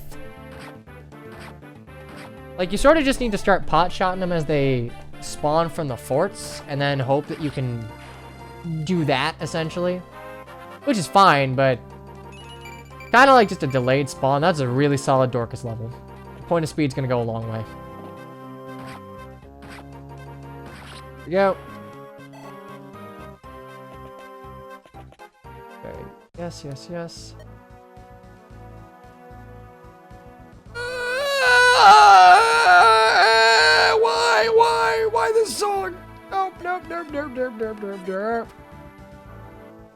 Stop the song. No. Oh. You're gonna give me PTSD, man.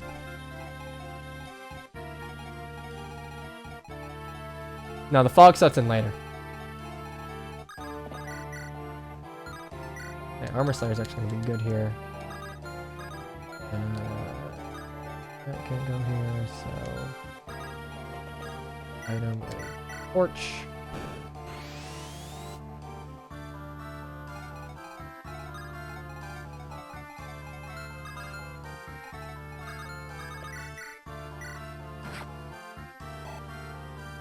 Why does the music start and get replaced by vanilla music? It's probably just not done yet.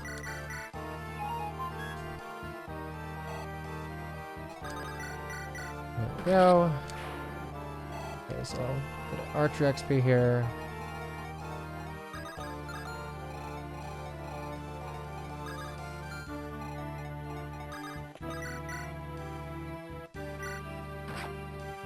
Dorcas and Wrath can take care of you. See, this would be a case where, like, the mini bow acting is just like a hyperactive, hyper-accurate short bow is fine.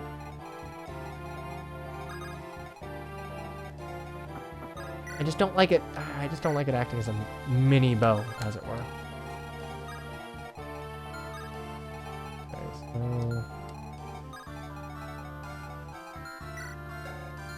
normal iron lance. You can hit there. Put you down by mats. Give you the Manikati. We're gonna wait.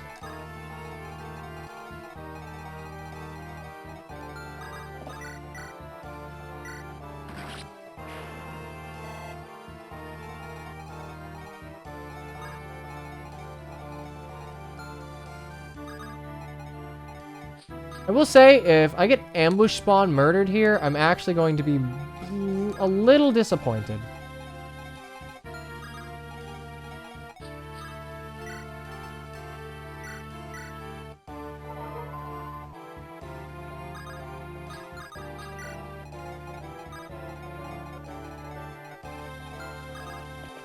Like, say it with me, class. Ambush spawns are never good. They are never good. They range from, like, acceptable to... they range from, like, kind of benign to complete bullshit. So...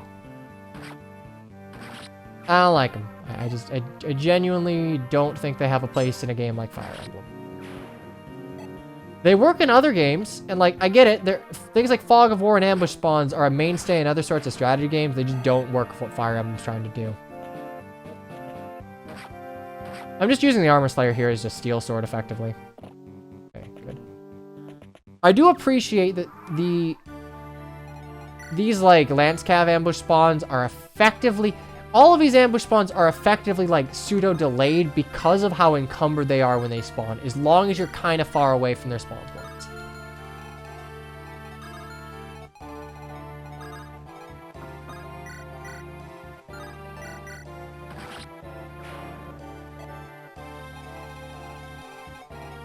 I don't find them acceptable design. Yeah, I can't do shit to anyone.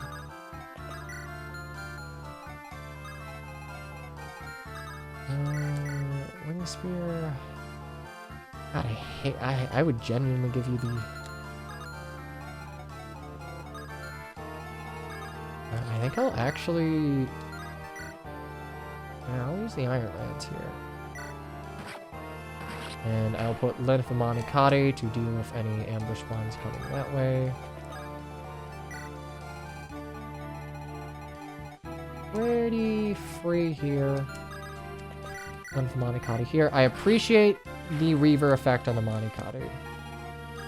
It allows kills like this to just be way more reliable.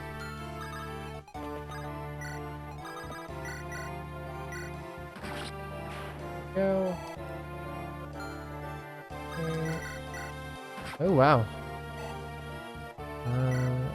14. 3. Up 2.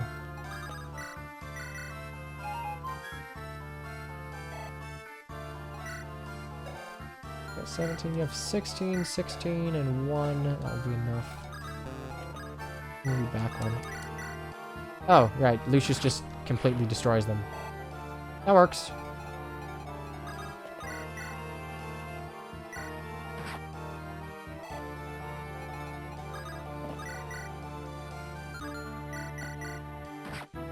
There we go. Activate detailed combat preview? No.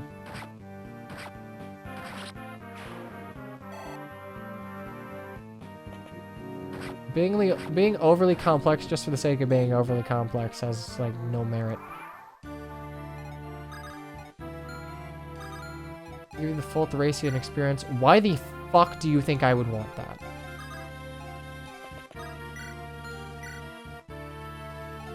It also displays attack speed. Attack speed's nice, I'll admit, but, like, having to do mental math for damage done is just not something I enjoy when it's not required of me.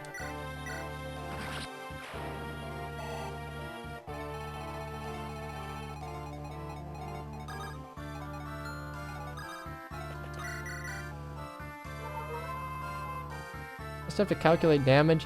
Yes, but I don't want to, like, accidentally fuck up and just, like, mess up one thing and get, like, absolutely screwed for it. It's one of those things where it is a concession on, like, player calculations that I am willing to make.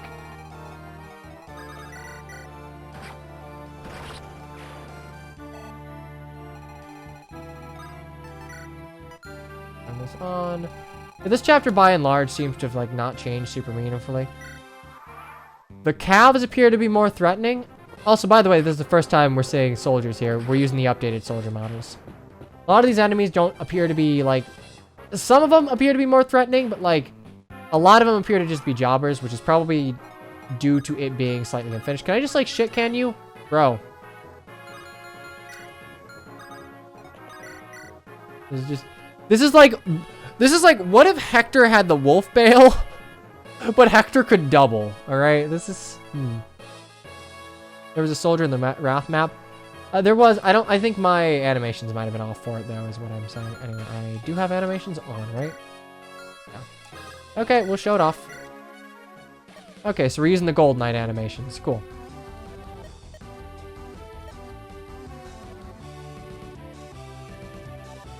I'm kind of mixed on the use of, like, the FE8 boss fight theme.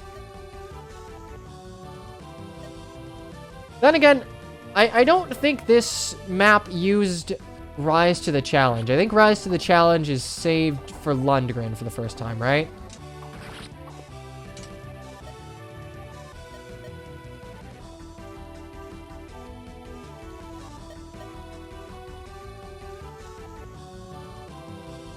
Yeah, okay, if, you know what? If Rise to the Challenge is used for Lundgren for the first time, I'm okay with using Sacred Stone's music here. But Rise to the Challenge is like a fucking banger. Oh, yeah, more strength, thank you. Eagler could have gotten Rise to the Challenge, yeah, but I'm okay with Rise to the Challenge being like the Lundgren boss theme. I'm cool with that. I am like, that's fine. I think it's a way to spice up what is genuinely a fairly generic set of boss combos.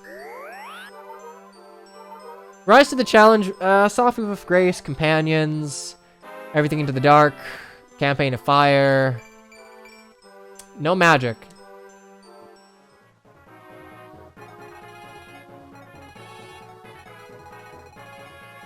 It makes sense for to have a final boss of Lin Mode have his own little theme for a while. I agree. I also agree that making Lin Mode, like, shorter would make these, like, essentially vignetted boss themes have a little more impact. Like, if Eagler had... Oh, God, what is... Against a Power... No, Against a Powerful Flow is Path of Radiance. What is that called from Sacred Stones? I forget. And also, just double checking. Cool.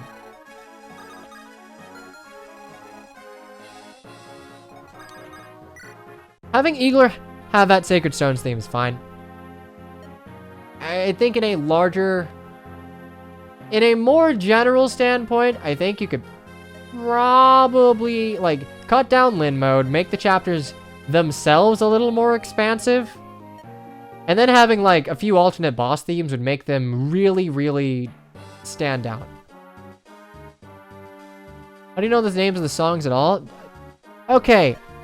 Alright, listen up, you little zoomers. Back in my day, when I wanted to listen to music, I would take my Game Boy, and I would boot up Fire Emblem 7, and I would go straight to the sound room and be like, you know what I want to listen to right now? You know what it is. Rise to the challenge.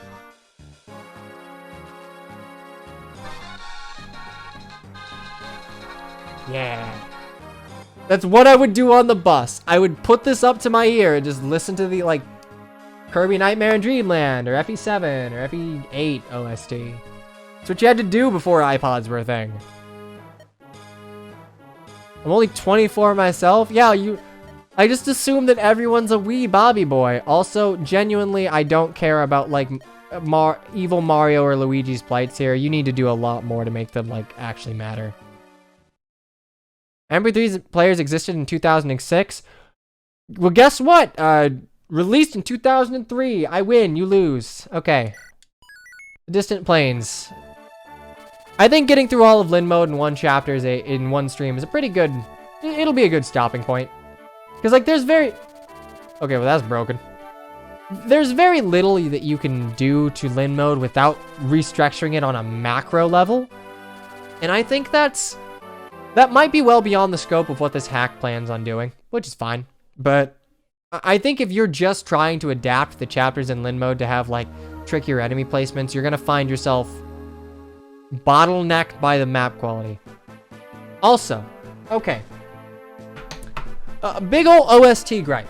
Companions should not be playing here at fucking all. No, no, no, no. No companions here. I get it. This is like the culmination of, hey, Lin and, like, her cadre that she built up over Lin mode. You know, it's a theme of, like, coming together. A little power friendship, the leitmotif. No. Companions should not play until Lin, Hector, and Ellawood are all together. You know why? Because Companions is just, like... It's just a fucking reorchestration of the Lord's themes. Like Light to the Morrow, Lin's Desire, One Hearts, Loyalty. No, this should not play at all until you get Lin, Hector, and Ellawood. This is a problem of FE7, like, proper FE7. This should have something else here.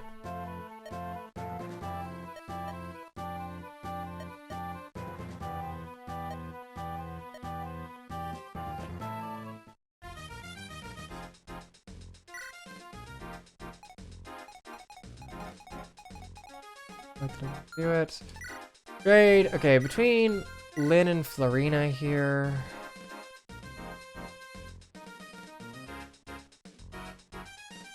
Don't get me to 29 HP. You are level 11 though, so it is plausible that you get 2 more points of HP. I do think that having more HP on Florina is... Defense, 4 defense.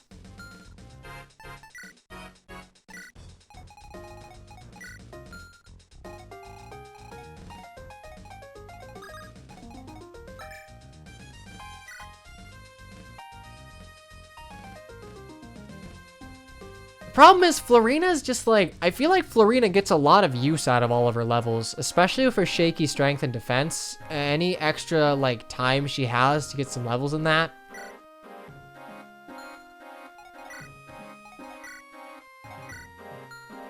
I actually don't have any... Oof.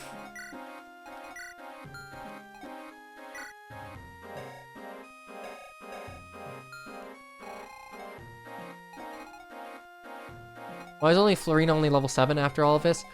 So normally when I play Lin mode, all I do is power level Florina, Lin, and the Christmas Cav of my choosing. Here, I was a bit more judicious with spreading around the XP, partially because I feel like power leveling in Lin mode kind of breaks the balance that Hector mode expects you to go in with. So I did that for the sake of giving this hack a fair shot on what I feel like is expected levels going into, like, Hector's mode. Level up Dorcas to 10, promote Dorcas? Fuck yeah, fine. We'll do that.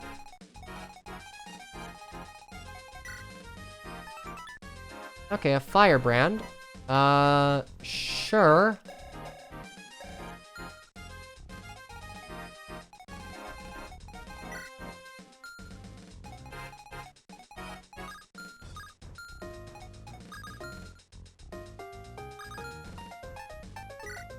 I guess we're gonna give Dorcas Rasp Pure Water here. Go ahead and give Killer Bow and... yeah, we'll give you an Iron Bow, it's fine.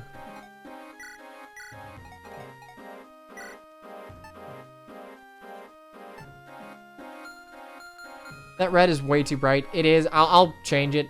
These colors were just set like for defaults. Problem is, on the free version, I have very little... oh god, I don't have the most control over what, like, the colors are for it. Okay.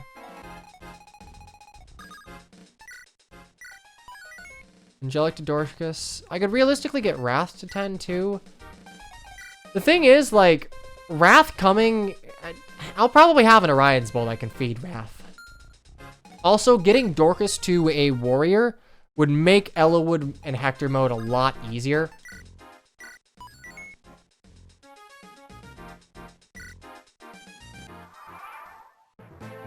I fucking hate this. No. Companions should not be playing here. Like, from a thematic standpoint, it does not work.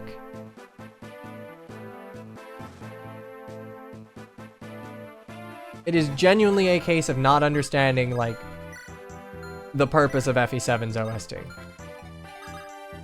And I'm gonna be honest, I am a huge fucking, like, cheese-eating, wine-sipping elitist about, like, the use of sound of music in FE7. Because I have issues of how, like, vanilla FE7 does a lot of things with its score.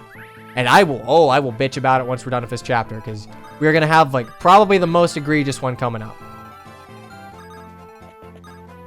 Yo, let's go! Dorcas! Dorcas! Dorcas! Marky Joe made a final chapter theme for Lynn. I listened to it. It's okay. It is not great. It's okay. It was like a valiant attempt, but it's... I think you're also kind of limited with sticking specifically to Winds Across the Plains. It's just kind of shifting it to minor and then modulating it up a little bit. Which, mind you, is fine. A very cookie-cutter way to make something hype. Also, this map is really bad. It doesn't look like you've made any changes to it. Everyone getting bottlenecked right here is very bad map design. Yes, I realize I could rescue drop someone to Florina, but, like... ooh, good. If you're looking for something to change, how this map's opening plays out is definitely something worth considering.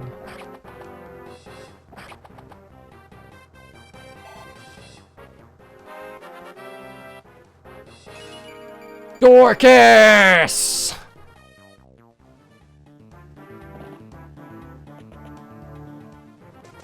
Dorcas! No damage!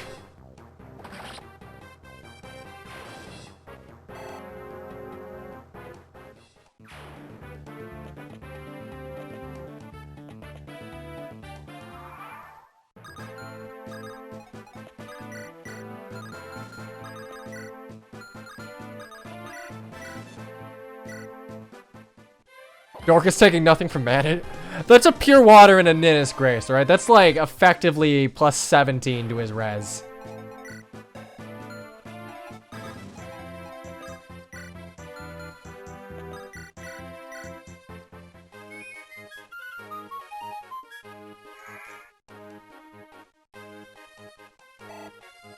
I'm definitely gonna probably... if someone wants to, like, pop up pink, I feel like pink is probably gonna be what red is going to end up being like.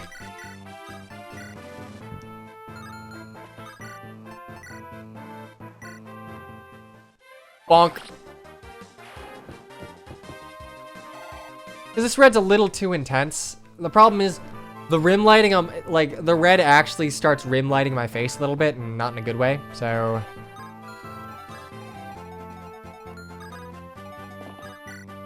Like, right here. This is, like, the big nut part of Companions. You should not be playing it on Lin mode. I'm sorry. No. Like the da-da-da-ba-da-ba-da-ba-da. That's, like, big nut. That's, like, slam the nut button. We do not do this in Lin mode.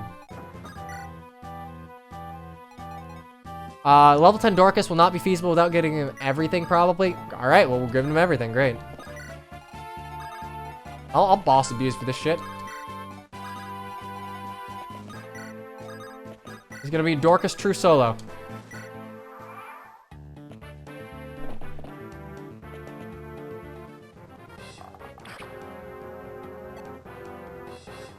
Okay, that's fine.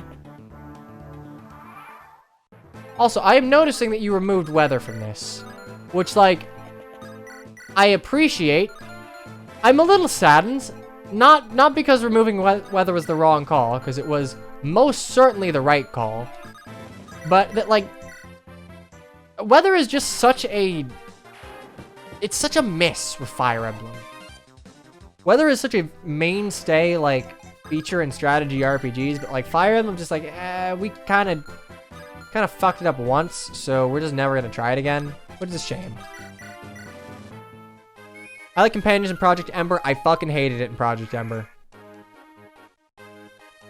It would be like, okay, using Companions in Project Ember would be like, you know what we're gonna do? We're gonna just have, like, Lost in Thoughts All Alone as a map theme. Like, it is a case of just not understanding FE7, like, the theming behind the OST. And I get it. Like, again, cheese-eating, wine-sipping elitist. I get it. I acknowledge it, but genuinely is a misuse of the score.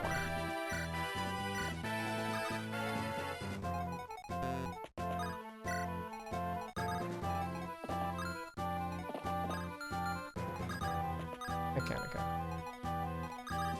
Rescue drop.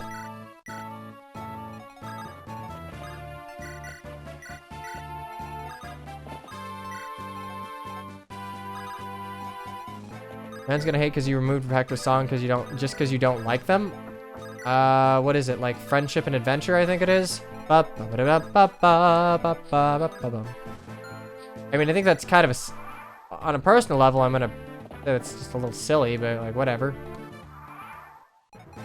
Can I give you that one shot? Nah. Can I give you that double? Nah. Or can I give you that sing? I can sing for you. Haha.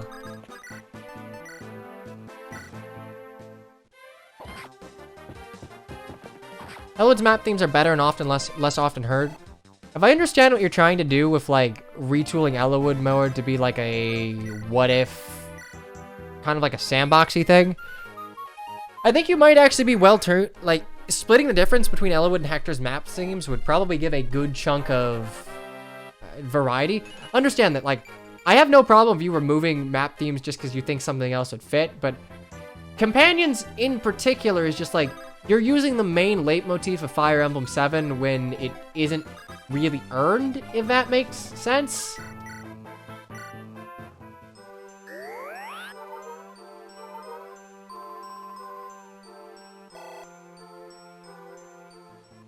Like, I have no problem with just about anything else, save for maybe, like, the removal of Together We Ride.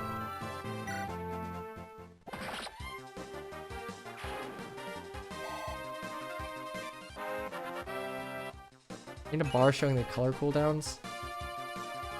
Okay, more strength. This man has 17 strength.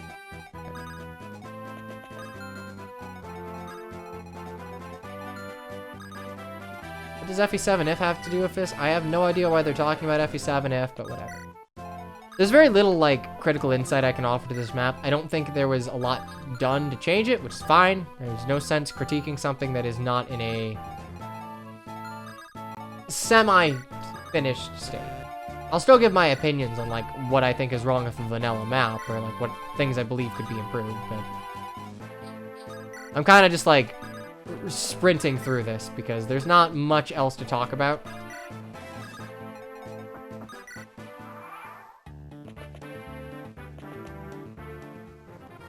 Damn, I almost one-shot this guy.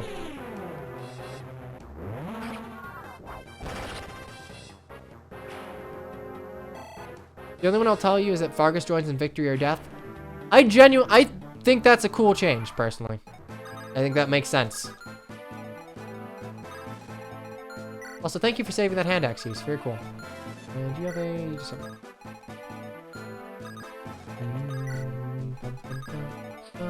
give me the energy ring. Alright, we got Death Blow 1. Let's go.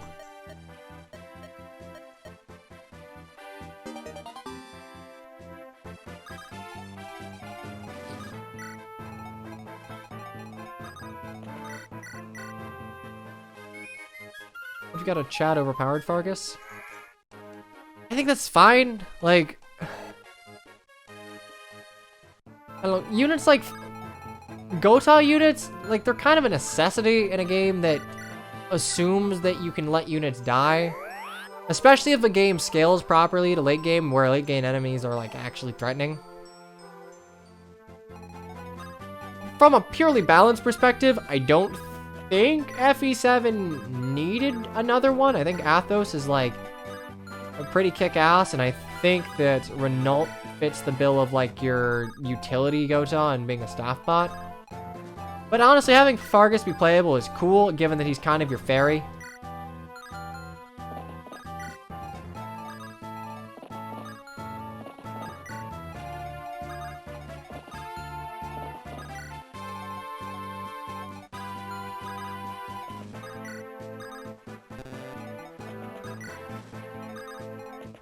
Like, obviously you can't make Athos a conditional recruitment, but it's one of those things where I don't think both, I don't think both Athos and Fargus would be necessary as Gothas, especially if they are as good as I assume they are going to be. But like, from a purely like monkey brain, this is fun perspective, I dig it. Like, it's a rule of cool, like, hats off to you.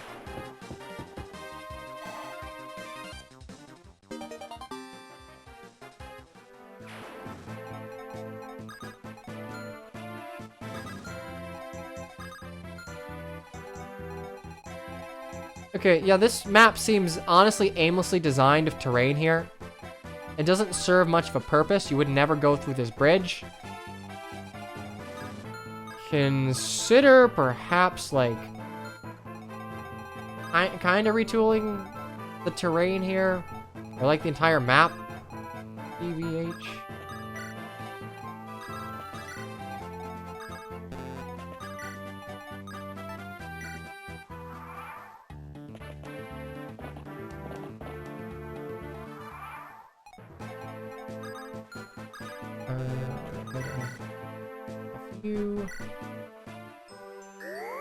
Fire Emblem shouldn't exist? I mean, in a capacity, I suppose you're right.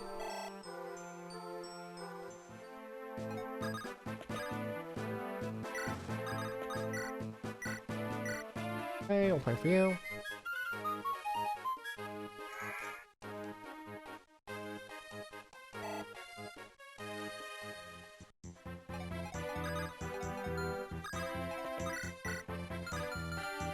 W? Not quite. I'm gonna mini bow you. I think that would be enough. 9.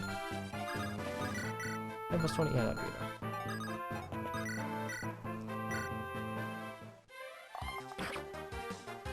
Athos is there to make sure that your bad players can't soft lock. And you know what? Like, I could throw stones at FE7 here, but honestly, that is just a problem with like final boss chapters in Fire Emblem honestly, like anything I think Radiant Dawn did okay with it because it forces you, it gives you Legu's nah, but yeah, I think Radiant Dawn did okay with it because of the Auroras, but most final bosses in Fire Emblem were kind of one-on-one fights don't work, and like a billion on-one fights also kind of don't work. Again, this is a case where I'm gonna give 3 houses like the big old W of like, hey, giving bosses multiple health bars is a really fucking good idea, and it can also like have dual utility and explaining away why they retreat. Nah, yeah, we're just gonna have Dorcas solo this chapter. Genuinely, I think he's probably the best pick for the early... Because, like, Dorcas is just gonna have a shitload of strength and defense, and that'll be very useful in Hector mode, because the mode wasn't designed around you having such a thing.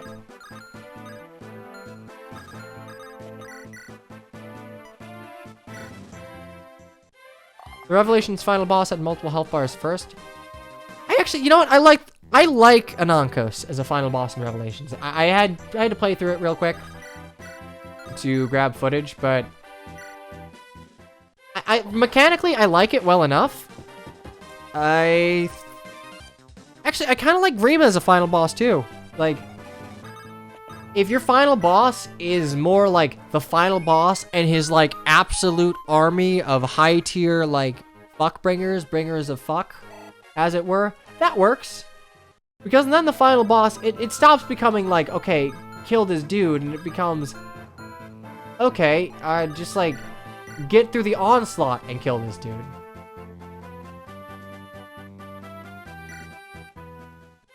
I don't know, like, multi-health final bosses, I feel like Three Houses really struck gold here. It is a very good, versatile mechanic that fixes a lot of issues that Fire Emblem has historically had. I didn't mean to do that, but whatever. Enjoy the healing, Nelson. You know.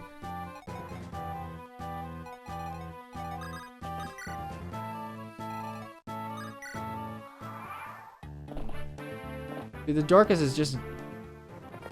The Dorcas is going to attack. I'm going to get him to level 10. I'm going to early promote him. Whatever.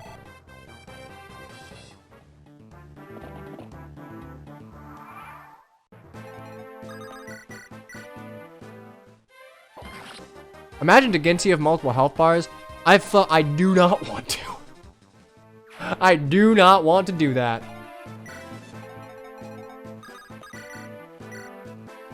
That seems miserable. Legitimately seems miserable.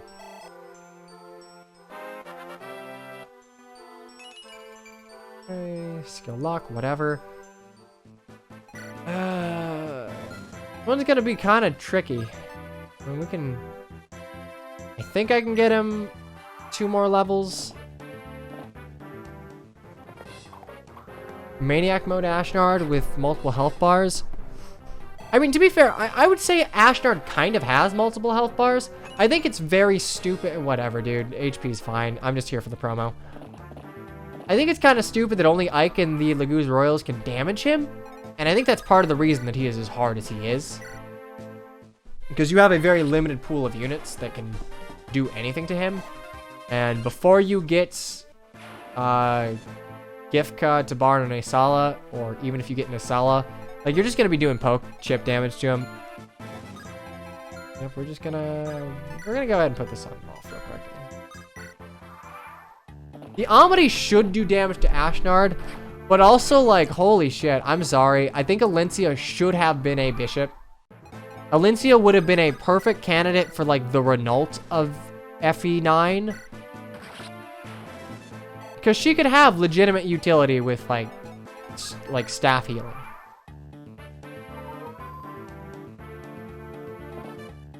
Astra has multiple health bars. She technically has infinite health bars if you're dumb.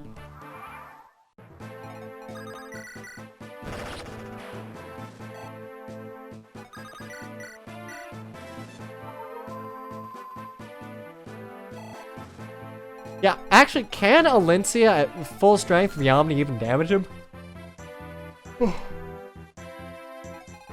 Like, the Omni's a cool weapon, but it makes no sense, like, pragmatically, that Alencia can use it. It's Redding's weapon more than anything or King Ramon, I think. One of their weapons more than anything else. I'm probably gonna need to...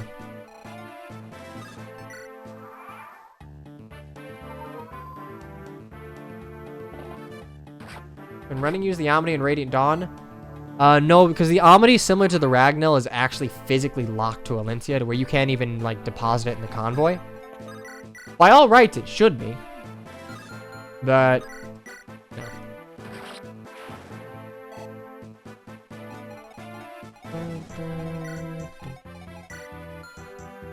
If I can get like a little extra XP, I can probably lame this out well enough to...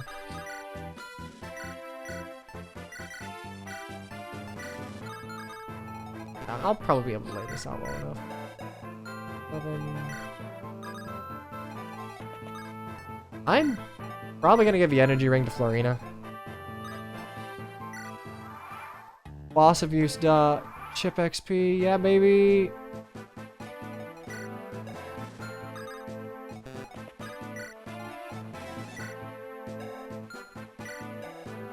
I think Florina gets the energy ring. Lynn gets the...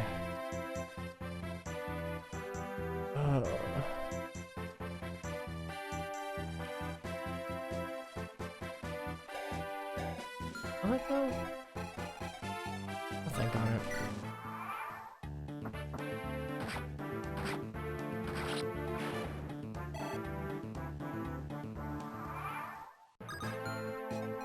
Man, you guys are just really enjoy playing with my lights, huh?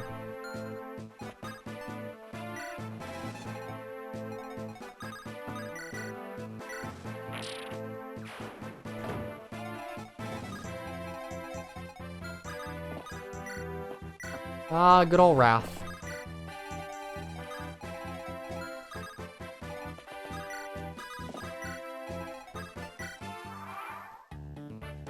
Stop recruiting Cyan's room. Go do that. Oh wow, that's actually like... I guess I can just Iron Lynch you twice.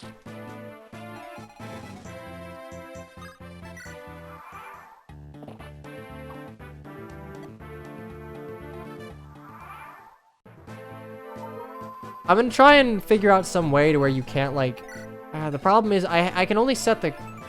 Oh, magical sword. Okay. 18.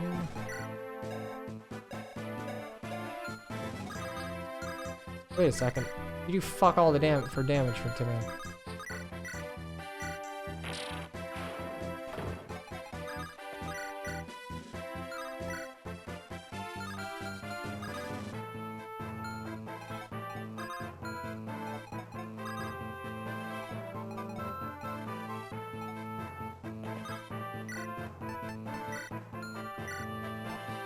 Water.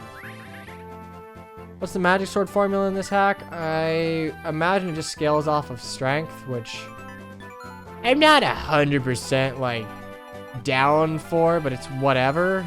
It is functional more than anything else. Also, did I bring the fucking angelic robe? Okay, Urk has it.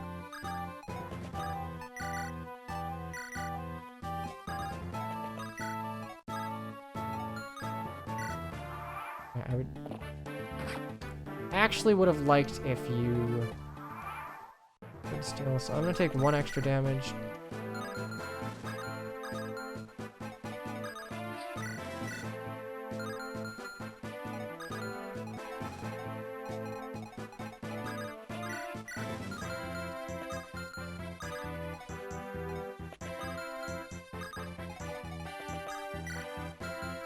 Can I put Florina here? Can I put Dorcas here? Should be able to just box you in and start wailing on you. Yeah, we're doing this for the sake... For anyone who's jumping in, I'm getting Dorcas to 10 because Wallace came with an Earth Seal and I kind of want to promote him. He's the one that at this point makes the most sense to early promote. Why do you...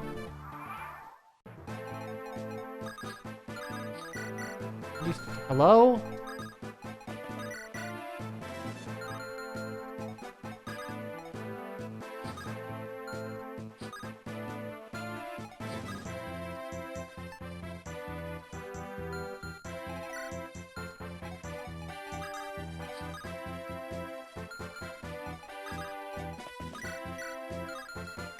Get him to level 9? Well, I mean, I could try. Still a little bit of work.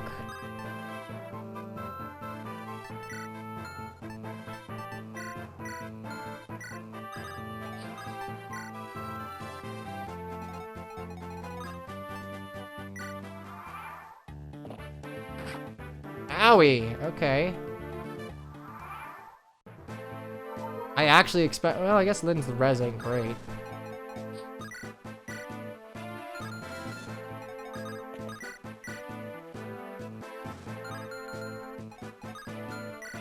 You have 9 res though. 1 speed.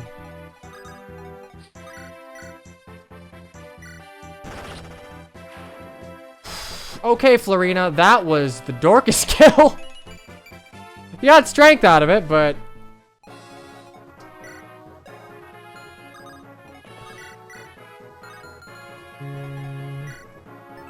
20, 10, it's literally 27.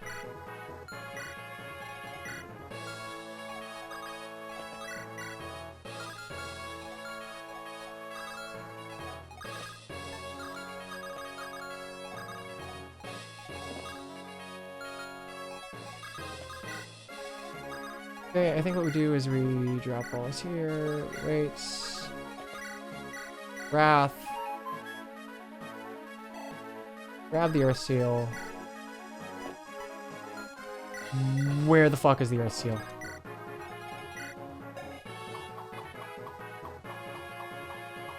Okay, Florina has it. Good, good. I want to make sure I haven't accidentally left that behind. So what we're gonna do here is we're gonna just like chip, heal, chip, heal.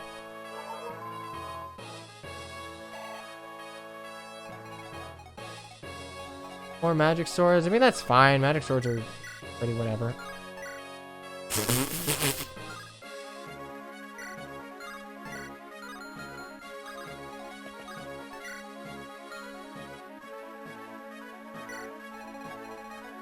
Okay, we're gonna go ahead and turn on animations for this.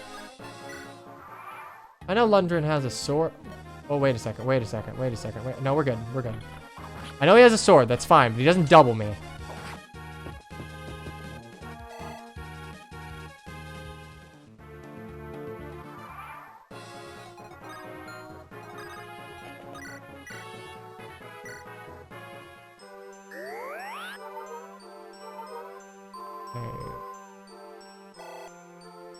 Full health he's brought down to 14, so he does 24 damage.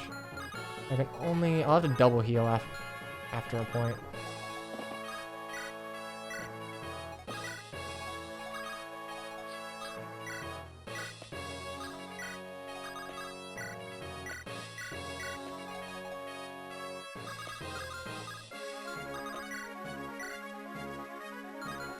Fine.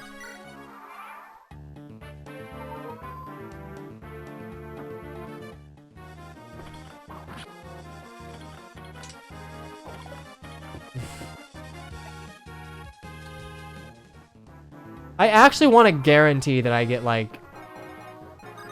I need to guarantee I get a full level off of this.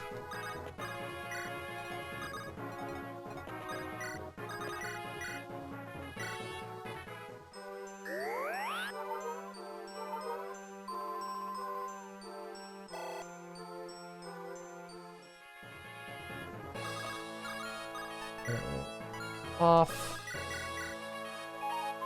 100%. Use fort healing like FE7. Yeah, the early game Shadow Dragon bosses on hard difficulty are really stupid.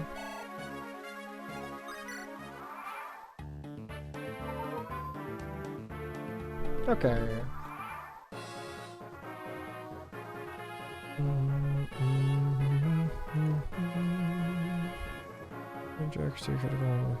Experience.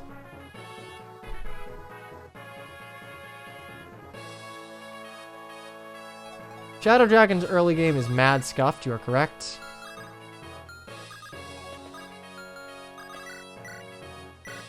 That. Right side, hey, it's a good way to get like a workable Sarah. It's a shame that staff XP still sucks. Sucks so much. The problem with tweaking staff XP gain like too much is that you can run into the problem where you just fucking... everyone turns into Ellen, which is a little much, TBH. The Last Promise is pretty good. For what it was, I am, like, very, very impressed by The Last Promise. Okay, more strength and HP.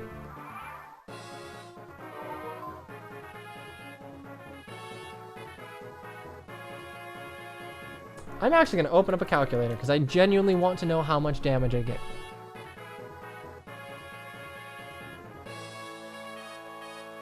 Okay. Experience from doing damage is like...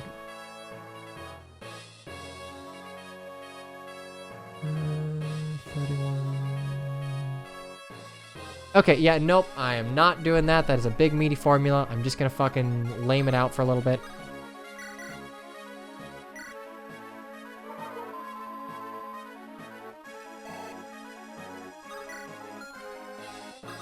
It's a level 5 general boss.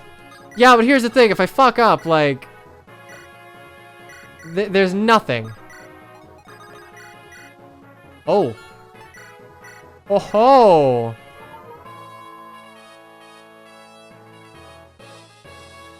Can Armor Slayer Lyn live a hit and not double? Unironically, maybe?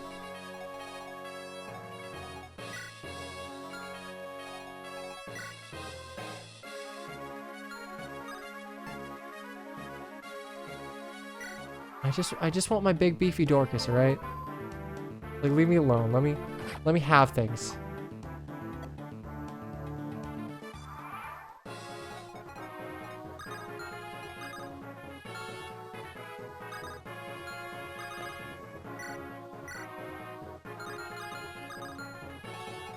Tip of Wrath? And maybe?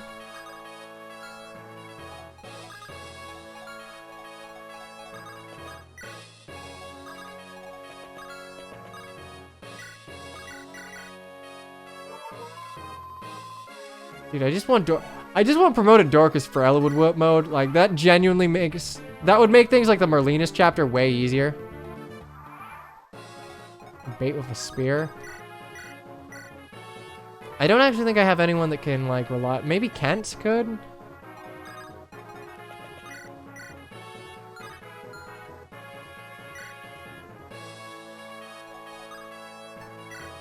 Yeah, it's just Osmond again, which is great. Like, having another Osmond is pretty fucking pog, TBH.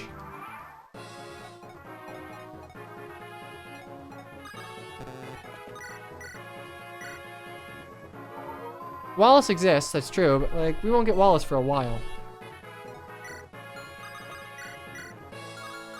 Boy, Sarah, it sure would be nice if you could like actually do something.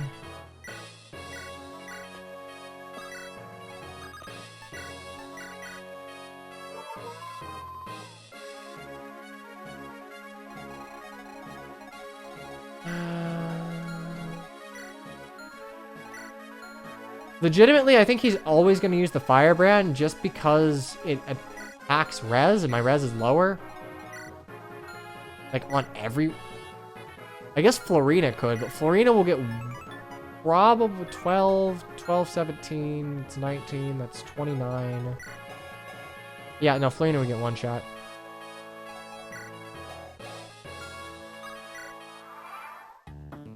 Yeah, if I understand his, like, AI priorities, he's...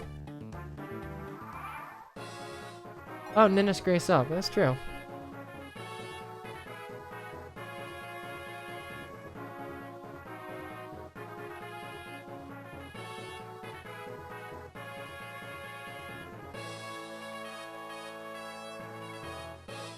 $20, $60. Oh, so you just get a flat, like, 60, huh?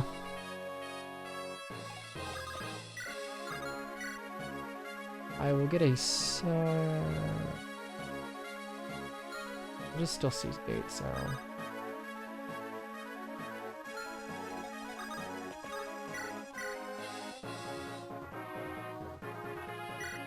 bosses get flat XP bonuses like thieves, which I think is kind of stupid, but at the same time it seems like I'm getting like 10 or something.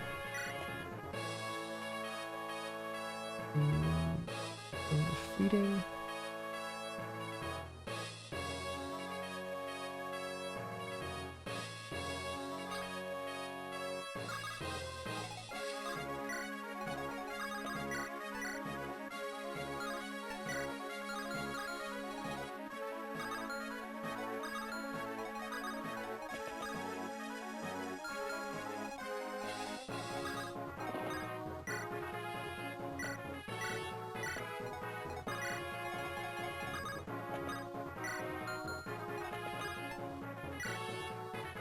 I really need to make him use the spear. I think Ninnis gracing up Florina will probably be the play.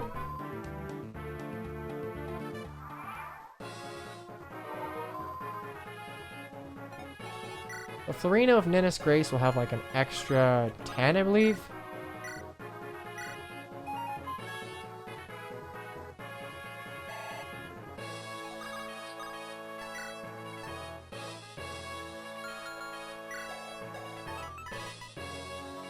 Man, again, I don't love that it doesn't. God, I don't love that it doesn't show that Ninnis Grace is a +10. It's like, realistically, a casual player won't know until they just do the research. It's pretty much an equivalent of Project Ember. So that's essentially 14... 14... So that would be 29, 14, that would... Okay.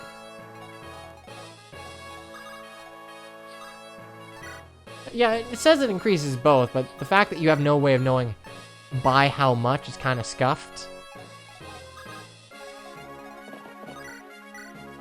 Alright, I do jack shit for damage.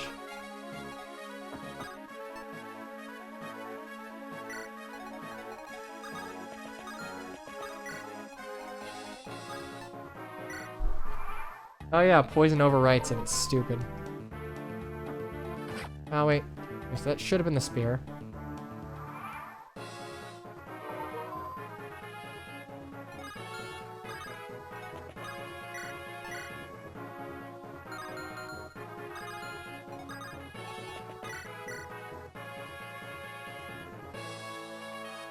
Yeah, no, this is fine because I can just dance for him.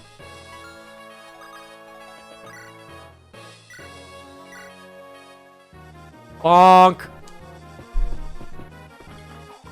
Look, if the stream ends with a 99 miss on Dorcas, I will consider this a success. Alright.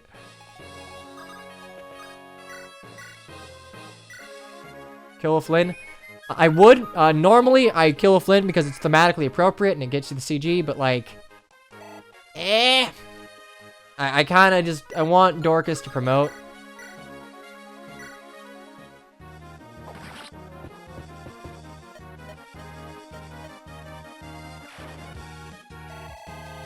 There we go. Okay, it was a full level.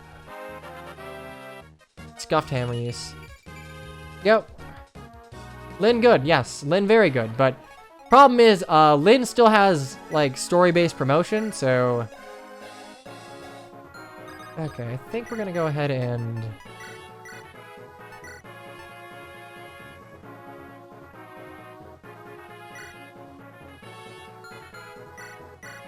$24, that would give me to, like, honestly, I want to give it to Florina. Because I'm going to be putting her in a lot more dangerous situations. Where Lynn's going to be dodge tanking a lot. Use that on Lynn.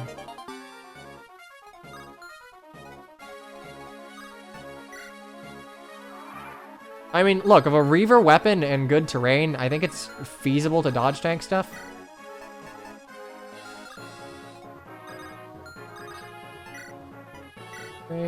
Gave you that. I don't give that. Use the angelic robe. Alright. Ah, this is perfect. Uses on a unit over level 10 who's yet to change class. By the way, I guess it's like over the threshold of hitting level 10, but I'm not over level 10. I am level 10. I'm greater than or equal to. Alright. Promoting Dorcas and Lynn mode. Just wildflower things. God, I've like never seen this sprite. It's really ugly. 8 HP, 3 strength, 3 skill, 2 speed, 3 defense, 2 con, I think, and we can use bows. This is pretty good.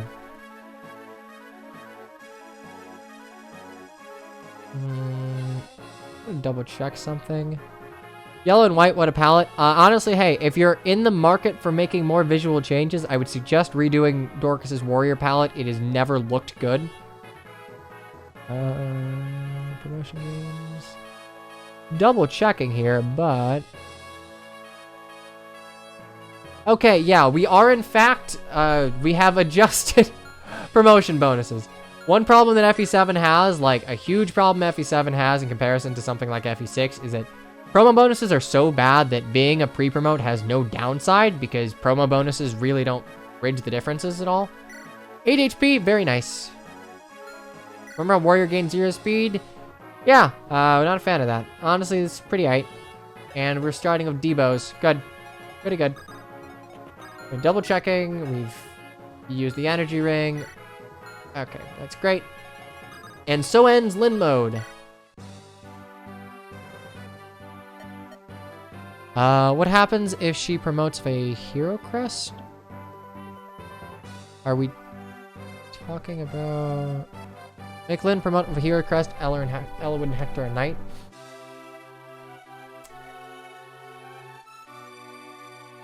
I'm mixed on that. Because, like, I've seen what happens in something like Ember, where you have a... At the same time... I think there is some grandiose nature of having a story-based promotion. But in the case of FE7, it is all just kind of arbitrary. Nothing... I think getting Durandal Armads and what is probably going to be the Murligir, or the Murglice, or whatever you want to call it, is probably going to be like their grandiose moments of getting power. So I guess in the case of FE7, I would be fine if it pulled like an Awakening and just let you now promote when you get to promote, but you do need the resources for it. Either that or just give the personal promotion items way earlier. Also sad Lin Sprite. Okay, I'm gonna be honest. This is meant to be heartfelt. I just... I genuinely don't. I genuinely... This does not feel earned at all. I think it's because I have no reason to give a shit about Hawson at all. Like, I can give a shit about Hawson because Lin gives a shit about Hawson, which is fine, but... They haven't... He's just like... a shiny lamp that Lin's very much attached to for no reason other than I guess it's her family heirloom lamp.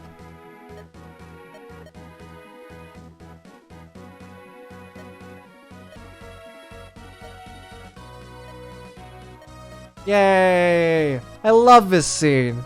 This scene is good. Yeah. The only acceptable ending.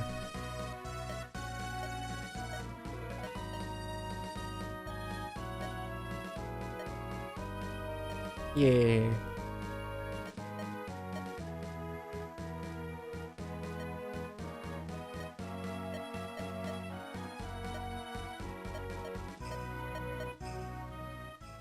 Yeah, Lin mode needs a lot of polishing up. Fuck this. No, you do not play the Fire Emblem theme at the end of Chapter 10. The same FE theme that's played at the end of the goddamn game. No. Like, I disagree with using the Fire Emblem theme as a title theme. You don't use this as a Chapter 10, thanks for, like, beating the prologue. I hate it. I hate it so much. It is such...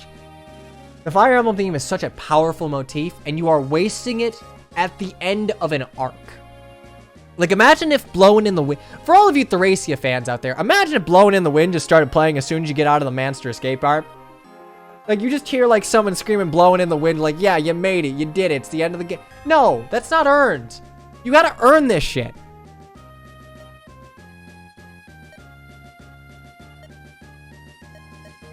Yeah. Ah, that's a nice CG.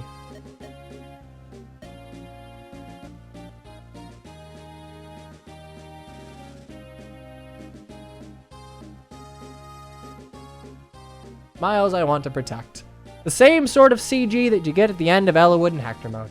For what it's worth, I like that since Lin doesn't get to be the main lord of, like, the end of the game, that they gave her the same sort of CG where, like, she addresses the player and thanks them for their contributions that you get at the end of Elwood or Hector mode. That's nice. Mini endings Pog. I don't like these. Like, I really don't like these. The end of Lin mode is not the end of a game in any capacity. It's barely the end of an arc because Lin mode's arc was not much of an arc at all.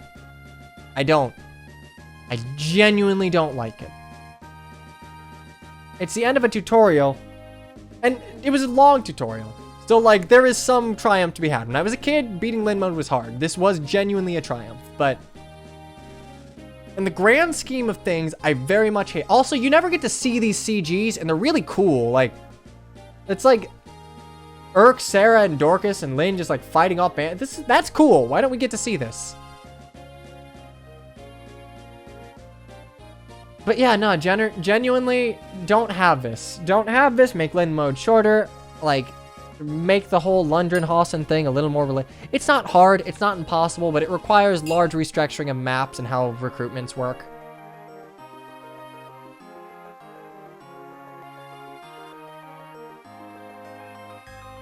After the final battle, this isn't the final battle. I dislike this. I very much dislike this. Lin mode is a mode that had, but I'm not even sure if Lin mode is a mode that had potential. But, like, Lin is a character that had a lot of potential. She has a very strong setup.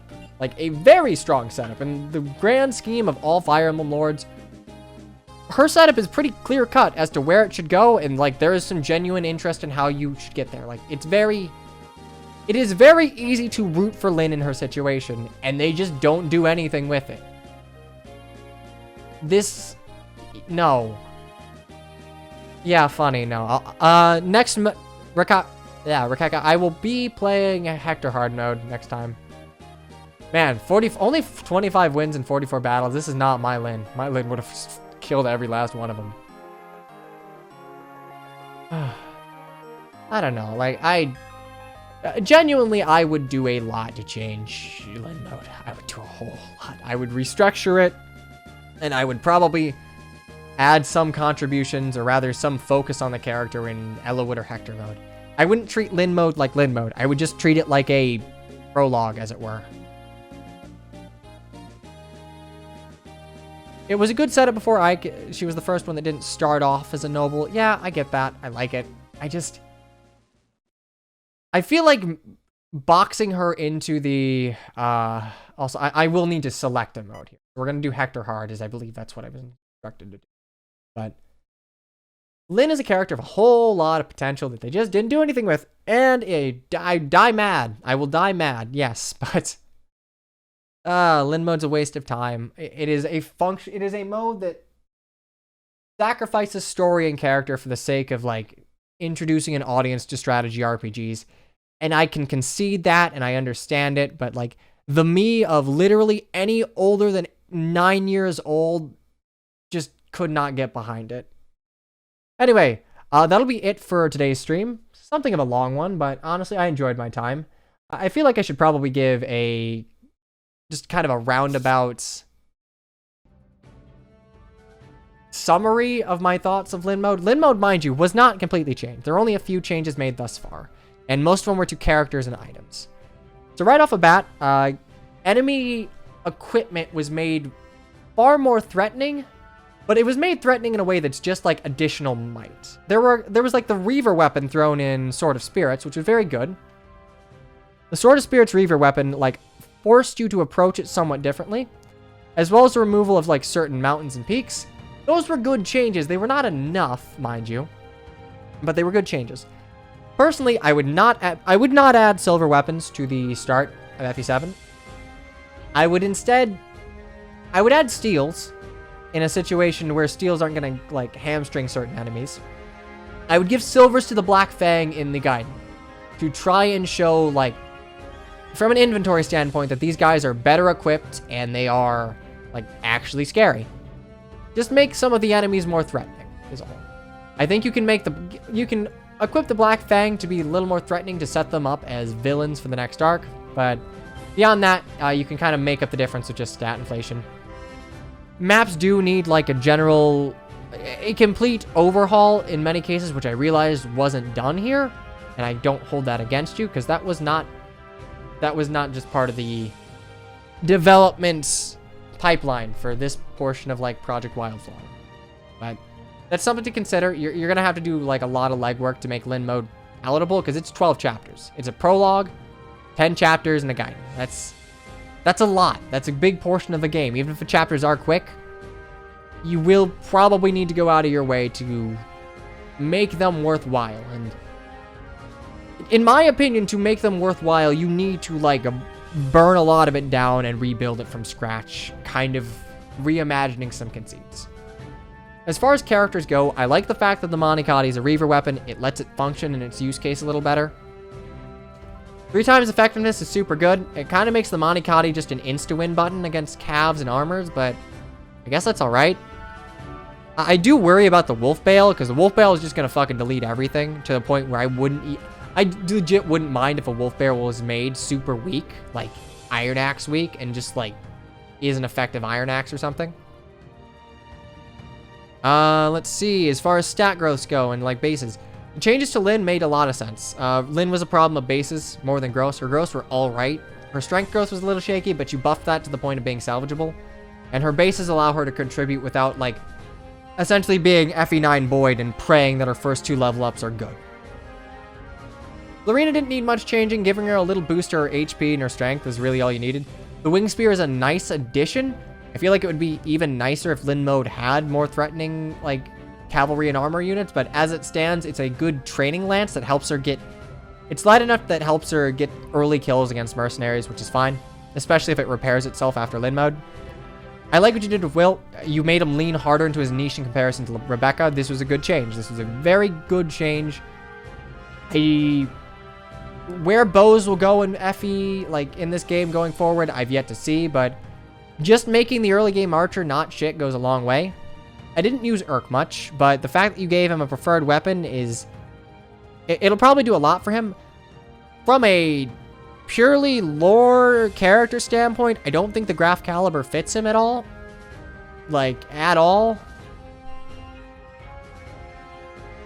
Urk wasn't like the fast mage. Urk was sort of like the middle of the road mage, so giving him a weapon that's just like reliable damage, something akin to like a fire or a thunder, might be more in line with it, instead of having him be like trying to slot him in as like a crit speed mage in terms of his preferred weapon. Sarah's in a weird spot. Buffing her base magic fixes the problems of her statistically, but then she has the problem. Also, has this been like super loud this entire time? It has. I'm sorry. She still has the problem of she's a cleric, and you have to fix clerics as a class. Otherwise, it's just you're up fucking shit creek of no paddle. There are 2 ways to do it in my mind. Either give him a flat bonus to healing done, or like the way that makes them utility is somehow increase staff range by 1, which I don't think you can do within the engine of FE7. I think that's an FE8 only thing, which is unfortunate, but you're gonna have to figure out something with it.